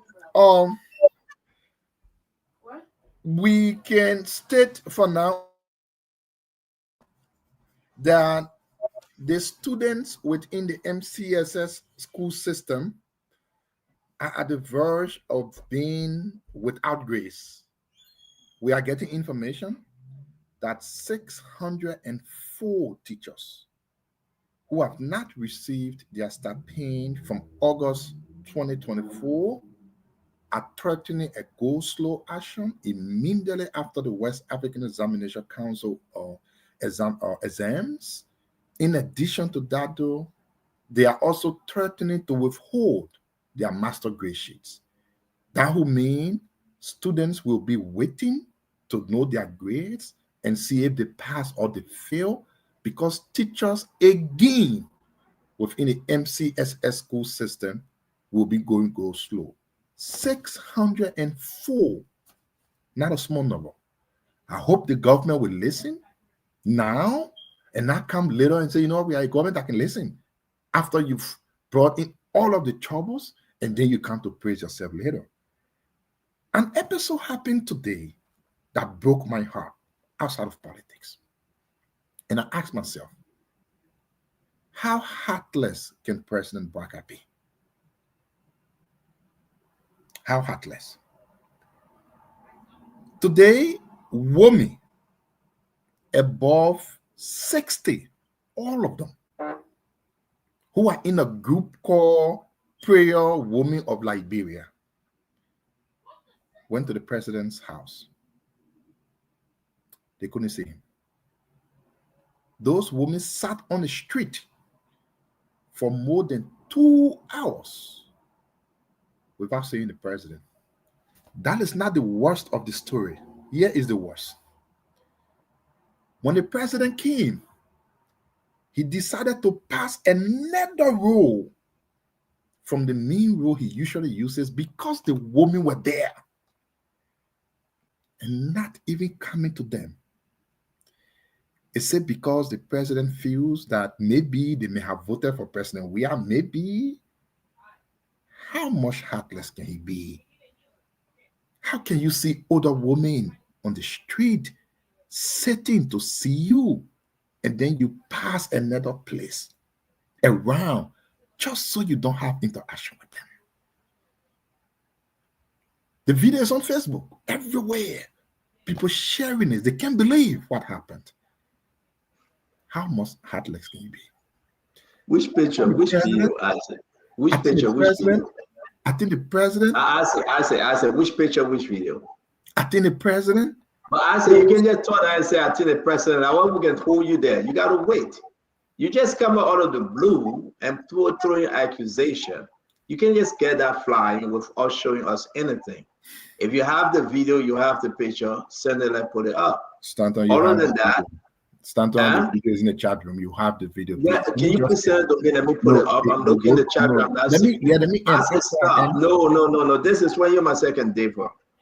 You cannot just make this comment and you won't fly and say it's in the video. Uncle Sam, are you seeing that picture in the video? Fubi, Dr. Bope, is there anything in the chat room that you're seeing that I said talking about? Yeah, my phone is there, but I'll look for Fubi, it. Fubi, are you seeing what I said talking about? Let me, if you seen the Fubi, just point it out. Let me show it. So can I say now, Stanton? You got it. You in the chat room. Stanton, go there. You see. No, but I say I'm seeing. I don't see it. Everybody here in the chat room, I see that they say I got it. Which chat room in? Stanton, it's right. Anyway, close. Go ahead and close, man. So again, close. Thank you, Stanton. It's right in Spoon's chat room. I posted it with the description. Are you saying the Fubi? So again, Fubi don't have to answer. Fubi can answer. Now I'm going here, friend, but it's there, so it's okay. Again, this is no Stanton. This is bad. Stanton, if you see other women on the street waiting for the president, and then the president came and took another role, you will feel bad, Stanton. Those are video, let me put it up. Let me end. Those are women above 60 years of age, all of them. 2 hours they sat on the street. But Stanton, let's do this. Someone reached out to me today with one of our very active supporters, followers, who I'm told as soon as Spoon Talk comes on, picks up the radio, takes the phone from somewhere and decides to watch, or sometimes she places it on the TV and in the living room. I think they said it's her birthday today. Can you please put that picture up? Let's send out. How old is she? 11 years old, from what I'm told. Our parents, they didn't tell us to put it up. I can't put it up. I said, well, send a shout out to her. Well, I don't even know the name. Please, the name on the stuff over there. I can't put it up. I see you guys, but I'm leaving. Uncle Sam, you gotta wait. Let me close. Uncle Sam, before you go, let me close. I beg you. I'm on the show. Someone reached out to me, and I sent it to you, and I'm telling you, they reached out to us. So there's no need. The birthday not coming from her parents or anybody. You just want me to put somebody's daughter picture of my man. They reached out to me. People have reached out to you and other people, and I'm on with the show. With the child name and the parent consent. She's 11 years old. They put it on it. I can't just remember it, but they put it on it. All right, I said we'll do a belated when we get it right tomorrow. Let me do my closing. I beg you, I said do. Ladies and gentlemen, what I said do, sir, because you know that she's 11 years old and we want to be, once the parent can give consent, it will be hard for us to put that picture up. We got to be careful. My next thing is that. So I would so wait now. I said let me do my closing now. Dr. Bubla want to go sleep. You know the puppy now. Oh, I beg you. Let me do my closing quick. I want to say I appreciate Dr. Bubla and I appreciate Uncle Sam. I appreciate everyone, Glennie, and everyone joining us tonight, folks. This is important, right? Wherever you find yourself, whether the yellow machine, whether the education ministry, when we talk about the letter concerning snow. What was the issue here? We mean well for this government. The government got to perform to the expectation that which brought them to power. Rescue. Rescue. The government can go up and come down and lie. If this government failed to rescue the Liberian people, the people will not vote them in power anymore. Rescue from all discipline. CDC can cry wolf. They are defeated.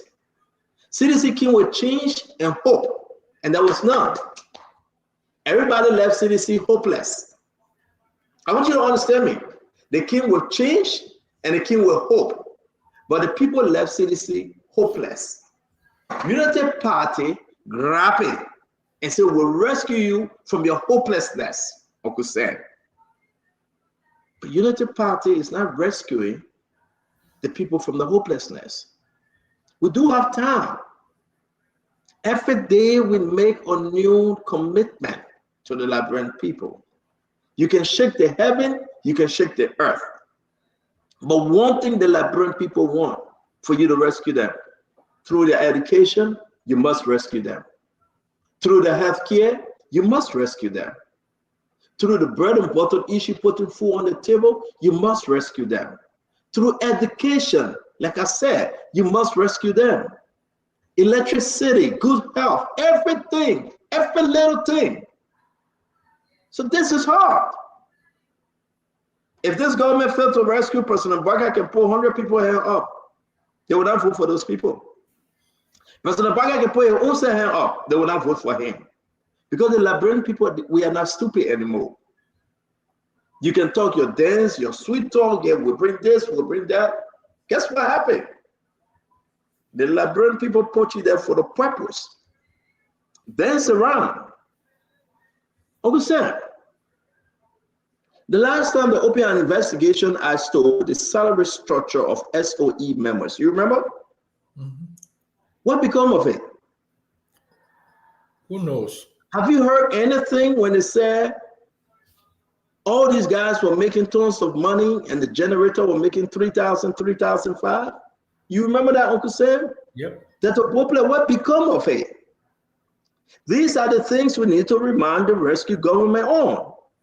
Was it just a joke that people at LTA, LPRC, Freeport, they can drive any amount of car? For me, you remember, right? Are they still making $8,000? No, guys, let's think for a bit. And we will go there tomorrow. Are these guys still making 9,000, 8,000, 7,000? The president said we will open upon an investigation. What became of the investigation, Uncle Sam? Did they reduce anybody's salary? Did they put anything in place to call measures and say we will go across the board on this one? Or have we forgotten too soon? Since last year. What became of it? Uncle Sam, tell me, you speak to people. Well, I mean, they have priorities. I mean, and especially, and I don't think salary reform and SOE is a priority for them. Like nothing seems to be. Stanton, I don't know what they, in terms of in order of importance and order of magnitude, order of priority. I don't know what the first first 5 things on their list. I don't know. If you know it for me, please tell me. The first 3 things on the Unity Party priority agenda. What is it? You tell me. No, Uncle Sam. And tomorrow we will discuss it though. Have we forgotten so quickly that when the president said it, everybody was celebrating. Yeah. They were going to go across the court. What became of it? Yeah. No, I do not want to open a new conversation, but I want to inform Liberia. We came to rescue. Well, Patrick Horner, is he still getting the same salary? Yes. Same benefit? Yes. The generator, Dr. Bopler, thank you. Have for goodness, sir. It's good seeing you, sir. The generator, is the generator still getting the same fuel? No, for me. I love to be practical. It's no witch hunt. Is the generator still getting the same fuel? Did we make any reduction? Are we still paying for people's homes? Are we still paying for people's coke? It must swear. How much money is he making? We're paying for his security. We're paying for his coke. We're paying for his gardener. We're paying for everything. Are you sure we came to rescue? I mean, those are questions when you ask them, people go crazy. But for the sake of God, my fellow Liberian, you decide. I will put the letter up tomorrow. Did the president situation, his command, his output, you must do an investigation. Go in your closet, put everything together, and then come back and report to me how we can solve this problem. Was that just a joke? I said, though, was that just a joke? But for me, you're the new Unity Party man now. So in my closing, I love to set the stage for them all. We will bring out the salary structure of all these guys, and we'll bring out the president comment since last year that he said we're going to take austerity measure. Then we'll ask ourselves, was the president just playing Calais? I know Joseph Boakai means well, though, but it's the time to start saying Joseph Boakai means well, when actually we're saying either the people just disrespecting the president, all right, or the president said not being sincere. So wherever you find yourself, tomorrow let's have this conversation. We'll put all their names up. How much money are they making? How much? Is there any harmonization in what they are making? The bank governor, Uncle Sam, he appeared before the Senate. The man is making $60,000 for his home. You know that they're paying for his home, right? The home he been living in forever. He is taking money for that same home. Uncle Sam. No, let be simple here. It's nothing to argue about. The bank governor Samora, he appeared before the Senate. He been living in his home for Charlie Quintan. Isaac, the man put a home on the budget and he's taking money for his home. Is this rescue? But Stanton, the question we should ask, what is the fundamental, the most important thing that this government has changed since they came to power? The one thing that would just like hit you in the head and say, wow, look what they've done. Uncle Sam, ask me tomorrow, I will tell you. Ask me tomorrow, I will tell you, Uncle Sam. Ask me tomorrow, I'll tell you. Eh? Ask me tomorrow. Maybe I'll see something in my sleep. I saw Hassan Fadiga on his post talking about the drug business, that they're not handling it. I don't know whether that's sour grapes, but that's somebody who knows about it. The Zoko business. Probably like I said, if you talk about Zogos, we are immune to Zogorization. So we can't fight it anymore. But we are immune to it, Uncle Sam. So this is what you won this election about. You said, George, we are there. They were allowing the coups to come into the country. That's how you aligned to the people. And you were coming to stop it. You were going to interdict. But you wasn't lying. You wasn't lying. You were saying the truth. But the implementation have taken a different turn, Uncle Sam. It doesn't mean you are lying. There's no evidence that Joey and they were bringing in drugs. No, but Uncle Sam, that's a whole different story we can go to. It's not a different story. The increase, Uncle Sam, the increase in drugs. Uncle Sam, the increase in drugs under Joey, it was huge. But now the increase in drugs under this government is even greater. That we can speak to. But it doesn't exempt George Weah from having increase on his government. No, you said so they were bringing it in. I mean that they were bringing it in people in drugs. They can play their own politics on that, like CDC Defender. The increase in drugs were high on George Weah, but it's much more higher on this government. We got to set the record straight. So that brother bringing the drugs in now. I will go back to my salary measure. I says, don't talk like a little boy. You want to talk with my conversation here now is, at the end of the day, though, we will cut from those SOE directors' pay, we'll reduce it and balance it. The president put out a circular. What become of it, Fubi? What become of the letter? You know how long the letter been out? Going to 7 months. Yes, the photo even takes us up. That's my point now, Uncle Sam. Thank you for making that. Thank you very much. I mean, the President Boakai that we know, the people ignore what he's saying. They ignore him. They don't take him seriously.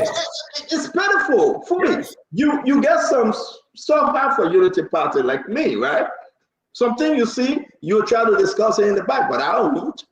But how can a president say, let's go across the board and set this whole salary disparity in place?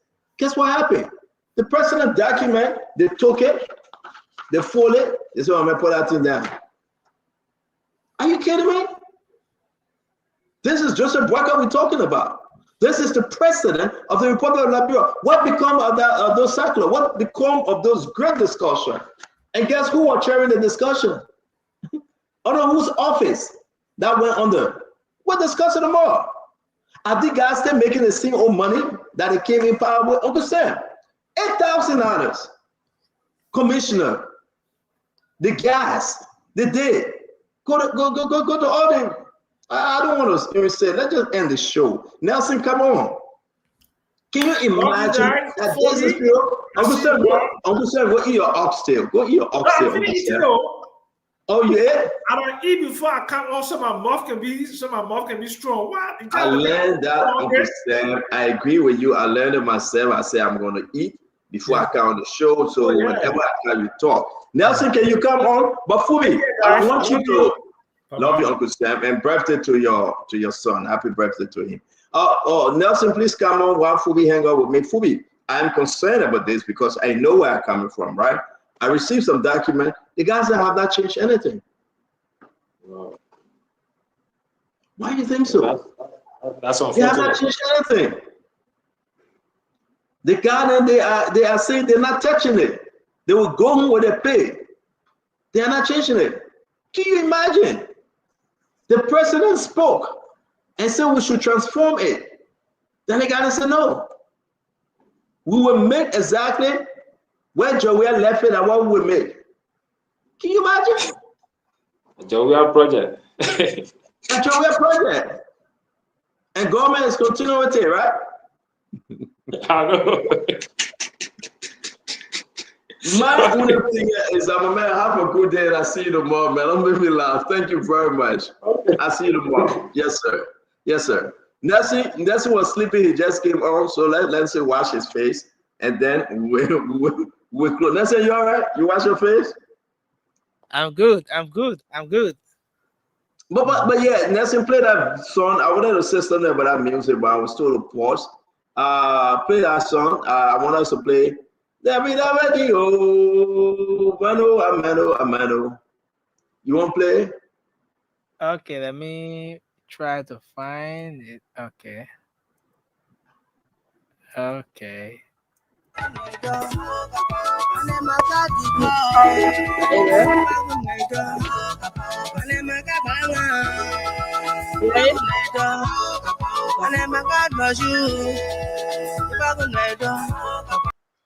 So with the meaning of the song, you're kind of be like, bro, right? Oh yeah.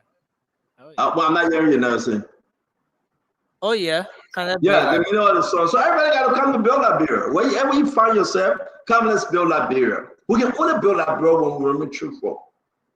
I know Nelson would get vexed at some point. He would say something, but that's okay. He will come back to the table like you, like me. I met this lady at the store today. She came, the lady went down. She tried. I said, no, ma. Hold on, woman, Nelson. I said, ma, don't do it. She was going down. I was going down myself, Nelson. Because I don't let anybody to bend down to me, no. While she was going down, I was going down myself. She said, hey, my son, you don't know. I think she watched it. I'm going to send a shout out to her. She said, we tried, but it's not easy. Yeah, in America. She talked about the mindset of coming in to vote for President Bouaga, the contribution they make, what they did by calling people, family members, friends. She talked about it. She talked about what the vision at the time. You know what she asked me, Nelson? She said, you think President Bouaga is in charge, my son? What a woman. She got no hair on her head. She had to call, I wish her well, but it was so sorrowful. You know, she was going down, I said, hey, man, don't do that. She started laughing. You know what she said? She said, you think the president is in charge? I look her in the face and I say, yes, President Joseph Bouaga is in charge. She said, but then if he's in charge, why all this thing happening? You know, I told the woman, because at that time, I just want to buy something at the show. I think you were taking course at the time. I told the woman, I said, but you know, I got to get on the show, right? So let me go in there with talk. She said, my son, Now my second time meeting you, I know where you live, you know where I live. You tell me we talk. I said, you got my number? She said, yeah. I said, call me. Send me no text. She said, okay. The question she asked, if President Joseph Yima Boakai is in charge, why are these things happening? Sometimes it's hard to answer, Nelson. It's very difficult to answer why these things happening. What would you say? If the president is in charge, why are some of these things happening? People coming around, sitting around and lying and say all is well, all is good. But the people are not saying it. We send a birthday greeting to Ellen L. Johnson. Again, I want to remind this a happy belated birthday to Ellen L. Johnson and my sister. I don't want to call her age, but somebody said she turned 52 years old. So just to be on the record, I'm not calling her age 50, 52. That's my cradle girl right there. Ellen, happy birthday. But again, I want to say to you, Nelson, I've been able to think within myself. If it is true that the president is in charge, Nelson, why are all these things happening? What will be your answer? You are reporting from the Senate. You will go there tomorrow. You will be carrying your sharp camera, your video around. You are the man from the Senate, Nelson. Somebody see you also. What will be your answer? If President Barker is in charge, which I do believe he is, why are these things happening, Nelson? What will be your answer? No, my answer would be that the president will not be everywhere at the same time. And that's why he has lieutenants, people who he trusts to serve in different positions, to help make his vision come through, to make his government succeed. And if he's in charge and some of these people, and maybe things are going a certain way, then it means that some of the lieutenants are not working as per, you know, what his expectations are. And yeah. But if that be the case, Nelson, then why, when he's in the know of those folks that are not performing accordingly? You remember Joe Ware? Joe Ware was saying, let it just continue. Give me some time, give me some time. And the people removed Josh Ware. How long will President Barker be there and saying, okay, I'm seeing it, you'll give me time? How long? You remember when Joe Ware used to unleash his folks? They will be cussing, they will be making comparison. We met this in the consolidated account, but I'm suddenly left 80 million there. We didn't meet this one there. You remember all of that, right? Yeah. Yeah. And the people all they were saying, listen, my friend, when you finish with all your talking, just do the people's job. You cannot celebrate yourself. You cannot praise yourself. You cannot come and say we are doing good, but the people going to bed hungry though. And the people looking at you, you get your 60, 70,000 car, you get your $8,000 monthly salary, you get your 3,000 gas slip for your generator, you get your call card, and everything is okay. You know, but then you're telling the people, say the country is better. How you expect the people to believe that this country is performing well? But yet and still the children are not in school. The children are going to bed hungry. How can you differentiate? How can you tell that story? So if the president is in charge, why is the president allowing us to walk this walk and go in this direction? So as many as the Liberians out there will listen, they want to change. But then you ask yourself, are you still hopeful? Will President Boakai brings this change? Don't insult, don't curse, let's just discuss it. Are you still hopeful?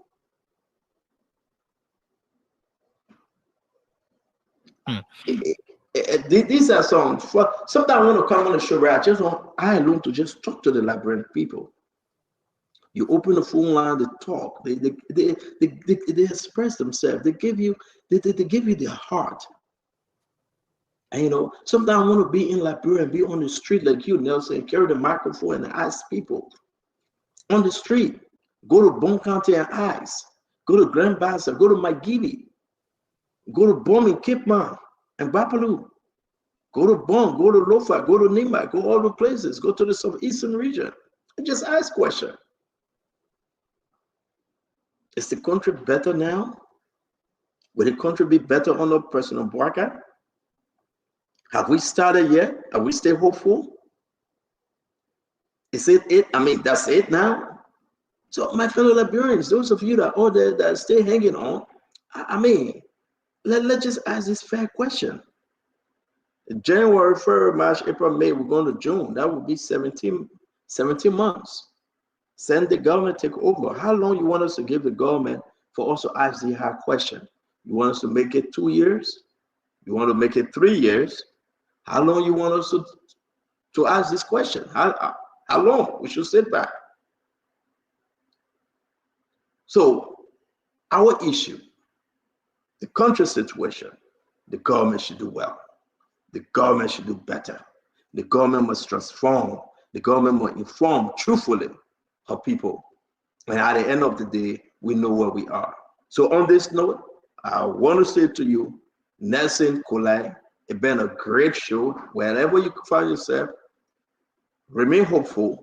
We still get 3.5 years, maybe 3 years to go. And you just understand that yes, indeed, and only yes, indeed, maybe the government will perform. But if you join us tomorrow, we'll show you some information about, guess what? The issue concerning those letters that were written up, those people that get a lot of huge salary, and the president said to them, let's discuss this, how we can find a way to straighten up all these things. Somebody making $7,000, $8,000, $3,000, fuel for the car, while other people are suffering. Let's find a solution. It's been 7-8 months since the president said that. Nobody have said anything concerning that. We'll discuss it more. So till we meet again, may God bless you. May God keep you. May God bless our dear country, Liberia. Because of you, we are here and we will be here always. Felibara, thank you. Deco Dog, that's the name. Thank you. Deco Dog, D-A-G. Tom Giselle, thank you. Joseph Bacola, thank you. Dempster Greer, as always, we want to say thank you for joining. Peter Tukba, thank you for joining. The philosophical Marsh Born, as always. God Almighty No 5792 is the name. Man Jenny, son, good night to you, my brother. Thank you for joining. Lawrence Father, as always, we want to appreciate you, our brother Lawrence Father. We're going to come down to say Lovetti Imani Kroman. Thank you, Lovetti. Alpha Omar Diallo. Thank you, Zilcado Jr. We say thank you for joining. Your unse, my unse, make Liberia better. Samuel Tamba Goya. Thank you very much, my friend. Henrietta Conan Morgan. Zilcado Jr. I call your name. Jacob Dwyer. Ellen L. Johnson, the birthday girl. Thank you for joining. Sam Greenfield. Sam Greenfield, as always. Abdullah Dukley, thank you. Joe Cooper, Philip Bala, Jenny Morris, Joseph Jensen. To all of you who want to say have a pleasant good night till we meet again tomorrow. May God bless you, may God keep you, and may God bless our state. Have a good night.